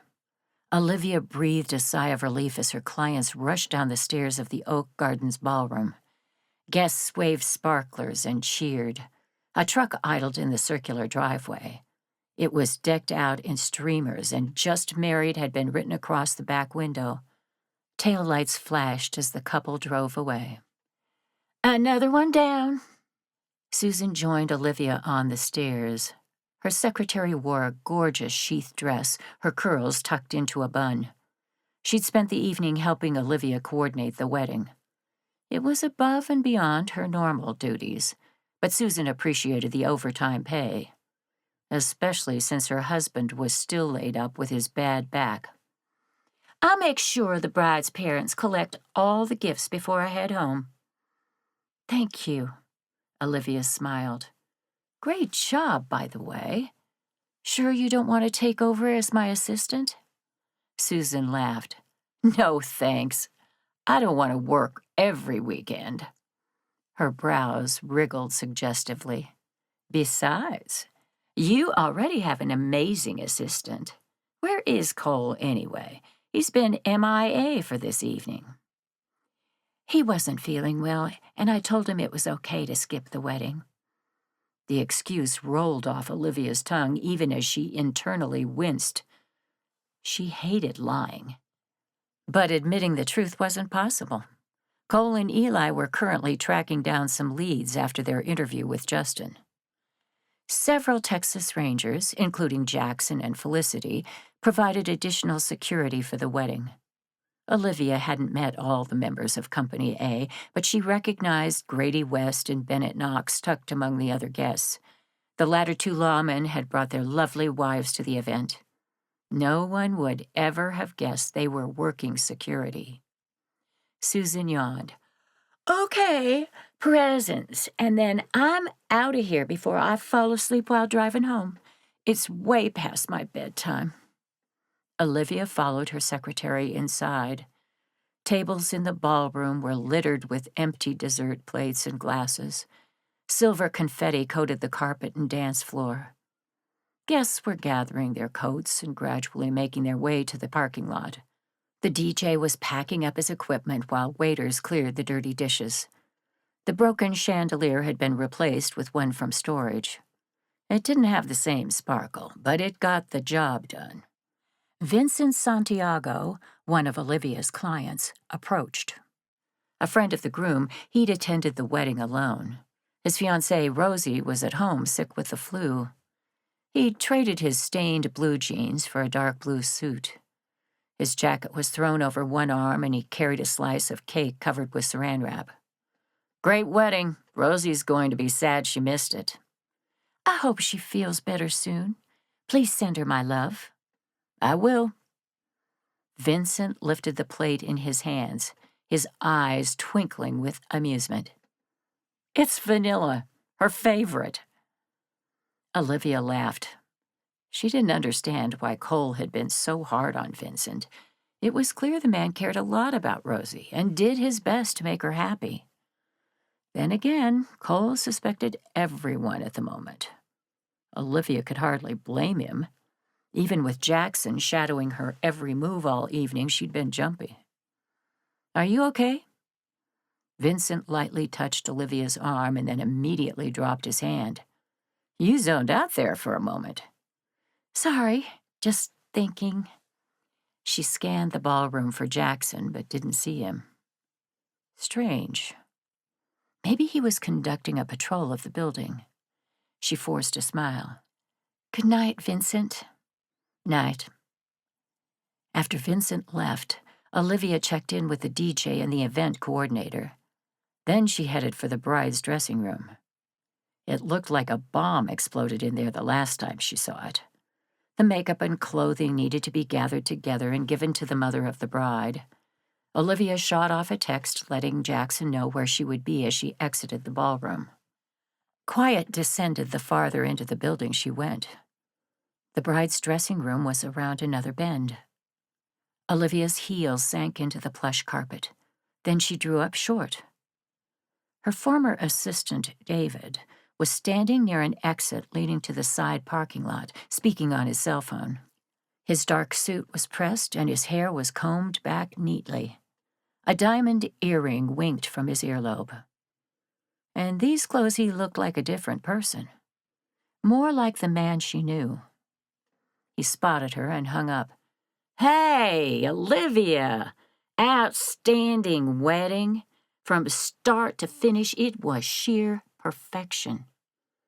His expression turned wistful. I'm gonna miss working on these weddings together. We made a great team. His compliment was so genuine, Olivia felt a pang of regret. How could she ever have believed David was her stalker?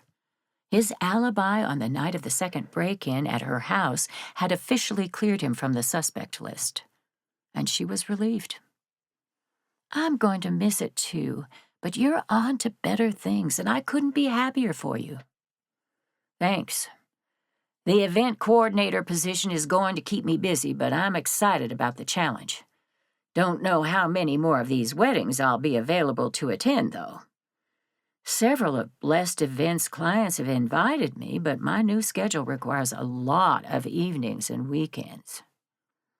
Susan and I were just discussing that, Olivia sighed. When this was all said and done, she'd have to find a new assistant, a real one this time. It was exhausting to think about. Let me know if anyone from the hotel is looking for a change, a small-town job with decent pay and a nice boss. David laughed. I will. He paused and then tilted his head. Cole not working out? I don't know. We'll see how long he sticks around. David made a sound of agreement. I warned him you were a perfectionist. Olivia chuckled. She couldn't deny it. It was good to see you, David. She gestured to the bride's room. I better get a move on, otherwise I'll be here all night. Sure. David walked off, but then stopped and turned. His expression was intense. You look great tonight, Olivia. Real pretty. Her pulse fluttered as fear jolted through her veins. She felt trapped in David's stare, and suddenly Olivia became all too aware of how isolated they were in the hallway. Would anyone hear her if she screamed? She wasn't sure. Primal instinct caused her to take a step back as David reapproached. Her back bumped against the wall. He had her cornered. David seemed oblivious to her terror. He stopped a short distance away, just shy of invading her personal space. Listen, I know this sounds forward, but would you consider grabbing a bite to eat with me? Angie and I have been having more trouble. In fact, she broke up with me. It's official. We're done. You're nice, and I enjoy talking to you. With everything going on, I could really use a friend. He has an alibi. The words played like a mantra in her head as she attempted to wrangle her emotions under control. There was no logical reason to be afraid of David, but there was something about the intense way he was looking at her, like she was prey. It was unnerving and made her question everything she knew. Could she outwardly reject him? If David was her stalker, saying no could send him into a rage. Olivia could scream for help and eventually someone would come, but that wouldn't stop a bullet. Or a knife. David's hand was in his pocket. Did he have a weapon? Olivia's mind jumped from thought to thought, fear causing her heart to jackhammer against her chest. God, help me find the right words. Olivia licked her lips. Sorry, David. I've got so much to do tonight. In fact, I need to check on Susan. She's supposed to be taking care of the gifts, and I don't want her to forget any. She slid along the wall, inching away from him. Her heart thundered. It was loud. Olivia was terrified he'd hear it. Let's take a rain check on dinner. She had no intention of eating with him, ever, but he didn't need to know that. David's gaze narrowed. I thought you were going to the bride's dressing room. I will, after I check on Susan. Olivia slid to the side, skirting around David. She half expected his hand to clamp down on her arm, but it didn't. Once the path was clear, Olivia bolted. David called out. She ignored him. The need to put distance between them was instinctive and overwhelming. Safety and people were a short distance away in the ballroom. Olivia rounded the corner at full speed. Her body collided with something solid, knocking her back. Her hair, left loose, flew into her face, blocking her vision. Hands grabbed her arms. David? Had he gone the back way in order to intercept her? Olivia screamed. Chapter 22. Olivia! Her hair was in her face and she was on autopilot, struggling against his hold. Cole dodged Olivia's knee as it came up. He released her, once again calling her name. She didn't seem to hear him. Her blood-curdling scream brought Texas Ranger Grady West racing around the corner just as a kick landed on Cole's shin. The pointy part of her high heel sent pain shooting up his leg. He took another step away from her. The hallway behind her was empty. What on earth had scared her so badly? "Olivia, stop! It's Cole!" She froze. Strands of hair fluttered with each one of her heaving breaths. She tossed the caramel mane out of her face and finally registered his presence. Relief, so potent it made Cole's heart ache, melted the fear from her face. He reached for her, lightly grasping her biceps. "What happened?" "David." She pointed with a shaking finger down the hallway. Grady didn't need any additional information. The ranger took off in pursuit, his boots pounding against the carpet. Cole opened a door next to them. It was a small conference room. He steered a trembling Olivia inside.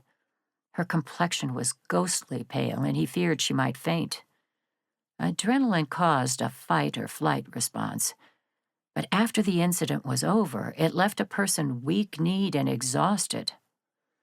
To make matters worse, Olivia hadn't been sleeping well. The sheer amount of stress she'd been under was enough to make anyone crumble. He pulled out a chair. "Here, sit." She ignored his order, instead wrapping her arms around his waist. Cole immediately responded by pulling her close. Olivia fit against him perfectly, as if she'd been made for him. He brushed a kiss across her temple. The scent of her shampoo, something light and floral, was now familiar after all the time they'd spent together recently. Olivia's breathing steadied. Cole gently ran a hand up and down her spine in a soothing motion. Questions needed to be asked, but they could wait. Right now, he was going to comfort her. And thank God that she was okay. Half an hour later, Cole stood in the hallway outside the conference room with Grady. His friend and colleague was grim-faced. His suit was stained with dirt and the fabric over one knee was ripped. He'd tackled David in the parking lot before escorting him back inside. Ranger Bennett Knox was questioning the man in an empty office a few doors down. "Felicity and Jackson are on their way to the hospital." Grady scraped a hand through his dark hair before replacing his cowboy hat. Tara found Felicity violently throwing up inside the bathroom just as the newly married couple was leaving for their honeymoon. Dr. Tara West was Grady's wife. Currently, she was inside the conference room with Olivia.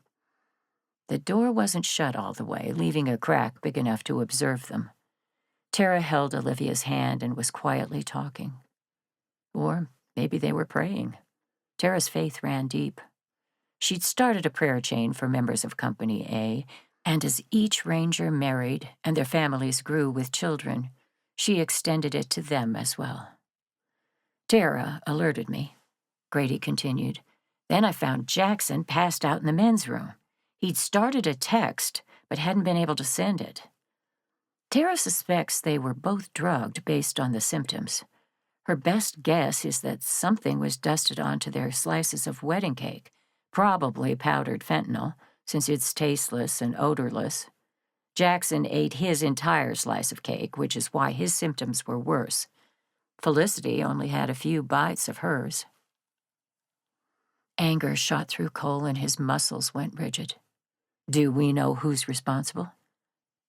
"No. I reviewed the security footage, but the waiter who handed them the cake slices kept his head down the whole time. It doesn't look like someone who works here because he doesn't appear in the kitchen until halfway through the reception. He delivered a few meals, and then the cake slices to Jackson and Felicity. He left after that." Grady tapped on his phone and brought up an image on the screen. It was a still taken from the video footage. A man, dressed in a waiter's uniform, kept his head down as if he was studying his shoes. Cole estimated he was around 6 foot, mud-colored, straight hair. He squinted. Is he wearing a wig? Yes. Felicity was able to give us a brief description. She said he had a mustache and beard, looked fit, and moved with confidence. He also wore glasses. Something about him didn't sit right with her the first time she spotted him, so she kept an eye on him during the reception. He remained professional, didn't seem out of place. Some of the other servers even chatted with him. We're conducting interviews now to see what was discussed, but so far it was mundane stuff. Grady flipped to another photograph taken from the video footage. But look at this. The culprit stood at the edge of the ballroom with a tray. He was within 5 steps of Olivia's makeshift command station behind the DJ booth. Although his face was turned down to avoid the cameras overhead, his attention was locked on Olivia, who was busy talking with Susan about something. Cole's hands balled into fists. He'd heard the saying, "seeing red," but had only experienced it once in his life.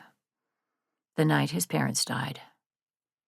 Now his temper spiked to a level he hadn't known was possible. Somewhere in the recesses of his mind, an alarm bell went off. He gritted his teeth and sucked in a breath. Who is he? We don't know. Chief Sims found the wig, mustache, and glasses in the dumpster outside. We've sent it to the lab for processing. Hopefully we'll get some DNA from it. Grady zoomed in on the image. Is it possible this man is David? He studied the culprit, willing his temper back under control. They have the same size and build, but it's hard to say definitively since his face is turned down. At that moment, Eli came around the corner. Alongside him was Texas Ranger Bennett Knox, another member of Company A. They joined Cole and Grady outside the conference room. Grady filled them in on what they knew so far. Bennett gestured to the man in the photo. I doubt that's David. Amelia and I spent the last half hour interviewing him. Amelia Sanchez was Bennett's wife. She was an expert profiler with the state police. David says that Olivia freaked out after he asked her to have dinner. He was shocked by her behavior. When we shared she was being stalked, he seemed genuinely surprised. I don't think he intended to upset her. That makes some sense, since David has an alibi for one of the break-ins at Olivia's house, Eli added. He was doing new hire training at the Intercontinental Hotel. We have witnesses that confirm it, and security footage that backs the alibi up. Cole's jaw tightened. The analytical side of him knew his colleagues were right. It was possible David had nothing to do with the attacks against Olivia, but he couldn't shake the feeling that things weren't that simple. Now, I don't want to mark him off the suspect list because of his alibi. Not yet. The last break-in at Olivia's house, the one David has an alibi for, included theft. The perpetrator stole jewelry. He'd never done that before, even though he'd been in her house multiple times. I still think we could be dealing with 2 different people. Bennett rocked back on his heels. I'll ask Amelia to do a complete workup on the case. She can give us a profile of the stalker and confirm or refute Cole's suspicions about the second person. Cole shot his colleague a grateful look. I appreciate it. What about the chef? Grady asked. Randy Higgins is a suspect, right? He could have easily poisoned the cake slices. Except he was in the kitchen with dozens of employees when this waiter, Eli pointed to Grady's cell phone, the image of the man in glasses was still on display, delivered the cake slices to Jackson and Felicity. Yeah, but if we're dealing with 2 different perpetrators, as Cole suggests, then Mr. Glasses could be working with a chef. Randy drugs the cake slices, and Mr. Glasses delivers them. He had a good point. Cole considered the options. We need to be careful before eliminating anyone off the suspect list. Let's review all the footage from today. Track Mr. Glass's movements and interview everyone he interacted with. The priority is IDing him.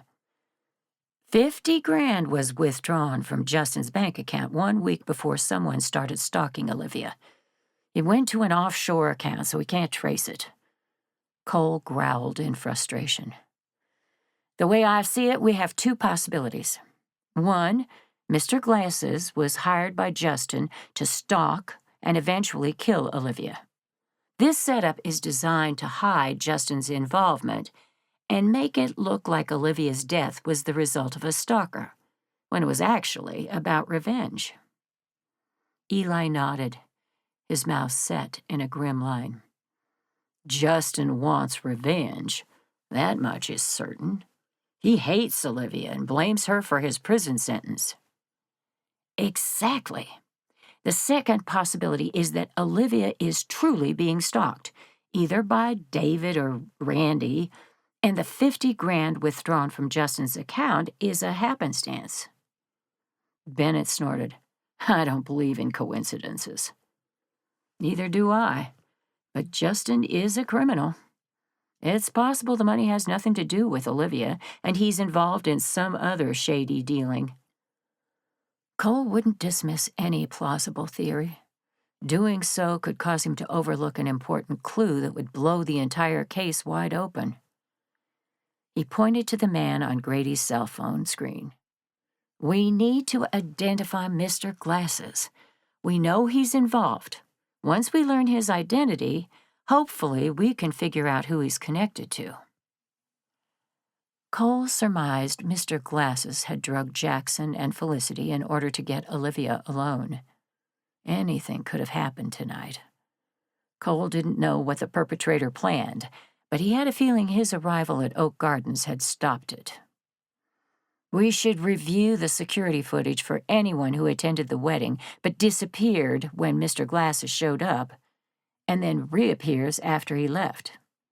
It's possible he's been here the whole time. Good idea. Grady rocked back on his heels. I'll do that.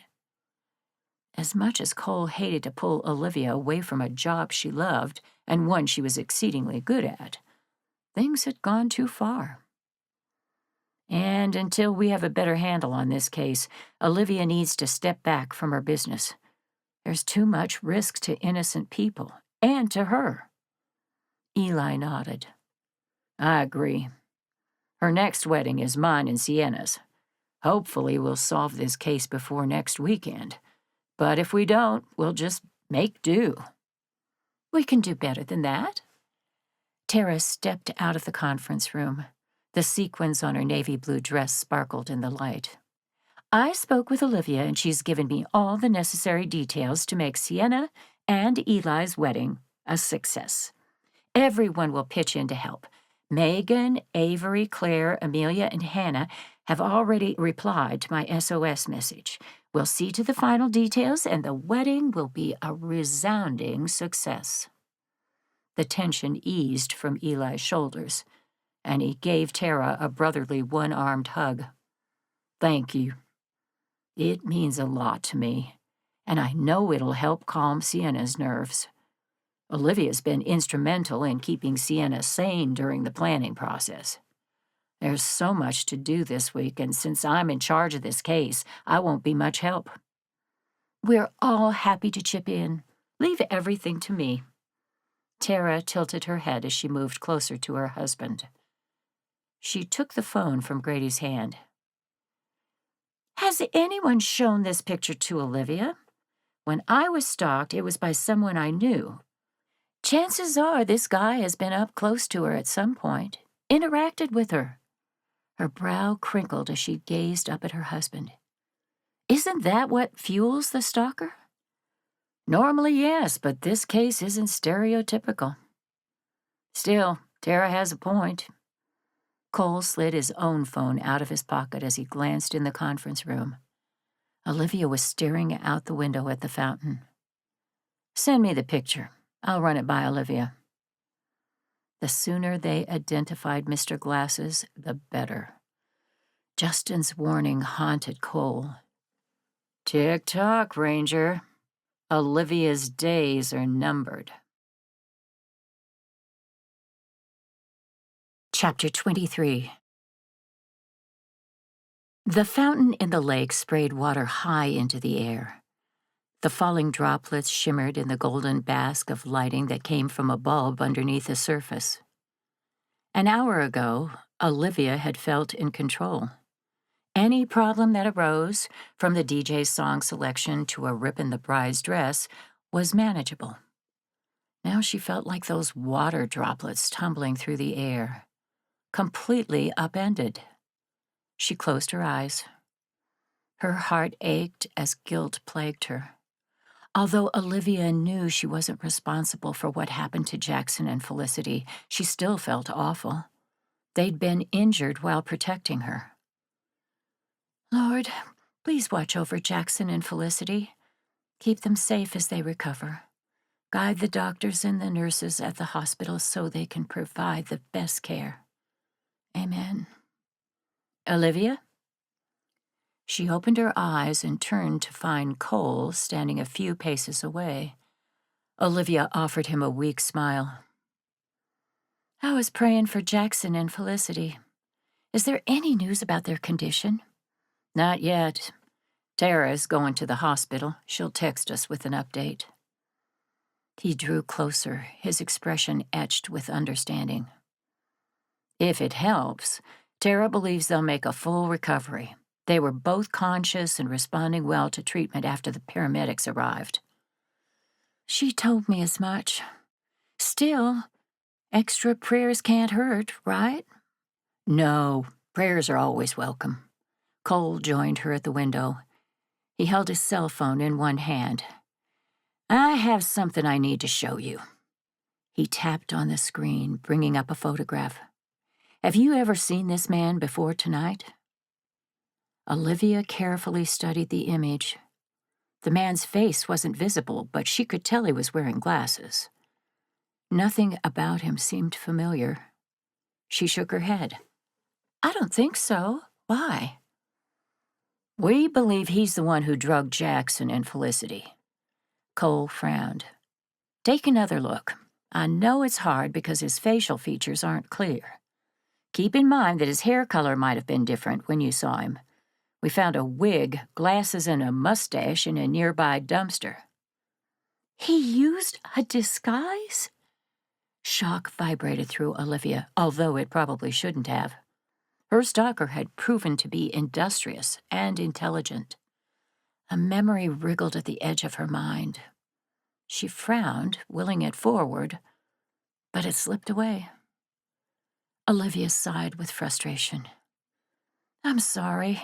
Without being able to see more of his face, it's impossible to say whether I've seen him before or not."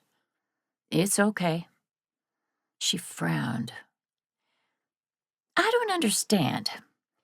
If this guy drugged Jackson and Felicity, then how does David fit into all of this?" "We're still looking into that." Cole clicked his phone off. He pulled out a chair. "Sit down. I'll fill you in on everything we know." For the next 5 minutes, Olivia listened without interrupting. She waffled between confusion, horror, and anger, especially when Cole told her about his visit with Justin. She'd never liked Aaron's brother and had long suspected he was involved in more than just drugs. "There's something I need to tell you." Olivia licked her lips. "After Aaron died, I asked Chief Sims to investigate the matter. Aaron was violently allergic to bees and was careful to steer clear of them. We'd been in the shed a few days before his death. There was no beehive." Cole's eyes widened. "Are you saying that Justin killed his brother?" "I had a suspicion. Justin had asked Aaron for money but was refused. He got angry about it. Then, a few days later, he showed up at Aaron's house and apologized. They hung out together for a while. 2 days later, Aaron was dead. He had an EpiPen in his house near the back door, another in the living room. Aaron was careful because he knew his allergy was serious. The EpiPen next to the back door had been moved to the medicine cabinet.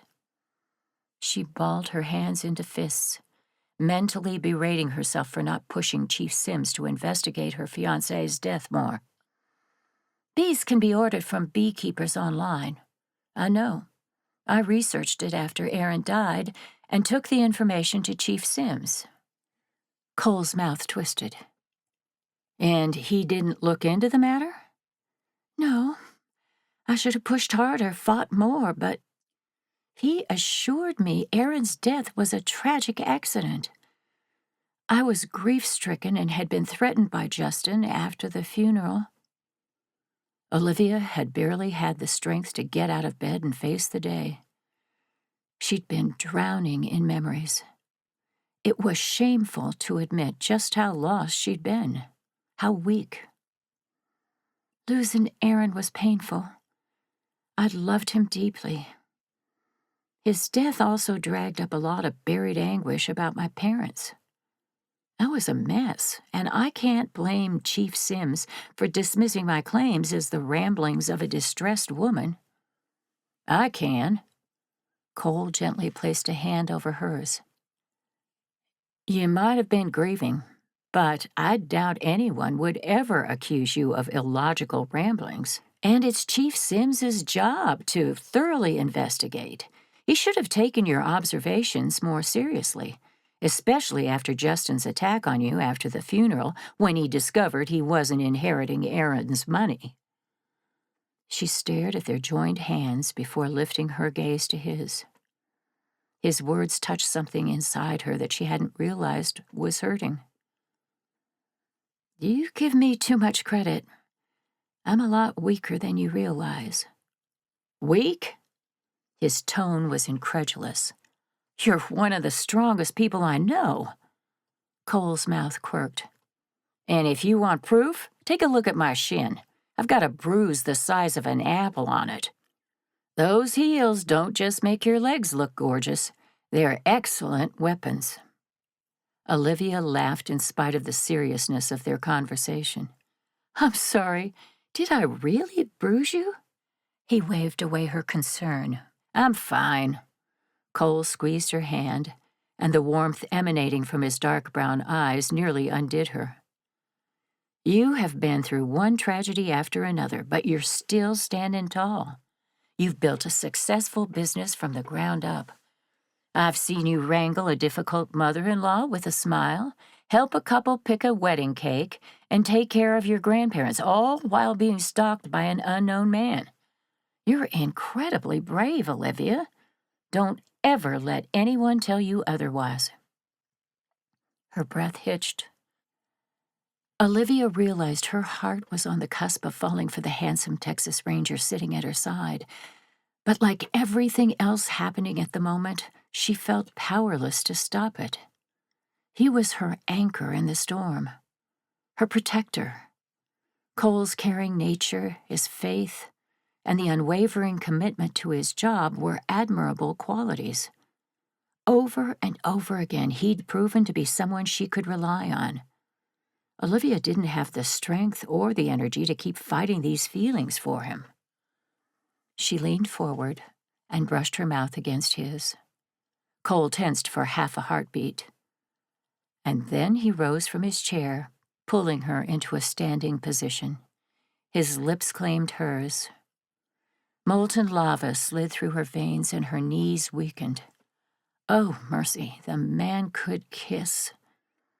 Olivia lifted her hands to his broad shoulders as he deepened the kiss, gently leading her to a world only they knew.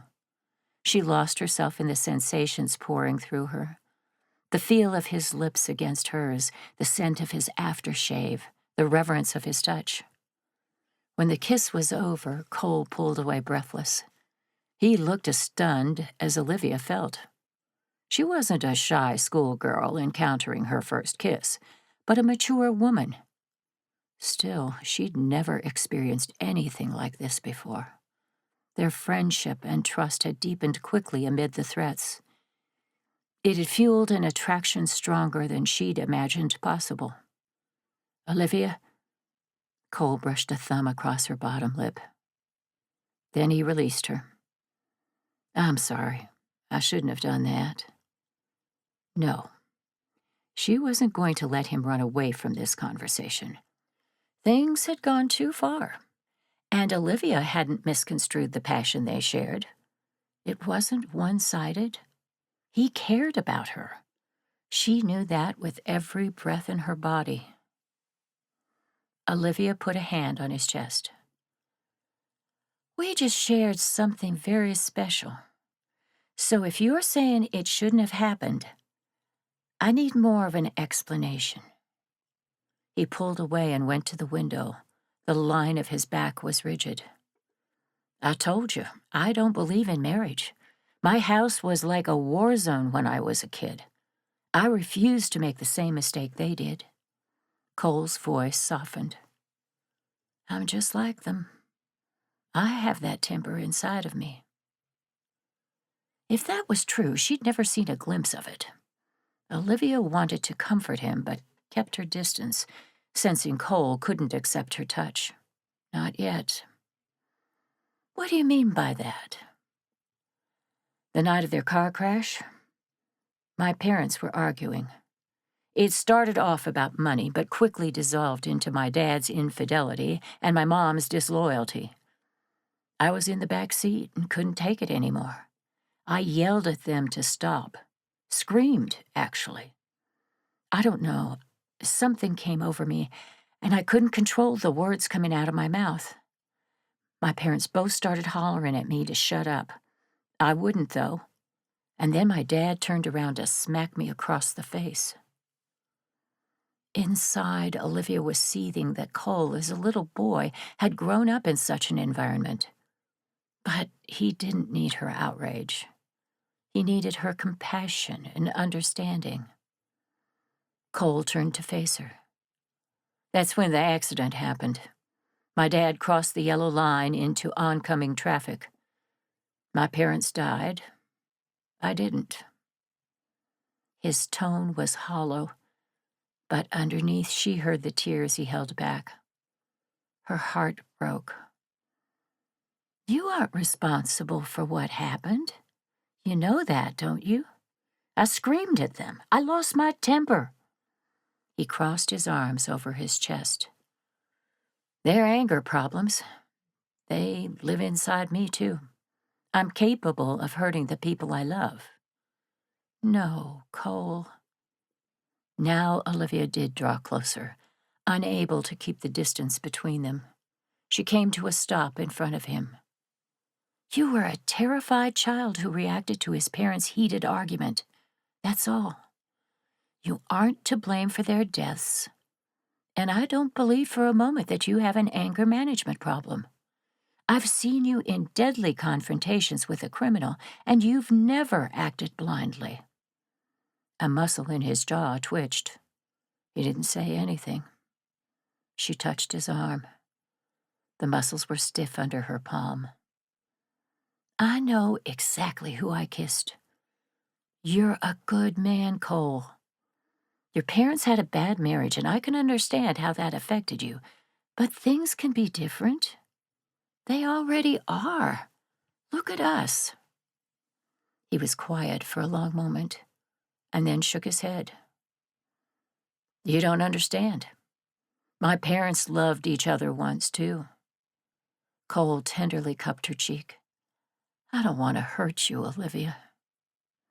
This man, he wasn't trying to be difficult or stubborn. He was protective right down to his core, and Olivia's heart expanded. The fact that Cole was worried about hurting her was a testament to how much he cared. "You would never purposefully hurt me. You aren't like your parents." "I wish I could believe that." He sighed. "It's late, and I'm tired. So are you. Let's go." She hesitated and then nodded. They'd been through a lot tonight, and while she hated leaving things so conflicted, Continuing this conversation when they were both emotionally wrung out would make things worse instead of better. The night air was frigid as Olivia walked beside Cole to his truck. Serenity Police Department cruisers sat next to official state patrol vehicles in the parking lot, a physical reminder of the stalker that had come breathtakingly close to her tonight. A shudder rippled down Olivia's spine. How much longer could this go on? Cole's cell phone beeped with an incoming text as he hopped into the driver's seat. He scanned it. Jackson and Felicity are both stable.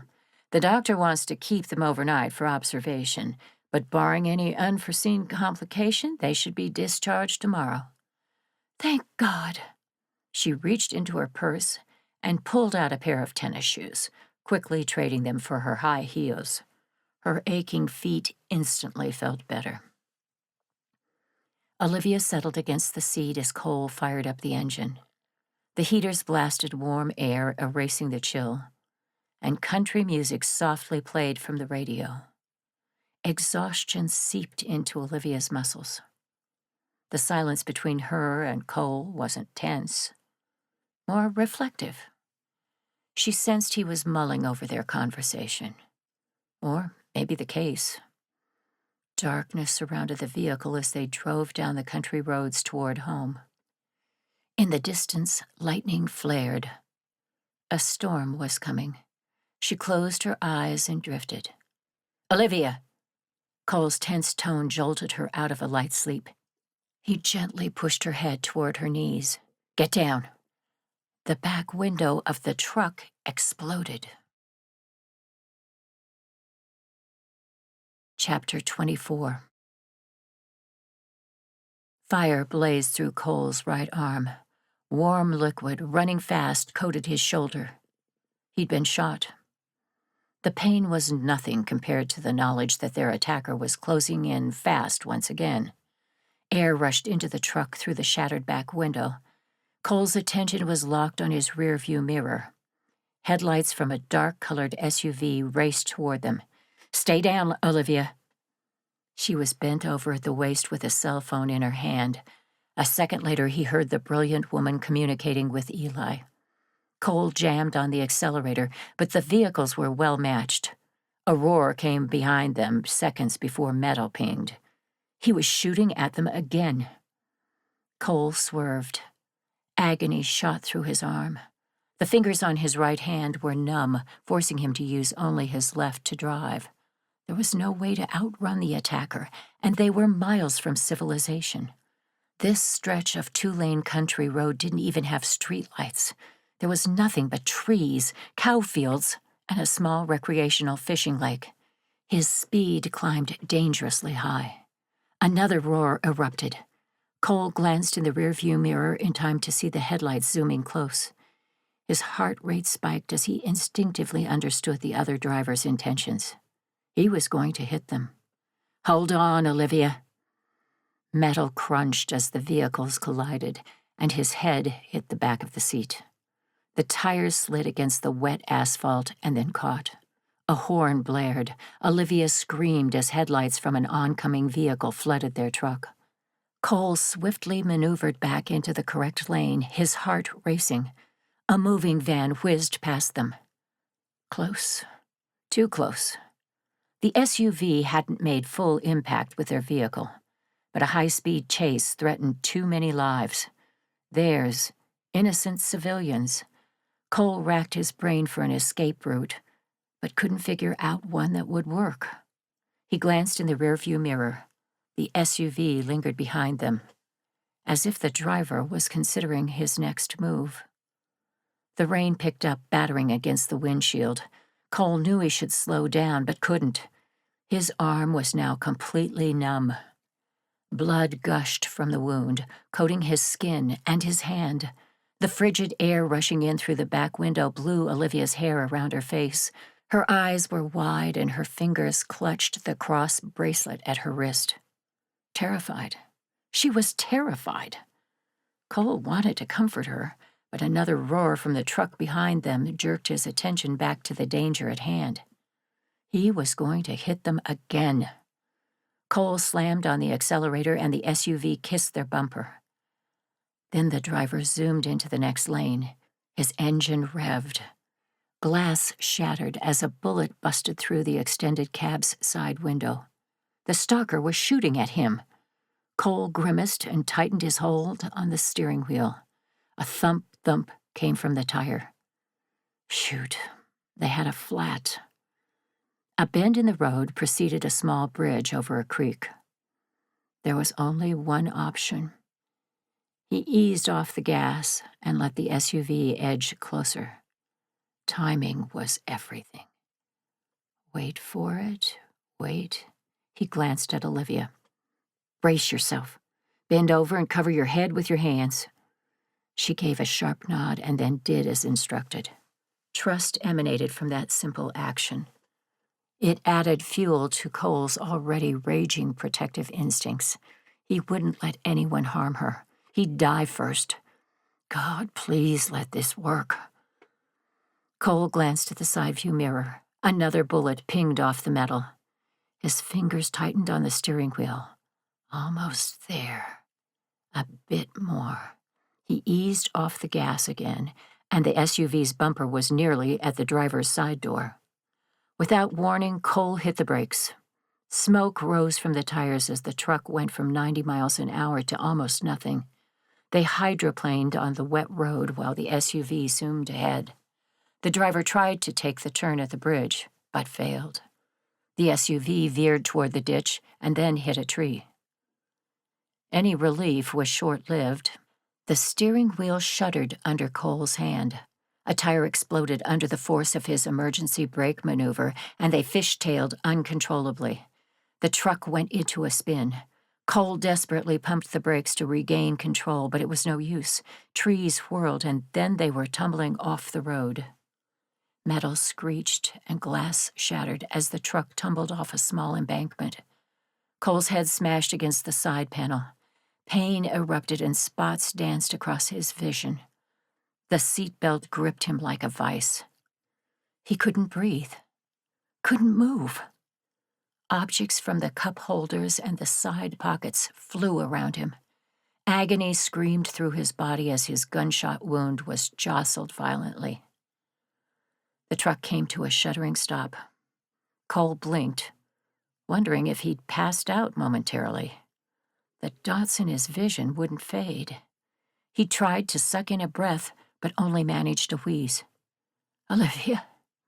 Panic rose in his chest when she didn't answer. He twisted his head to look at her, his neck protesting even that slight movement. Her seat was empty. Olivia! I'm here. She appeared at his broken window. Cole couldn't make out her features in the dark, but a second later his door swung open. By some miracle, it still worked. Then her hands were touching him. You passed out. I found the first aid kit under my seat. You've been shot. No. He blinked to clear his vision, even as he reached for her. Are you hurt? I'm fine, just bruises. Her face swam in front of him. Cole could barely make out the faint scratches on her cheek. Her hair was damp from the rain.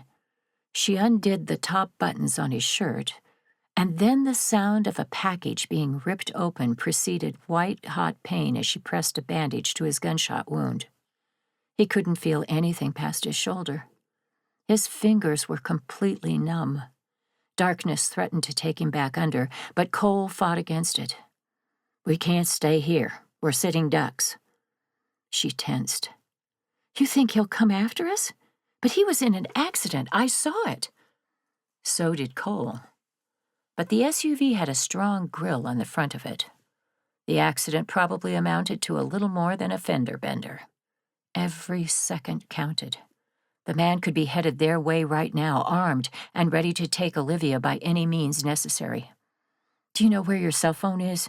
Or mine? My cell was crushed in the accident and doesn't work. I haven't seen yours. It had been in the cup holder before the accident and could be anywhere in the vehicle. They didn't have time to hunt for it. Cole fumbled with his seatbelt, finally finding the release. We have to move. Backup was on the way since Olivia had called Eli before the accident, but it would take them time to get there. "Wait, you've lost a lot of blood." She opened another bandage and then quickly looped it over and around his shoulder to help slow the bleeding. The pain from his wounds and the adrenaline running through his veins heightened all his senses. Her touch was efficient but gentle, and when she was done, Olivia brushed her mouth against his. A light kiss, softer than the rain pattering against the leaves of the tree, but the emotion behind it was enough to send Cole's heart racing all over again. "Susan and her husband have a vacation rental nearby." Olivia lowered herself to the ground. "This time of year, no one occupies it. We can hide there until help arrives." Cole gritted his teeth and climbed out of the wrecked truck. He swayed, his vision once again swimming. Bile rose in the back of his throat. "If I pass out, keep moving." "I won't do that, so you better not pass out." Olivia looped his good arm around her shoulders. "Lean on me." Together they made their way to the tree line.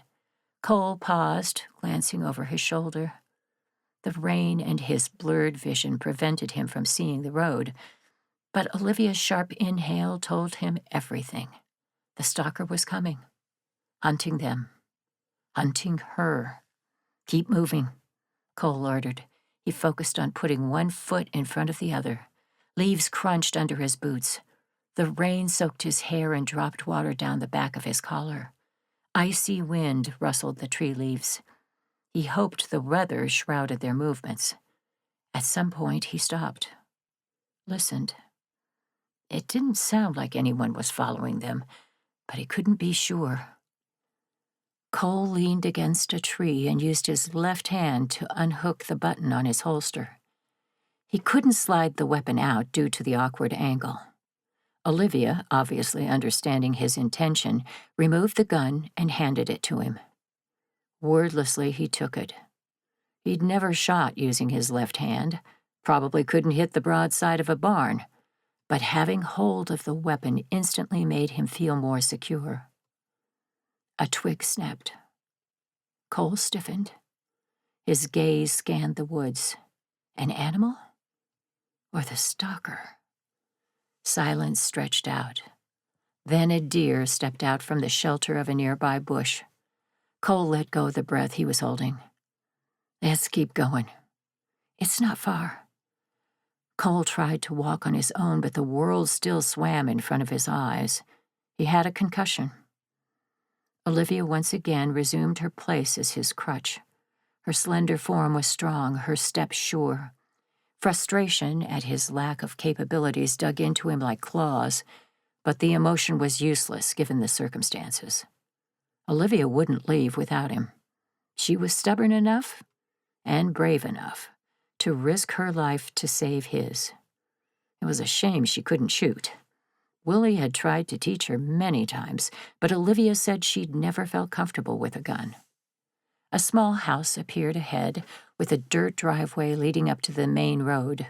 The lake was on their left, a dark black blob against the backdrop of pine trees. Olivia and Cole circled the building, stopping at the front stoop. He was panting. Despite the cold nighttime air and the drizzle, sweat gathered at the base of his spine. "Wait a second."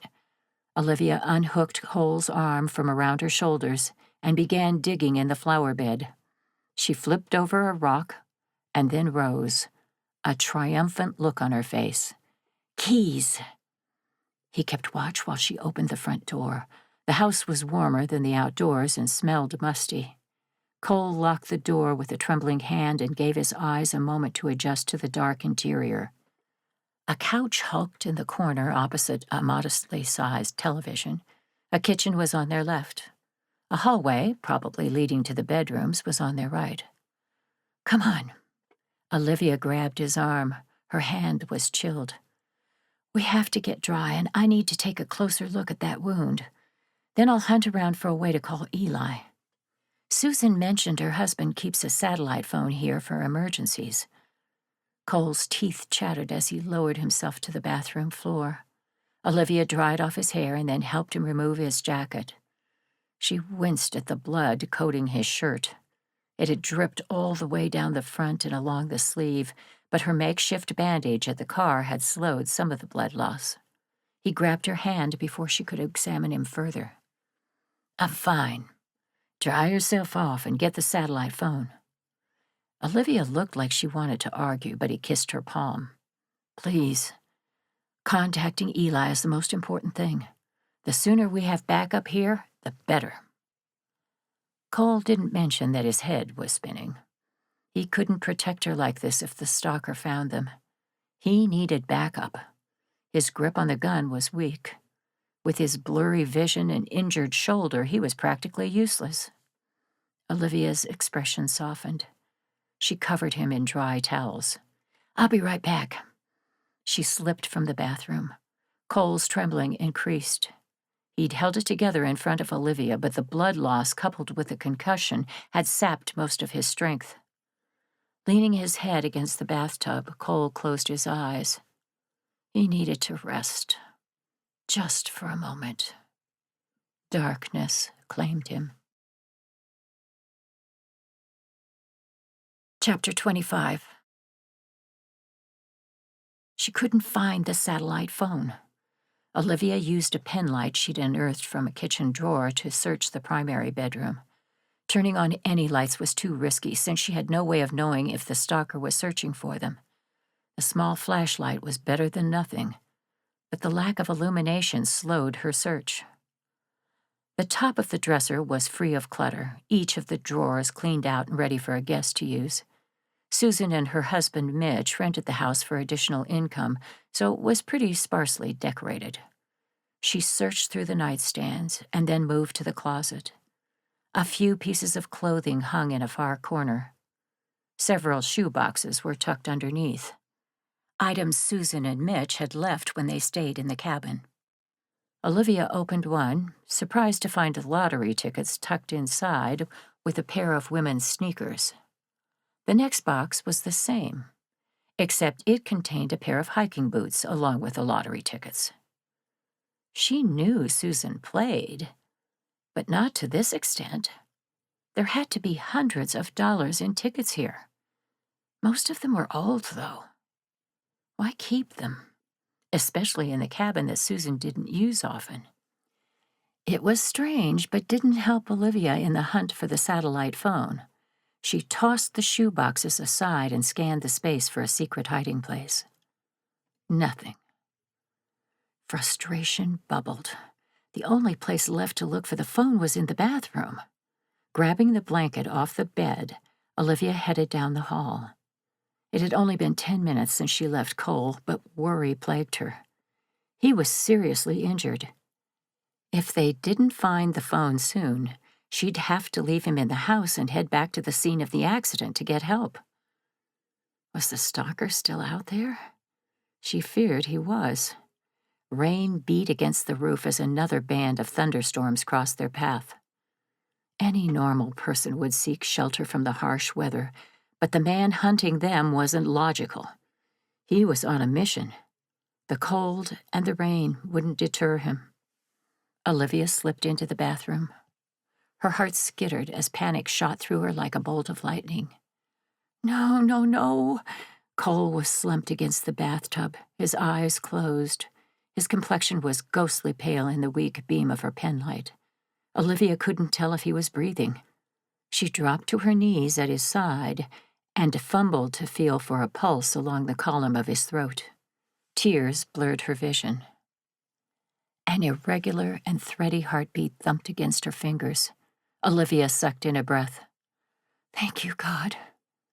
Cole was alive, but the situation was more grave than ever. He needed help, now. She covered him with the blanket to help his body stay warm, and then frantically searched the bathroom for the satellite phone. There was nothing in the cabinets but towels, washcloths, and small toiletries. The linen closet was locked, though. Olivia fished the house keys out of her pocket, relieved to see a smaller key on the chain. She tried it in the lock, and the door swung open. Cleaning supplies neatly lined the shelves next to a few canned food items and extra water in case of an emergency. The satellite phone was plugged into an electrical outlet nestled in the back wall of the closet. Olivia snatched it up. Urgency ran through her as she dialed Eli's number. Praise sweet baby Jesus that she'd memorized his contact information along with Cole's when they took over the investigation. Eli answered on the first ring.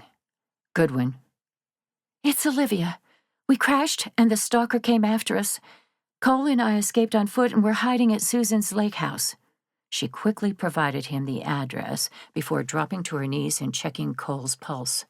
Still thready. "Cole's been shot. We need an ambulance, ASAP. He's unconscious and has lost a lot of blood." "Hold on." Eli's voice grew distant, but his barking tone indicated he was giving orders. Then his voice grew louder again. It sounded like he was running. "Police officers and EMS are en route. So am I. Help will be there in 5 minutes, Olivia. Just hang on." Relief ran through her. The sound of glass shattering cut it short. Olivia froze.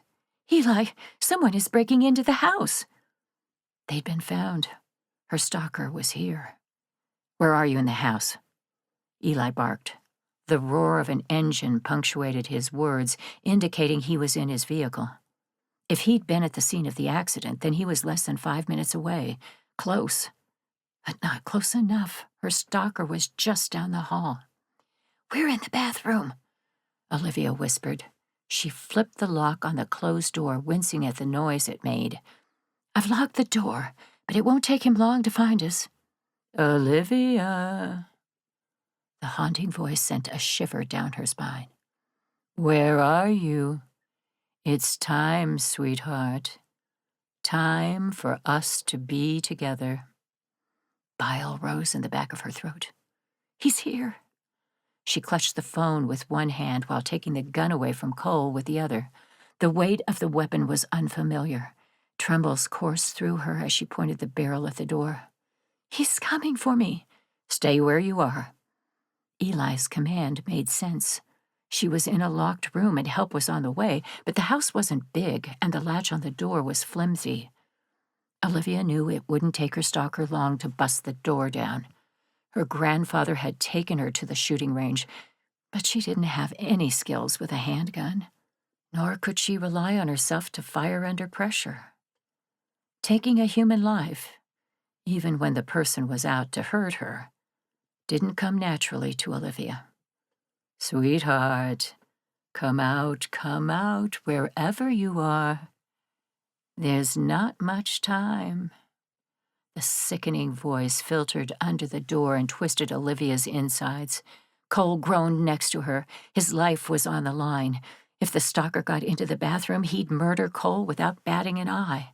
But if Olivia ran, well, then her stalker would chase his prey and leave Cole alone. It was a risk she had to take. "He's getting too close," Olivia whispered to Eli. "I have to make a run for it to save Cole." "Olivia, don't." His objection was cut off when she lowered the phone to the ground next to Cole. Eli called her name again, but she ignored him. Instead, she pressed a kiss to Cole's forehead. There was nothing she wouldn't do for this man. Nothing. He'd put his life on the line many times for her. Now it was her turn to be brave in order to save him. Olivia rose and crossed to the bathroom door. She opened it and then relatched the lock so it would engage when the door was shut. With a shuddering breath and still gripping Cole's handgun, she slipped into the darkened hall. A shape came out of the primary bedroom. A man, dressed in black, his face in shadows. Olivia swallowed back a scream. She turned on her heel and ran for the door. Her silent prayer was answered when the stalker raced down the hall after her. "Olivia, don't run, sweetheart." She ignored him. Muscles, bruised from the car accident, protested as she bolted across the living room to the kitchen. The back door was open. Rain poured in, making the tiles slippery. Shattered glass crunched under Olivia's shoes from the busted pane in the top portion of the back door. She slid on a puddle and slammed her hip against the corner of a counter. Pain vibrated through her. She kept going, darting through the open doorway and into the full blast of the thunderstorm. Lightning lit up the sky. Olivia dared a glance over her shoulder and caught sight of the stalker coming for her. He was several yards away, but closing fast. Raindrops pummeled her head as she spun and pulled the trigger on the gun. The blast shocked her, the recoil like a stiff kick to her arm. The shot went wide. She didn't intend to hit him or stop her attacker, only to give him a moment's pause. She was rewarded when he came to a screeching halt and ducked behind a tree. Before he could recover, she turned and ran for the tree line. The dense forest would be difficult to run through, but it could also provide thousands of hiding places. She prayed her stalker would use more caution in his approach now that he knew she was armed. Was Cole okay? Was he still alive? Olivia was terrified his body wouldn't be able to cope with the blood loss he'd suffered. Or worse, what if he had an internal injury? The car accident had totaled his truck. Tears threatened to blind her as she ducked under a tree branch. Her feelings for Cole were much deeper than she'd allowed herself to acknowledge. Their shared kiss had proven that. She'd lost so much. Her parents, Aaron. Would she also lose Cole? God, please protect him. I know things will happen according to your will, but I beseech you, please don't rip my heart out again. I love him and don't want to live my life without him. Love. She did love Cole. There was no denying it. The spark that had existed between them from their first meeting had grown into a powerful inferno fueled by friendship, respect, and unwavering trust. Lightning lit up the sky again, illuminating the surrounding woods. Olivia had run parallel to the lake. Her breath came in pants and her muscles trembled with exhaustion.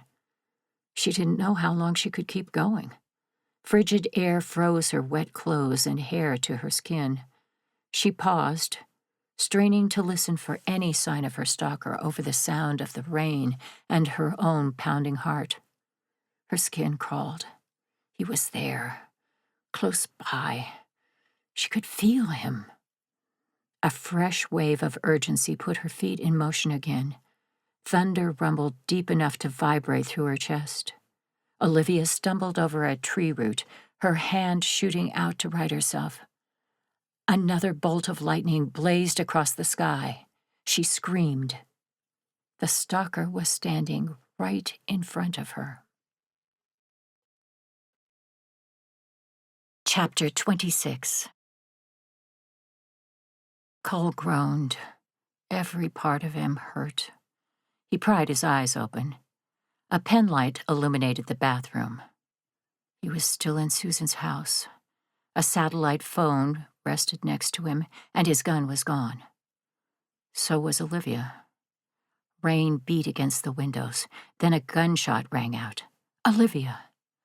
Cole willed his body to move, gritting his teeth against the sheer agony threatening to take him back into unconsciousness.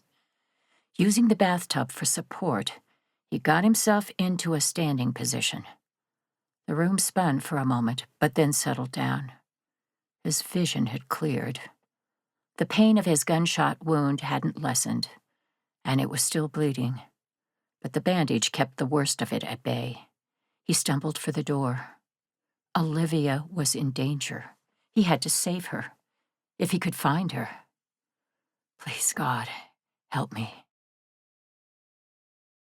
Fear shot through Olivia, freezing her in place like a deer caught in the headlights. Then the attacker lunged for her. She raised the gun and shot at him. Again, the bullet went wide, but this time it didn't give him pause. He slammed into Olivia, knocking her backward. Her head rapped against the damp earth, and the wind whooshed from her body as the stalker landed on top of her. The gun fell from her hand. It bounced out of reach under a bush. Instinct and an embedded need to survive took over. Olivia scratched and clawed. She desperately tried to wriggle out from underneath the man trapping her. Air couldn't get into her lungs. Dots danced across her vision. "Stop fighting me." He grabbed her wrist and tucked it underneath his powerful thigh. Olivia attempted to use her other hand to gouge out his eye, but he reared back and then smacked her across the face. Pain exploded along her cheekbone. It momentarily stalled her movements, which gave him enough time to secure her other hand. She was helpless. He chuckled, leaning over her.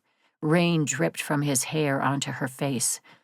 Darkness prevented her from making out all of his features, but she could see enough to confirm it was the man from the wedding. The waiter who drugged Jackson and Felicity. His high forehead led to beady, dark eyes and a crooked mouth. Something about him was familiar, but she couldn't place where she knew him from. Maybe it was simply because she'd seen a photo of him in disguise just an hour ago. "Who are you?" she wheezed. His weight on top of her prevented Olivia from fully inflating her lungs. "Did Justin send you?" "All my secrets will be revealed in good time." He took her chin in his hand, studying her features with the gaze of a snake about to devour its meal. "For now, you can call me Master." He stroked her chin. "You are beautiful. I knew I had to have you from the moment I saw you." She shuddered. "You sent me letters." "Yes, love letters." He twisted her head and leaned closer until he was inches from her face. Then something warm and wet scraped across her skin. His tongue. He was licking her cheek. Bile rose in the back of Olivia's throat as disgust twisted her insides. She didn't know if Justin had hired this sicko, but one thing was certain. This man had stalked her in part because he was obsessed with her. And now she was trapped and at his mercy. "This can be fun if you let it." His breath was hot against the shell of her ear. "Say it. Say my name. Master." He was disgusting. Olivia gagged and then gritted her teeth, refusing to give him this satisfaction. "You won't get away with this." His hold on her chin tightened. He twisted her face until she was forced to look him in the eyes. They were dark recesses of evil. "Resisting me will only get you punished." He was going to kill her anyway. Olivia had nothing to lose. She was fighting for her life and knew it. This man, holding her down, thought she was weak. He was counting on it. But that wasn't the case. Olivia was brave. Cole had said so. Only hours ago he told her she was the strongest person he knew. It was time to prove him right. She head-butted her attacker. Agony ripped through her skull as her forehead collided with his nose. It crunched. Blood flew. He screamed like a baby and reared back enough for Olivia to wriggle her arms free. She closed her fist and punched him right in the apex of his thighs. He toppled to the side. Chest heaving as she sucked in air, Olivia turned and scrambled to her feet. A hand shot out and grabbed her ankle. He yanked, and she tumbled back down to the ground. Dirt and leaves broke her fall. In the next second, he was on her. His hands wrapped around her neck. Heart pounding, Olivia tried to jab him with her elbow. It didn't land.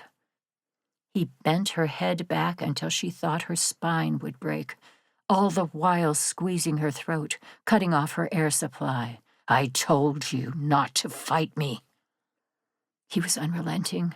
Her body screamed for oxygen. This was it. He was going to kill her. A guttural cry came from the woods.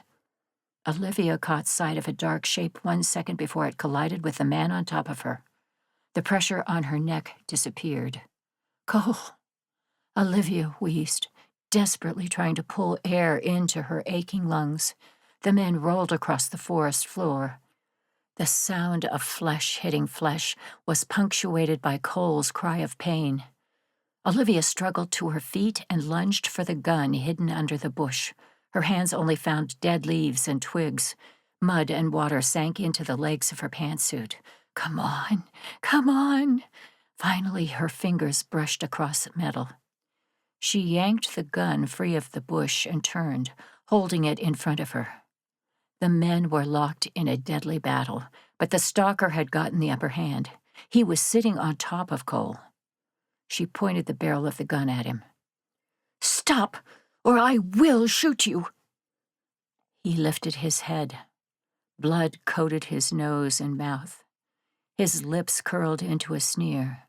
"You don't have the nerve to shoot me." Olivia's finger hovered over the trigger. It was him or Cole. She chose Cole.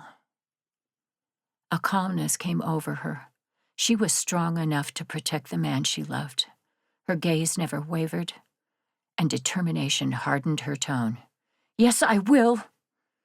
"So will I." Eli emerged from the woods, gun drawn. "Get off him, now. Then lay down on the ground with your hands on your head." The stalker hesitated. Then more law enforcement officers came out of the trees. Several Texas Rangers, Grady and Bennett, were accompanied by Chief Sims and his officers. Every one of them had their guns pointed at the criminal. He wisely slid off Cole. There was a flurry of activity as he was searched and secured. Olivia lowered her weapon and raced to Cole's side. He shoved against the damp ground into a sitting position, then pulled her close with his good arm. "Are you hurt?" Cole pulled back to look her in the face. "Did he hurt you?" Tears filled her eyes. He was bleeding from a gunshot wound and had nearly died fighting with the attacker, but all he cared about were her injuries. She cupped his gorgeous, mud-stained face and kissed him with all the passion inside her. Cole tightened his hold, bringing her closer, her shelter in the storm. She loved him. But how would Cole react when he found out? Would he face his fears and try? Or would he walk away? Chapter 27. A few days later, Cole eased into a sweater. It had taken surgery and dozens of stitches to piece his shoulder back together. The bullet had torn through muscle, glanced off the bone, and just missed his brachial artery. He was lucky to be alive.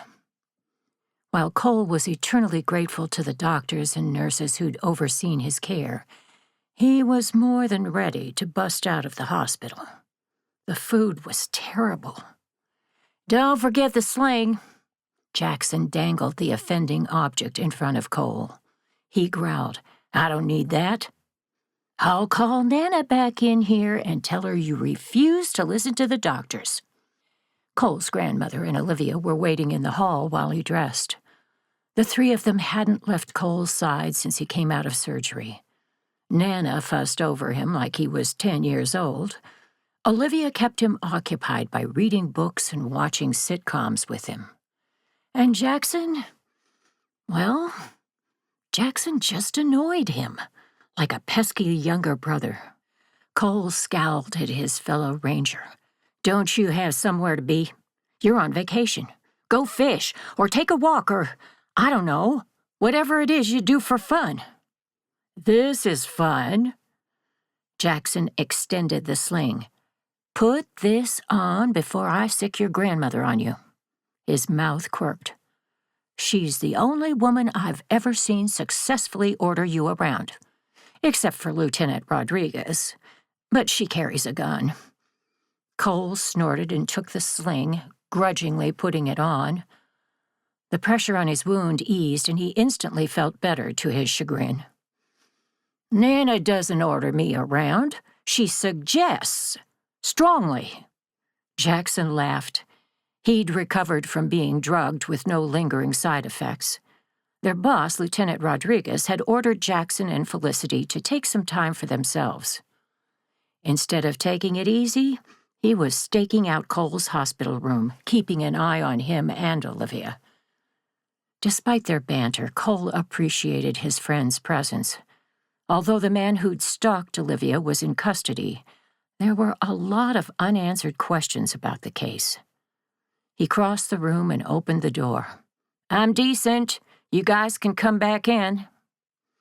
Nana entered first, her wide smile causing wrinkles to bunch around her dark eyes.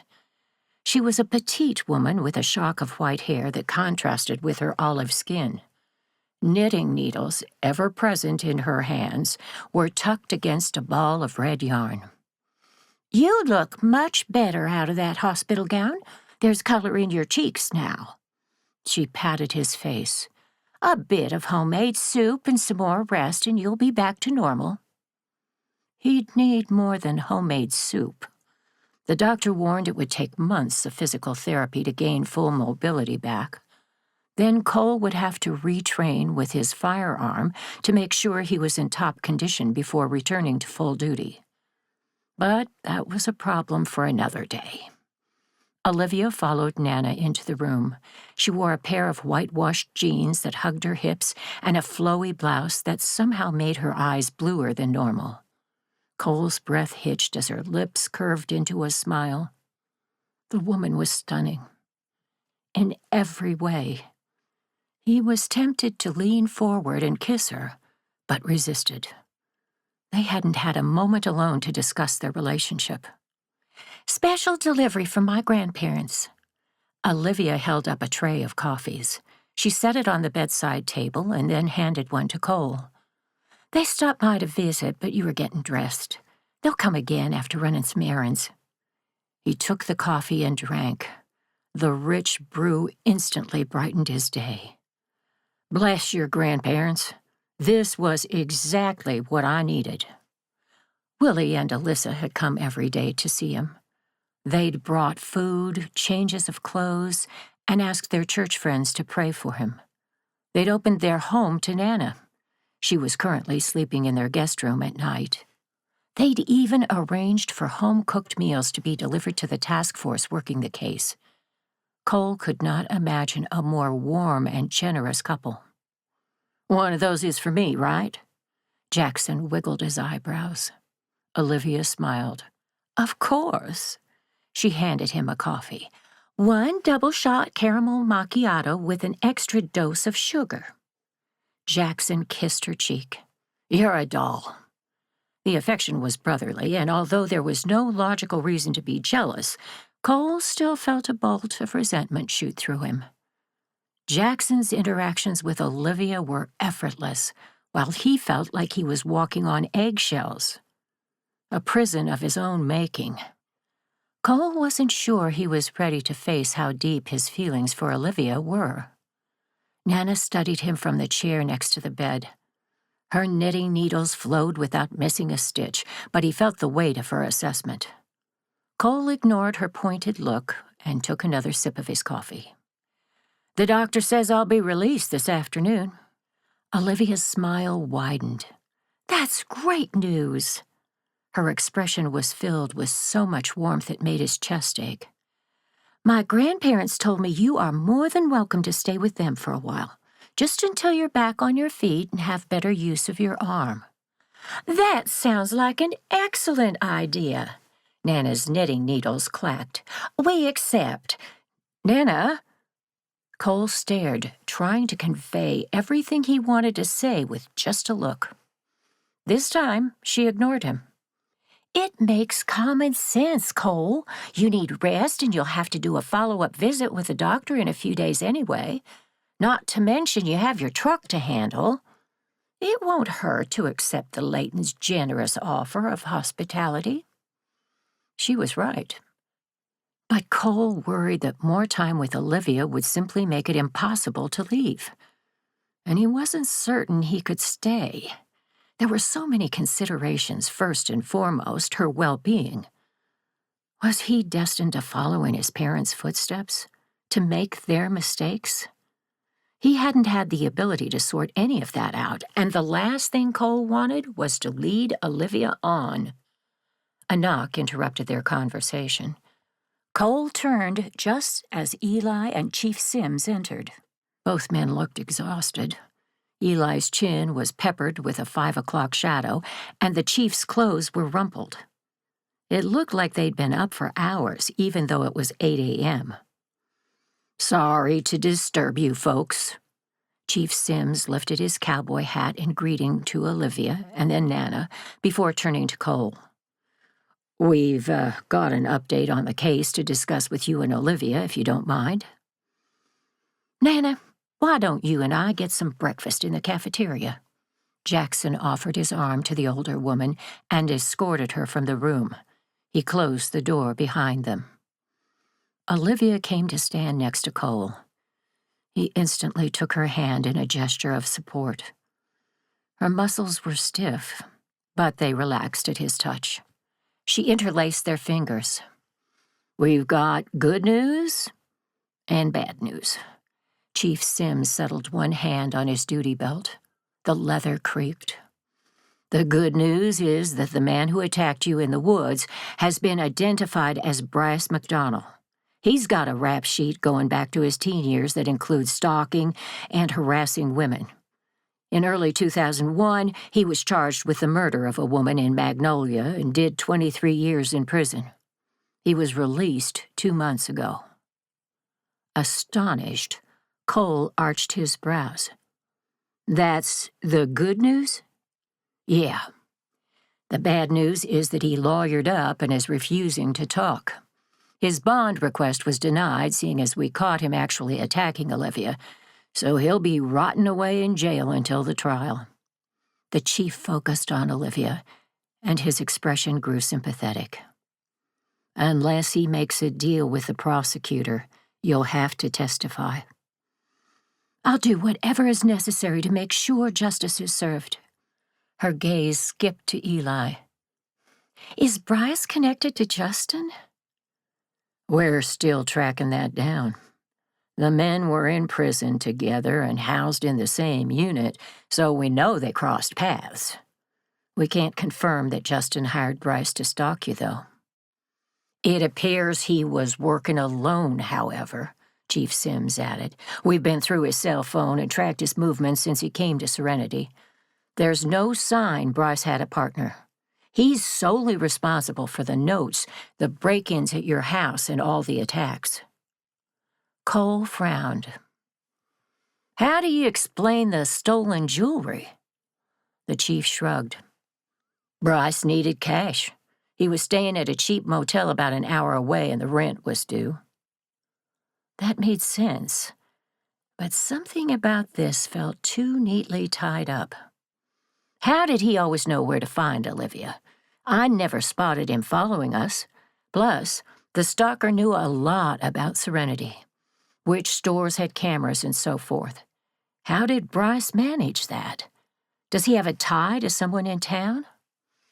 "Not that we've uncovered, but Bryce got very good at stalking. He's been doing it for a long time, and after getting caught for murder, I'm sure he learned a few more tricks from the other prisoners in jail." The chief rocked back on his heels. "We'll continue to work the case, but I think it's safe to say this is all over." "Well, that's a relief," Olivia breathed out. Chief Sims nodded. "I'm sure it is." He opened the tablet in his hand. "I've written up your statement, Olivia. Would you mind reviewing it? I'll also need your signature."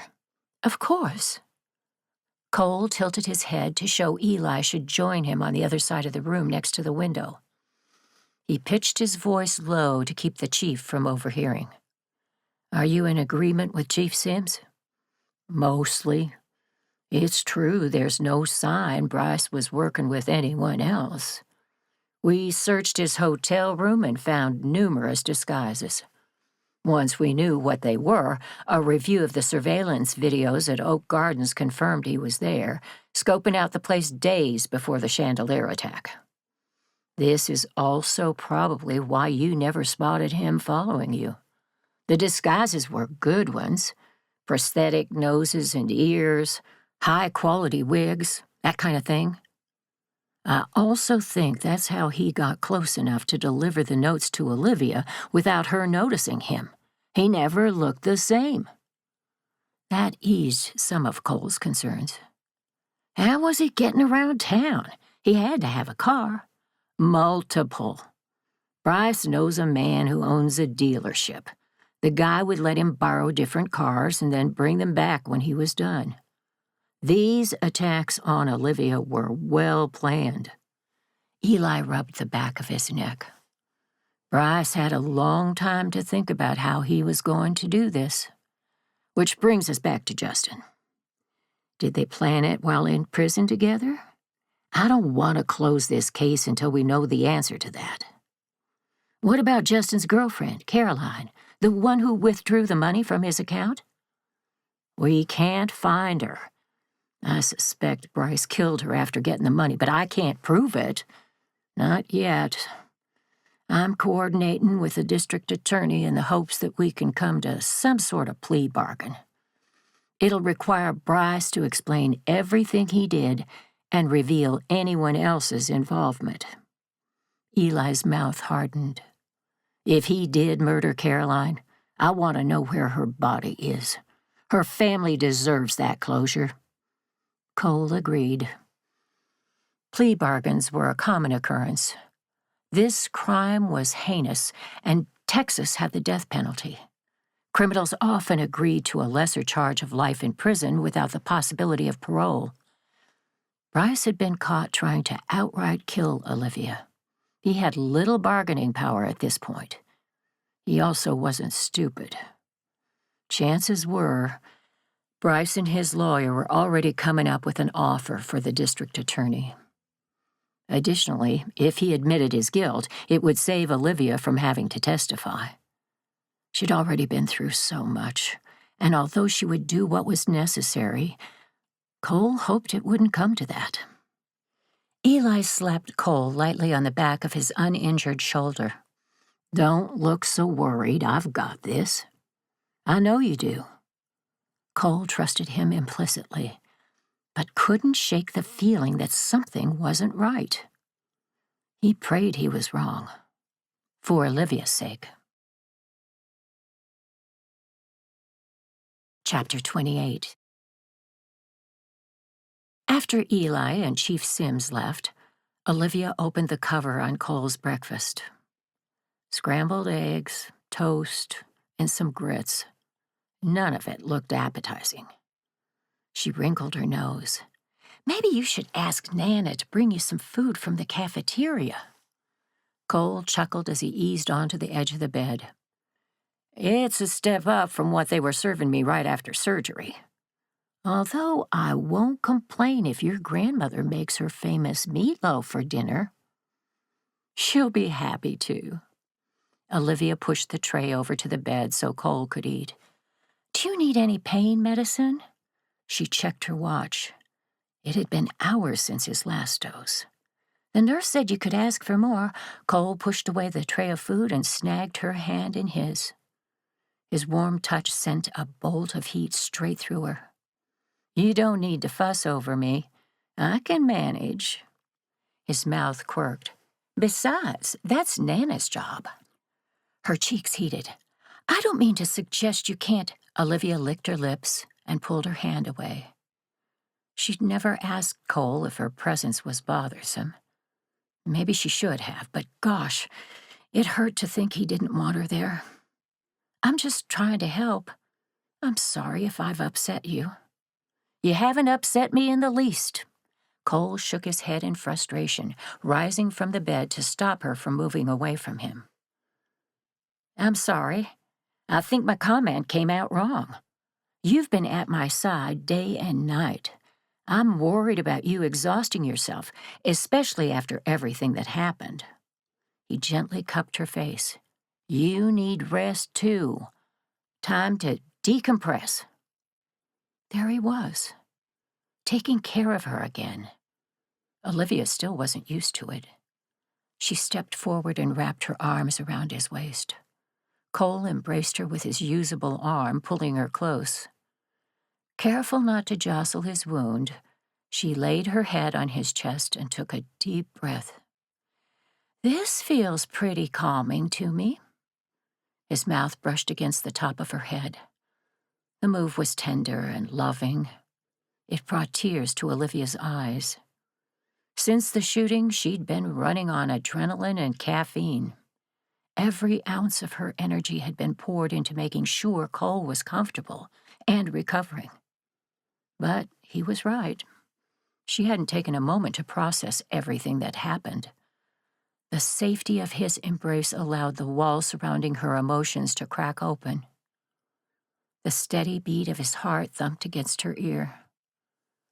Olivia was grateful he was okay. You nearly died, Cole. I was so scared. So was I. His hold tightened around her waist. When I woke up in that bathroom and you weren't there, then the gunshot. Cole pulled back until they were looking each other in the face. Jackson told me what you did by running out of the bathroom to prevent Bryce from finding me.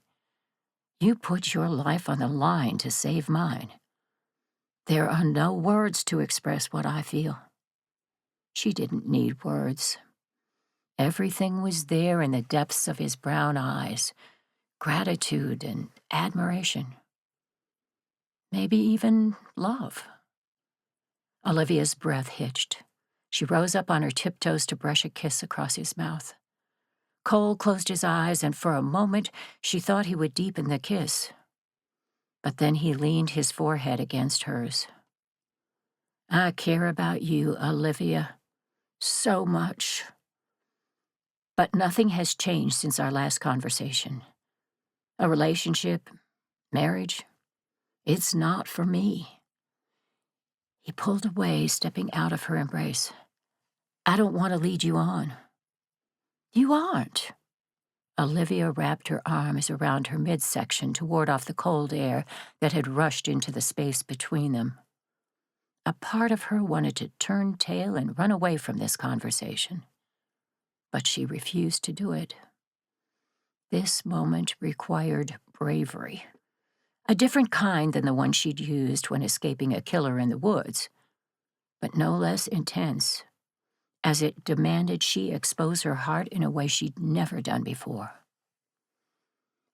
In fact, you've been very honest about your feelings on the matter.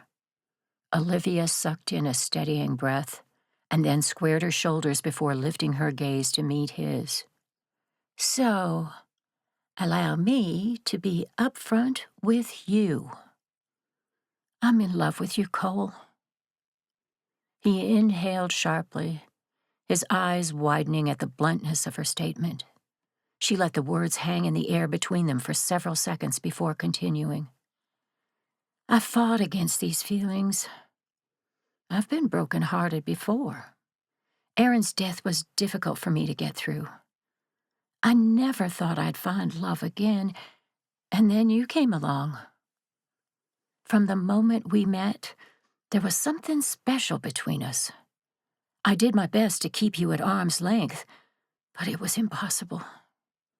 You've protected and cared for me, given me a safe space to share my feelings and my problems. You've supported me through one of the hardest times of my life. Tears filmed her eyes again as emotions flooded through her. You've been my friend, and every time you touch me, Cole, I light up inside. It's not a fluke or misguided appreciation. It's love. I adore your smile, the way your eyes crinkle when you laugh, how deep your faith runs, the way you take care of everyone around you, including your friends, and the amazing way you speak about your grandmother. He didn't say a word. Cole stood there, stock still, as if he was in shock. but he didn't interrupt her or tell her to stop. He was listening to every word, and that gave Olivia the confidence to continue. I know you're scared of following in your parents' footsteps, but I believe in us, in what we can build together with God as our guide. Things can be different, Cole, but you have to choose it. You have to work for it. Olivia sucked in a shuddering breath. I love you with all my heart. I know you may still walk away from us, and if that's the case, I'll be okay. But you should know exactly what you're rejecting. You deserved to know the truth about my feelings. Think it over. Whatever you decide, I'll respect it. Silence descended in the room. Cole opened his mouth and then closed it. Olivia sensed his confusion and turmoil. She didn't want to make this worse for him. The point was to be honest with her feelings and then give him the space to decide. Her heart also hurt. It was romantic and foolish, but a small part of her hoped he'd echo her feelings. She needed her own time and space. I'm starving. I'll join your grandmother and Jackson in the cafeteria. Olivia spun on her heel and walked out of the room, closing the door behind her. The tears filming her eyes fell onto her cheeks. She swiped them away. No matter what happened, she was proud of herself for being brave. There was nothing else to be done now. The ball was in Cole's court. She took another breath to steady her emotions and then walked to the elevator. A beep came from her cell phone. Her grandparents had bought her a new one the day after the accident.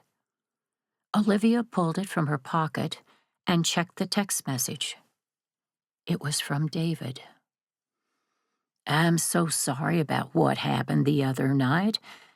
Can we meet at your office this morning so I can apologize in person? I feel terrible about what happened and would like the opportunity to explain. Olivia hesitated for a moment, fear creeping along her spine. But then she gave herself a mental shake. Chief Sims and Eli said Bryce was working alone. David's behavior the other night was weird, but stress had caused her to misinterpret his actions as hostile. It was better to clear the air sooner rather than later. Grandpa had left his truck for her to use in the hospital parking lot. She could pop to the office, have a discussion with David, and check on a few things for Eli and Sienna's wedding. Decision made, she texted David. The elevator doors swung open, and Olivia stepped out onto the ground floor. Instead of heading toward the cafeteria, she turned left for the parking lot. As she stepped into the brilliant sunny day, a silent whisper of doubt caused her to hesitate once more. She glanced back at the hospital doors. It felt weird to be going somewhere alone. She hadn't done it in over a week. But the danger was over. It was time to reclaim her life. Olivia crossed the lot toward the truck. Chapter 29. Cole hung his head in his hands. It had been 20 minutes since Olivia left his hospital room, and his mind was still spinning with everything she'd said. A part of him wanted to jump for joy. The other part of him wanted to run and never stop. And a third wanted to cry. He couldn't untangle the knot of emotions lodged in his chest. Everything was a mess, and it was all his fault. Cole? A gentle hand touched the top of his head. Are you all right, honey? Nana. He hadn't even heard her come in. Cole lifted his head to find his grandmother standing at his side. Jackson was nowhere to be seen. Neither was Olivia. They must still be in the cafeteria. Cole wouldn't blame Olivia if she never spoke to him again. She'd poured her heart out, said some of the most touching things he'd ever heard in his life, and he'd stood there like a dunce. She hadn't deserved that, but he'd been at a loss for words. The internal war inside him had left him adrift in confusion. He'd prayed, but it didn't feel like God was interested in answering at the moment. Olivia's in love with me. Cole hadn't intentionally meant to say the words out loud, but once he did, relief washed over him. If anyone could understand what he was going through, it was Nana. Well, that's obvious to anyone with eyes. She settled on the window seat next to him. Her hand slipped into the pocket of her dress and she removed her rosary beads. And I know you're in love with her too, so I'm confused about where the problem is. I'm not built for marriage. I'm too much like my parents, and I don't want to make the same mistake they did. My temper lurks under the surface. I can feel it. It's only a matter of time before it comes out again and destroys everything. Pain tore his heart in two. Just like it did on the night my parents died. Cole. Nana rubbed his back like he was 5 years old, crying on her lap about a busted knee. What happened that night wasn't your fault. Your parents are responsible for their decisions. It was their job to protect you. Instead, they trapped you in a car and made you listen to more yelling and screaming than anyone has a right to hear, let alone a little boy. Heat built behind his eyes. Intellectually, he understood what his grandmother was saying, but it was hard to let go of the guilt. If I hadn't screamed, they might have had the accident anyway. It wasn't the first one. He inhaled sharply and turned to face his grandmother. What? Your mother and father had a prior car accident about a year before they died. Totaled their car. She clutched her rosary. Your mom was in the hospital for a week. It was caused by them fighting. I didn't know about that. Nana shook her head, her mouth taut. It happened in the summer while you were staying with me. I didn't say anything because I didn't want you to worry. She sighed, suddenly looking weary. I've tried to protect you, but haven't done a good job. That's not... It's true. Before your parents died, I tried to convince them to let you live with me. They refused. I didn't fight them on it. That was my first mistake. My second has been keeping the truth about their relationship from you. She tangled her hands together in her lap, the rosary wrapped around her gnarled fingers. Cole, your parents were never a good match from the start. They were both young and too immature to get married. He frowned. Are you saying they didn't love each other?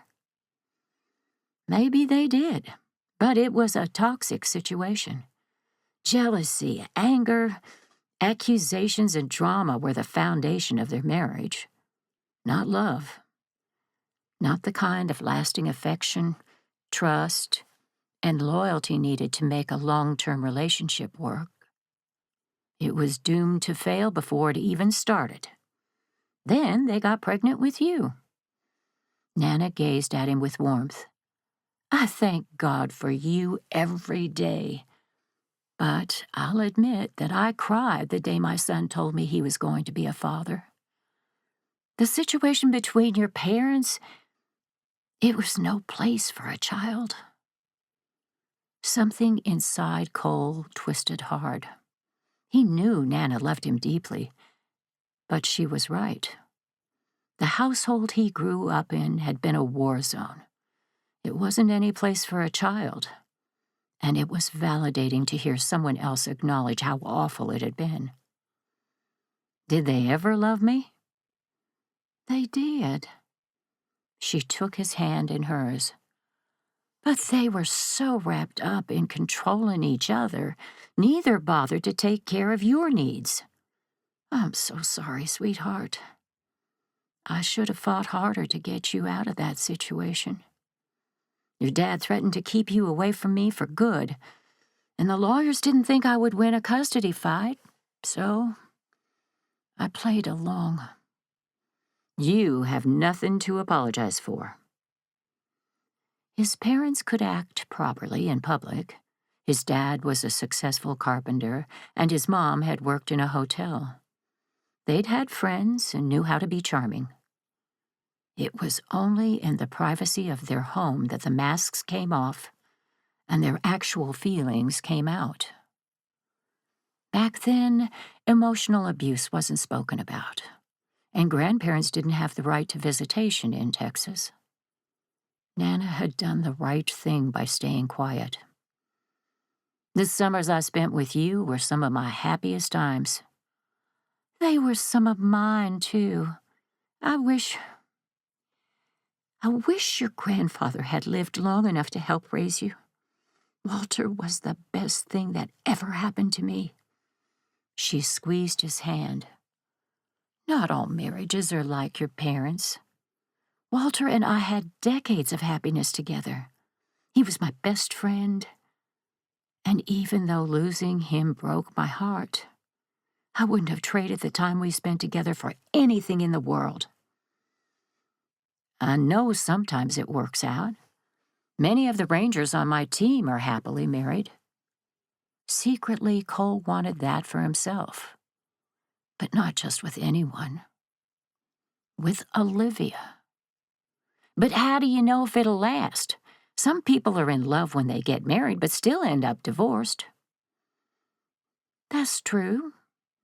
But Cole, love isn't just a feeling, it's an action. 1,000 small decisions made every day. You choose to compromise, to listen, and to grow together. It's about facing life's challenges together with respect and consideration for each other. Walter and I didn't always see eye to eye, but we talked through our differences until we found a solution that worked for both of us. You can't predict the future, but you can commit to make the choice to fight for your love every day. His grandmother's words echoed Olivia's. You have to choose it. You have to work for it. Cole let those words finally sink into his soul. Let them wash away the hurt of the past so he could see a future that was happy. One full of love. Olivia essentially told me the same thing, that with work and God as our guide, we can build something together. She's a smart woman. Nana grinned. You didn't ask, but I'll say it anyway. Olivia is someone who will stand by you when things get hard. She risked her life to save yours, just like you did to save hers. That's the kind of selflessness and courage that forms the basis for a lasting relationship. You two have already proven you can support each other through hard times. So, if you love her, then I recommend you tell her and hold on tight. She's worth it. Olivia was absolutely worth it. He couldn't wait to talk to her. Cole rose from the window seat and kissed his grandmother on the head. Thank you, Nana. She beamed at him, the light from the window hitting on the cross attached to her rosary. It struck Cole then, in that moment, that God had heard his prayers and answered them. He'd sent Nana to advise him with her words of wisdom. No, it was more than that. The good Lord had been listening all along, not to the words coming from Cole's mouth, but to the cries of his heart, for love and happiness, for someone to share his life with. He'd sent Olivia, the perfect partner for Cole, a brave woman who pushed him to face his fears and embrace the love they could have together. What had he told Olivia? Their relationship was divinely guided. The incidents pushing them together were too perfectly aligned to be anything but the good Lord's handiwork. At the time, Cole believed it was so he could protect Olivia from the stalker. And that had been part of it. But God had a bigger plan. "I'm following, Lord. Lead me and I will follow. And thank you for everything." The phone at Cole's bedside rang. He'd been fielding calls from friends for the last 2 days. He picked up the receiver. "Donnelly." "Cole, it's Eli. Where's Olivia?" His tone was clipped and controlled, but there was an underlying urgency that sent Cole's heart rate spiking. "She's in the cafeteria with Jackson." "No, she isn't." Cole whirled to face his grandmother. "What do you mean? She left 45 minutes ago to join you and Jackson for breakfast." Nana's eyes were wide as she registered the panic in his expression. "She never showed up there. Jackson saw a friend he went to college with, so I left him in the cafeteria and came back up here. Olivia wasn't with him when I left. Is it possible I missed her somehow?" At that moment, Jackson strolled into the hospital room. He took one look at Cole's expression, and the smile instantly fled his lips. "What is it? Olivia's not with you?" "No, I thought she was with you." "We need to find her." Eli had obviously overheard the entire conversation. "ASAP. Bryce just admitted in questioning that he wasn't working alone, but he won't tell us who his accomplice is without a firm plea bargain in place. The district attorney is hashing out the details, but if Olivia is missing, that changes everything." It sure did. Olivia was still in danger. Chapter 30. The bells over the door jingled as Olivia stepped into her office. The scent of coffee and fresh pastries tickled her nose and brought a smile to her face. Her stomach growled. Susan's chair was empty, but her purse and keys rested on the desk. Romantic piano music played from the Bluetooth speaker. Olivia beelined for the break room. "I'm here, Susan." The pipes rattled overhead, and she realized her secretary was in the bathroom. Olivia poured herself a cup of coffee, topping it off with a generous helping of hazelnut creamer. Then she nosed around in the pastry box on the table. A blueberry muffin was on top, Cole's favorite. A pang hit her heart. Olivia would miss having him in the office. He'd been a terrible assistant, no creativity at all, but his kindness and their fun banter more than made up for it. Scratch that. She'd miss Cole. A part of her heart was hoping that he'd change his mind about their relationship, but she knew the chances were slim. He'd been very honest with her from the beginning about marriage, love, and the whole shebang. She'd chosen to ignore him. But no matter how this went, she didn't regret falling in love with him. He'd shown her what was possible. Olivia wouldn't settle for anything less than fireworks, steadfast support, and a man she could trust with her life. She sighed, choosing a bear claw from the box, and then promised to come back for the chocolate scone. Caffeine and sugar were the best remedies at the moment, and work. Excitement added a bounce to her steps as she crossed the lobby to her office. Nothing made her happier than finalizing a wedding. Eli and Sienna wanted something simple, but she'd added a few details to make it special all the same. Using a napkin as a makeshift plate, Olivia set the bear claw down on her desk. She flipped open her laptop to power it on, and then, coffee in hand, she dug through the mood boards leaning against the wall until she found the right one. Eli and Sienna's colors were navy and cream, with touches of brown to add a rustic feel. A thump came from the closet. Olivia froze. What on earth was that? Had something fallen? The closet held office supplies and a few odds and ends. It would be awful if a shelf had broken.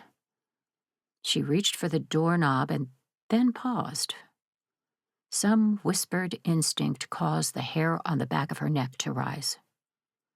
Another thump came from inside the closet. Her heart skipped a beat and then took off. Coffee sloshed over the edge of her mug, burning the skin on her hand. She barely felt it. If there was an animal inside the closet, like a raccoon or an opossum, she was going to have a heart attack. With a bracing grimace, she twisted the doorknob and jumped back. Shock and horror flooded through her. It wasn't a raccoon in the closet. David! He'd been beaten and tied to a chair. Silver tape locked his mouth shut. Olivia took one step toward him, intent on releasing his bonds. His eyes widened as he caught sight of something behind her. She whirled. Susan stood a few feet away. She had the barrel of a gun pointed straight at Olivia's chest. "Don't move. Not one more step." Confusion and fear mingled with the shock and horror of finding David in the closet. Olivia stared incredulously at her secretary. "What are you doing?" Susan smirked. "Solving a problem. Actually, multiple problems." Olivia's gaze flickered to the lobby. It was dark, as if they weren't there and the blinds were drawn. Susan chuckled. "I locked the door, put on the close sign, and turned out the lights. No one is coming to rescue you, boss. Not this time." She was on her own. Olivia clutched the cup of coffee in her hand until her knuckles were white. "I don't understand. Why are you doing this?" "Why else? Money," Susan sneered. "My husband and I are broke. We're going to lose the lake house next month." With a jolt of understanding, Olivia stiffened. All the lottery tickets in the lake house suddenly made sense. Susan had complained her husband wasn't working steadily even before Mitch injured his back. They'd been struggling for a while. Olivia had given Susan a raise. Clearly, that wasn't enough. Susan had a gambling problem and had likely squandered away the extra money. "Justin hired you, along with Bryce." "Bryce is a distant cousin of mine. He and Justin were in prison together and got to talking, realized they knew many of the same people. Like me. I guess over time Justin showed Bryce photos of you, and he became obsessed." Her mouth pursed as if she'd sucked on something sour. "Bryce was always weird. But when he got out of prison and offered me a lot of money to feed him information, I immediately accepted." "Did you know he intended to kill me?" She shrugged. "I didn't think about it. Easier that way." Olivia was sure. They needed someone who knew my schedule so Bryce could follow me. Cole had been right to question the chief about that. Olivia wished she could tell him that.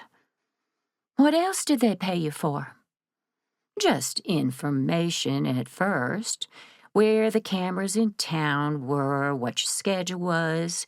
And then things got interesting when Mitch had to break into your house and leave a note on the bed." Shock vibrated through Olivia. She remembered thinking the intruder on the camera footage seemed familiar. Now she knew why. It had been Susan's husband. "He stole some of my jewelry. We needed cash." She waved the gun. "This is the weapon he shot at Cole with.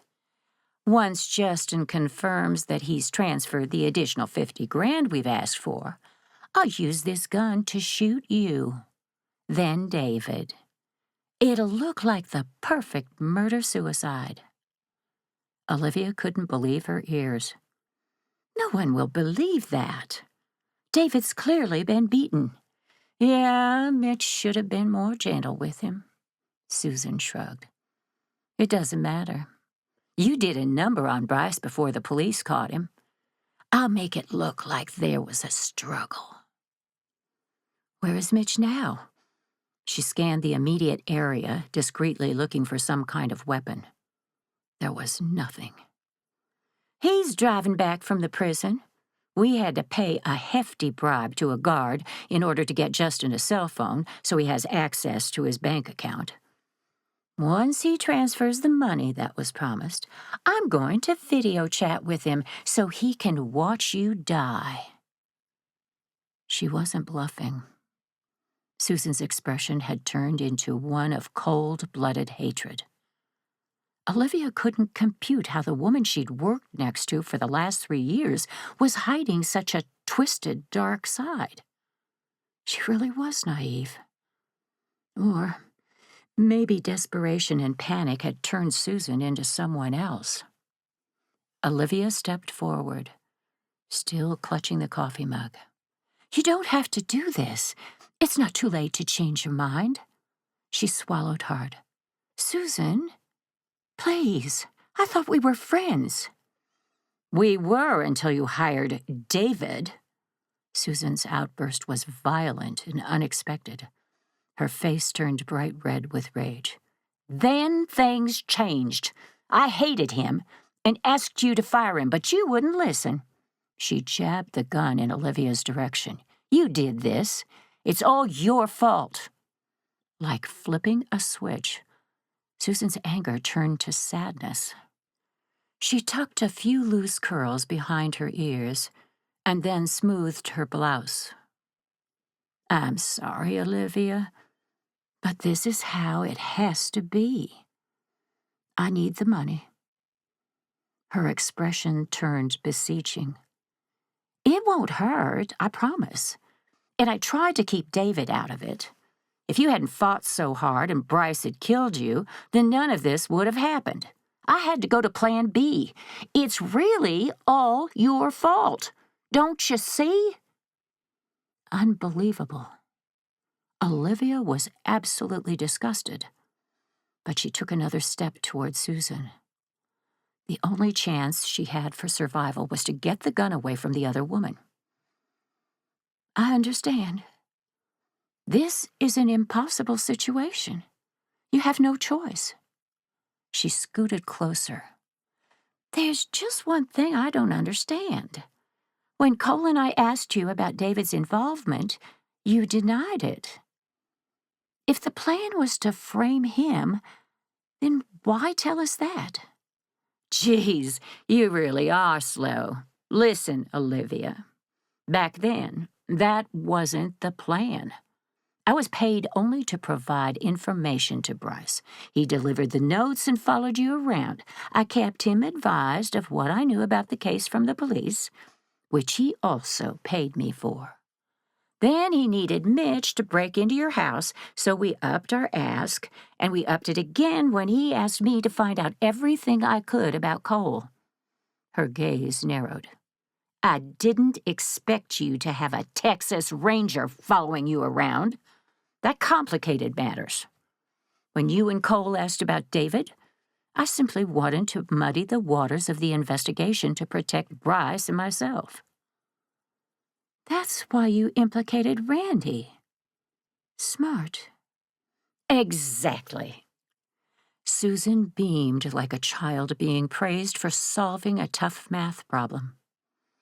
Bryce was supposed to kill you and Cole, but he screwed up. That's when Mitch and I figured we could make Justin a new deal. Problem was, we needed someone to pin the murder on. That's where David comes in. Everyone's heard about the incident the other night at Oak Gardens. It's not a stretch to believe he was working with Bryce. Susan's cell phone rang, interrupting their conversation. The screen lit up with an unknown number. It was Justin. Olivia was out of time. She threw the coffee in her mug at Susan. The woman recoiled and instinctively put her hands up to protect her face. She yelped as the still-hot liquid scalded her skin. Olivia tossed the mug at her head for good measure and then lunged for the gun. She wrapped her fingers around the metal, but Susan was stronger than she looked. She wouldn't let go. Olivia twisted, trying to get the upper hand, as Susan grabbed a fistful of her hair and yanked. Pain erupted in her scalp, but she kept trying to get the gun away. Her heart thundered against her rib cage. She stomped on Susan's foot. Glass shattered in the lobby. Olivia heard Cole shout her name. Then the gun in her hands went off. Chapter 31. Red and blue lights flashed across the sidewalk in stark contrast to the otherwise sunny day. Police officers, Texas Rangers, and EMS swarmed Olivia's office. She'd brushed off any offer of medical assistance, content to take shelter in Cole's loving embrace.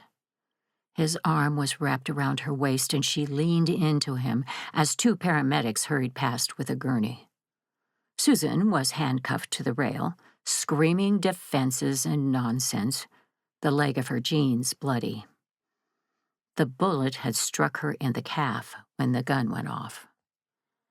Susan spotted Olivia and started spewing obscenities. The hatred pouring from her was like a physical slap, and although Olivia knew she couldn't hurt her anymore, it still stung. She turned her face away. I can't believe I ever considered her a friend. You're a kind, warm, generous woman. Cole gently lifted her chin until she was staring into his eyes. Never apologize for believing in the best of people.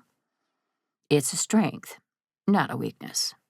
And it's one of the things I love about you. Her heart skipped several beats, and she blinked, certain she hadn't heard him correctly. What did you say?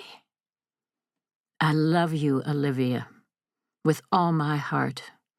I'm sorry I didn't say it earlier. I was scared. But Nana gave me a good talking to and set me right. I knew I liked her. Cole chuckled. And she adores you. His thumb gently caressed the curve of her chin, sending butterflies alighting in her belly. My feelings for you are so deep and powerful. It terrified me. I faced down deadly criminals, put myself in the line of fire, but when it came to dealing with what was happening between us, I was a coward. I tried to run from it. She'd figured that part out. That's why you didn't want to be my bodyguard when Eli and Sienna suggested it. He nodded. Then I tried to box it up. I kept talking about how much I don't want to get married, hoping it would put up a wall between us. Nothing worked. What I felt for you kept growing until there was no way to deny it. Cole's gaze dropped to her lips. And then you kissed me, and my entire world went topsy-turvy. I've told myself for so long that I didn't need love. Not this kind, anyway. But you smashed through all my excuses.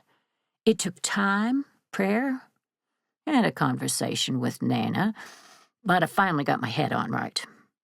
He brushed a kiss across her mouth. My past doesn't define me, just like you said. I decide who I want to be. Her heart swelled, and she lifted her hands to rest on his neck. Yes, you do. And for the record, I think you're fantastic. Ditto, sweetheart. He lightly kissed her again. We can build a future together, with God as our guide. I believe in us, too. A flicker of doubt creased his features, and he hesitated. Unless you've changed your mind. She placed a finger over his lips to shush him. Never. A throat cleared, interrupting their intimate conversation. Olivia turned her head to see David standing a few feet away. His shirt was stained with blood, and he held an ice pack up to his cheekbone.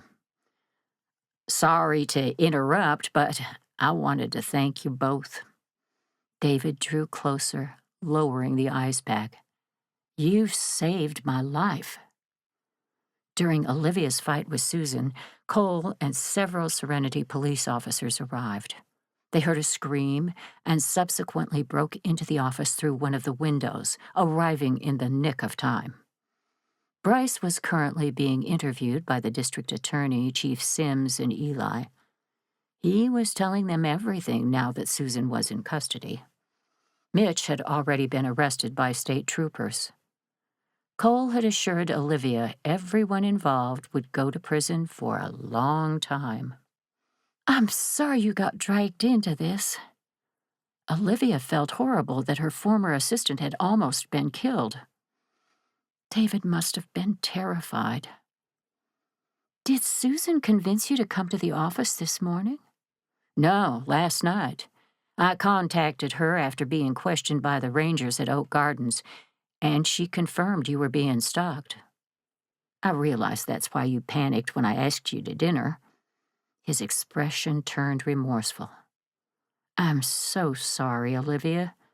I can see now that I frightened you, but please believe me, that wasn't my intention. I know. She'd been overly cautious after the attacks. Thinking back on the interaction, David hadn't done anything overtly threatening. Under normal circumstances, she wouldn't have thought anything of it. Anyway, last night, Susan said you would be in the office and explained I could stop by to discuss the issue with you. When I arrived, I was attacked by Mitch. He tied me up and stuck me in the closet. I was there all night. In the morning, Susan took my phone, unlocked it, and sent a text message to you. When I heard you come in, I started banging on the floor to get your attention, hoping you'd be able to escape before Susan attacked you. Olivia's heart sank to her feet.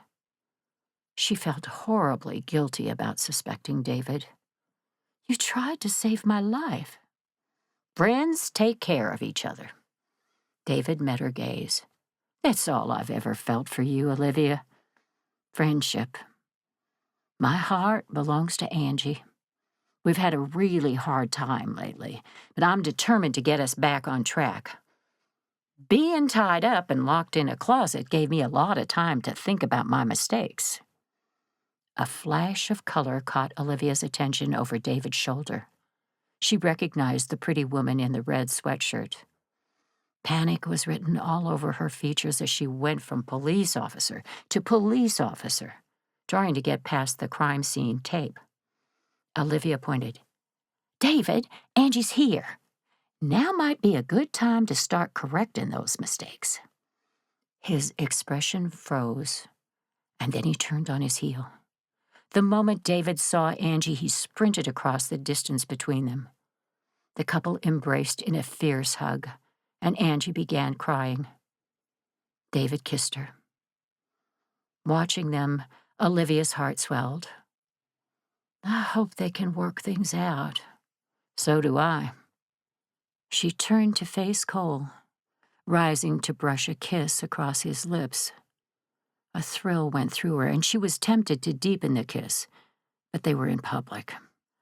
Well, Ranger Donnelly, now that all the people responsible for stalking me are in custody, what do you say we have our official first date? I skipped breakfast, and having my life threatened really leaves a girl hungry. Sure, on one condition. She leaned back, eyeing him suspiciously. What is it? You help me write my speech for Eli's wedding? He grinned.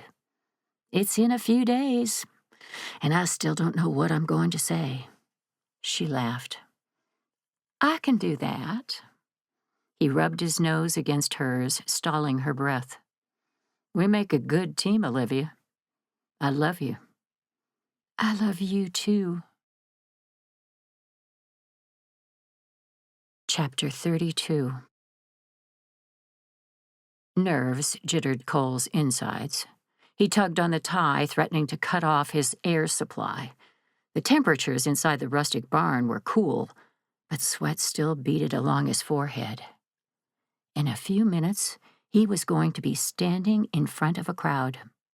Many of them people he worked with and saw regularly. If he screwed this up, it was going to be humiliating. Worse, he let down Eli and Sienna. "Stop fidgeting."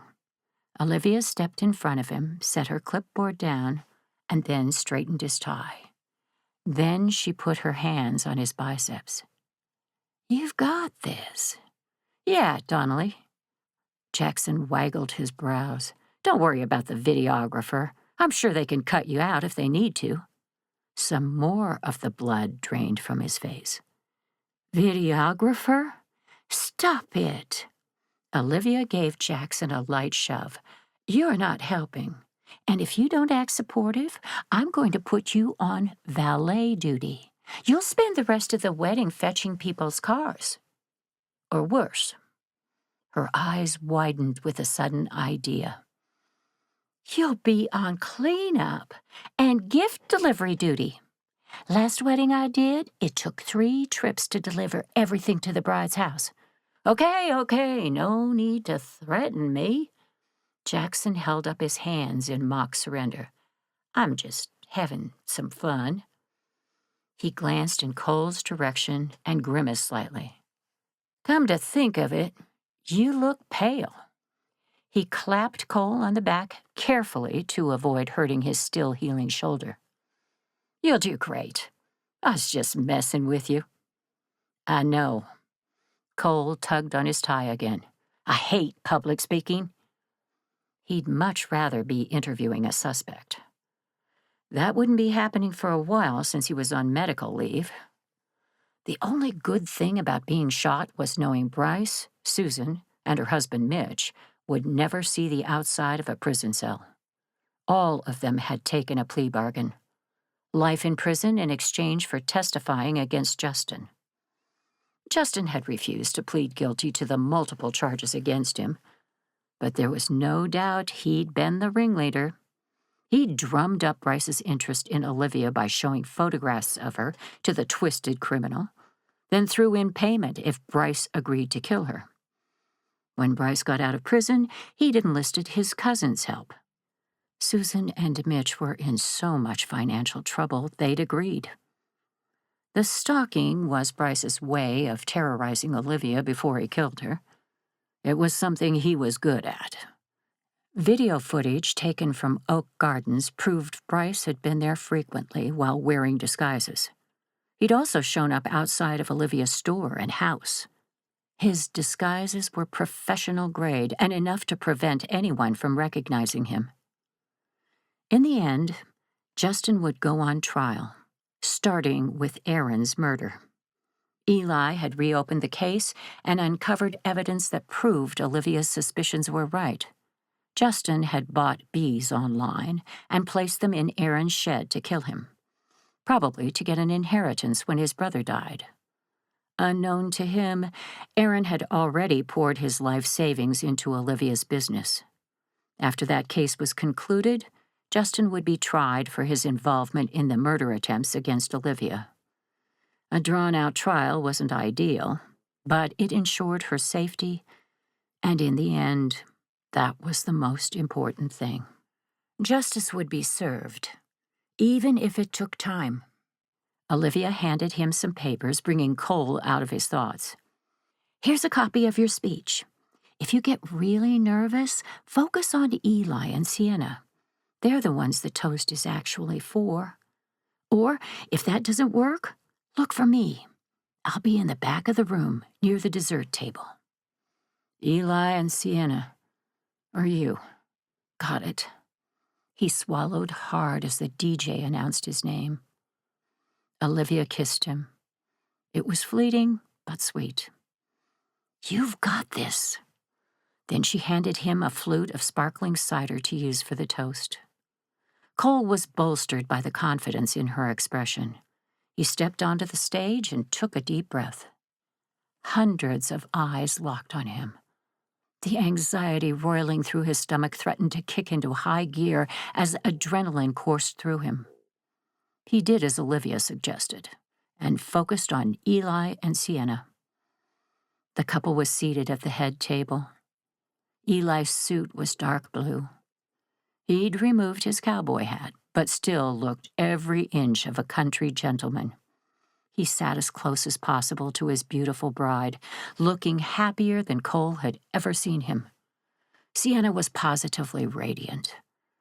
Her gown sparkled with thousands of beads, but it was the broad smile on her face that truly lit up the room, reflecting the joy and happiness in her heart. Cole cleared his throat and introduced himself. There were many people in the room who didn't know him, since Eli and Sienna had friends and family in attendance that lived out of state. He also explained how he knew Eli and how long they'd worked together. Then he took a deep breath. As many of you already know, Elijah and Sienna were engaged once before, but difficult times drove them apart. It took an arrest and a murder investigation to bring them back together. Why? Because they're stubborn individuals who refuse to admit they still loved each other. Elijah and Sienna both laughed, as did many of the guests. Cole waited until there was quiet again. Admittedly, I had my doubts in the beginning about your relationship. Above all, being a good friend means protecting those you love from being hurt. Elijah ignored all my warnings. Wisely so. Cole locked eyes with Sienna. I'm not too proud to say I was mistaken about Sienna. She is strong and courageous and absolutely perfect for Elijah. Tears shimmered in Sienna's eyes, and her chin trembled. Elijah hugged her closer, sending Cole an appreciative glance for his public apology.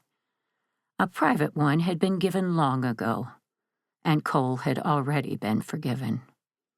But this seemed the right place to affirm that he'd been wrong. Your romance serves as a reminder that the best love stories are not perfect, Cole continued. Elijah and Sienna, you fought for your love. You embodied forgiveness and dedication, loyalty to each other. You have helped each other through tough times and come out stronger for it. Out of the corner of Cole's eye, he spotted Olivia swiping away a tear. She met his gaze, love shining from every ounce of her being. The feelings between them grew stronger with every heartbeat. They'd spent hours talking, watched movies together, spent time with Nana and Olivia's grandparents, as well as helping to put the finishing touches on Eli and Sienna's wedding. They'd even gone to church together. Olivia's laughter brightened his day. Her gentle smile and the way she kissed him lit up his heart. Her kindness, her compassion, and her giving nature cracked open the vault inside him, releasing all the secrets he'd held close about his past. There wasn't anything Cole couldn't share with her. She was his safe place. For the first time, he understood why all of his fellow Rangers wanted to get married.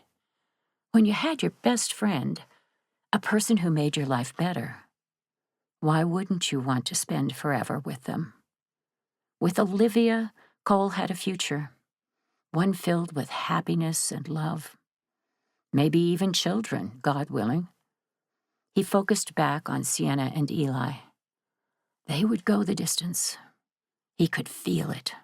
The love between them was obvious and was deep enough to last a lifetime. Let's raise our glasses to a couple who embodies the essence of true love. Cole stepped off the stage and drew closer to Elijah and Sienna, lifting his champagne flute. May God bless you both, and may your love be a guiding light for today, tomorrow, and forever. Cheers. Everyone raised their glasses, and gave a resounding cheer. Eli and Sienna clinked glasses with Cole and then kissed. Moments later, Olivia was at his side. Her eyes were bright with happiness. "Fantastic! You brought half the room to tears, including me." "Well, in all fairness, you're a softie who cries at every wedding. I don't think that counts." She wagged a finger at him. "I wear my heart on my sleeve." "Yes, you do. And it's another reason why I love you so much." Cole snagged her around the waist and drew her closer. "Have I said how beautiful you look tonight?" "Only about a dozen times." She gave him a warning glance before her gaze darted toward the guests. "We're in public." "And I'm working." She had a point. Cole glanced around and spotted a small alcove. He tugged Olivia inside and then brushed her mouth with his. Her lips were soft, and his heart skipped several beats as she leaned closer. Everything faded away as Cole's entire world centered on the woman in his arms. He never wanted the kiss to end. She pulled away with a smile on her face. "Enough now. I'll really have to go to work. Then I'll have to save the rest of my kisses for later." Her smile widened. "I'm counting on it. In the meantime, I have to check on the cake and make sure the DJ has the right songs lined up." Cole reluctantly released her. "A wedding is a lot of work. Are you sure you're going to want to plan ours when the time comes?" "There's no wedding I'd like to plan more." She winked at him and waved her left hand, wriggling her fingers. "But first, you have to propose." He waited until she walked away to find the caterer and then whispered, "I'm working on it, sweetheart." Cole had found the love of his life.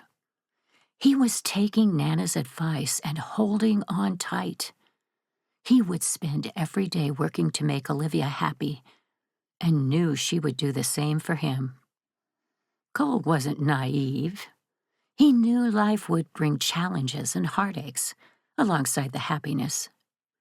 But together they could get through anything. He believed in them.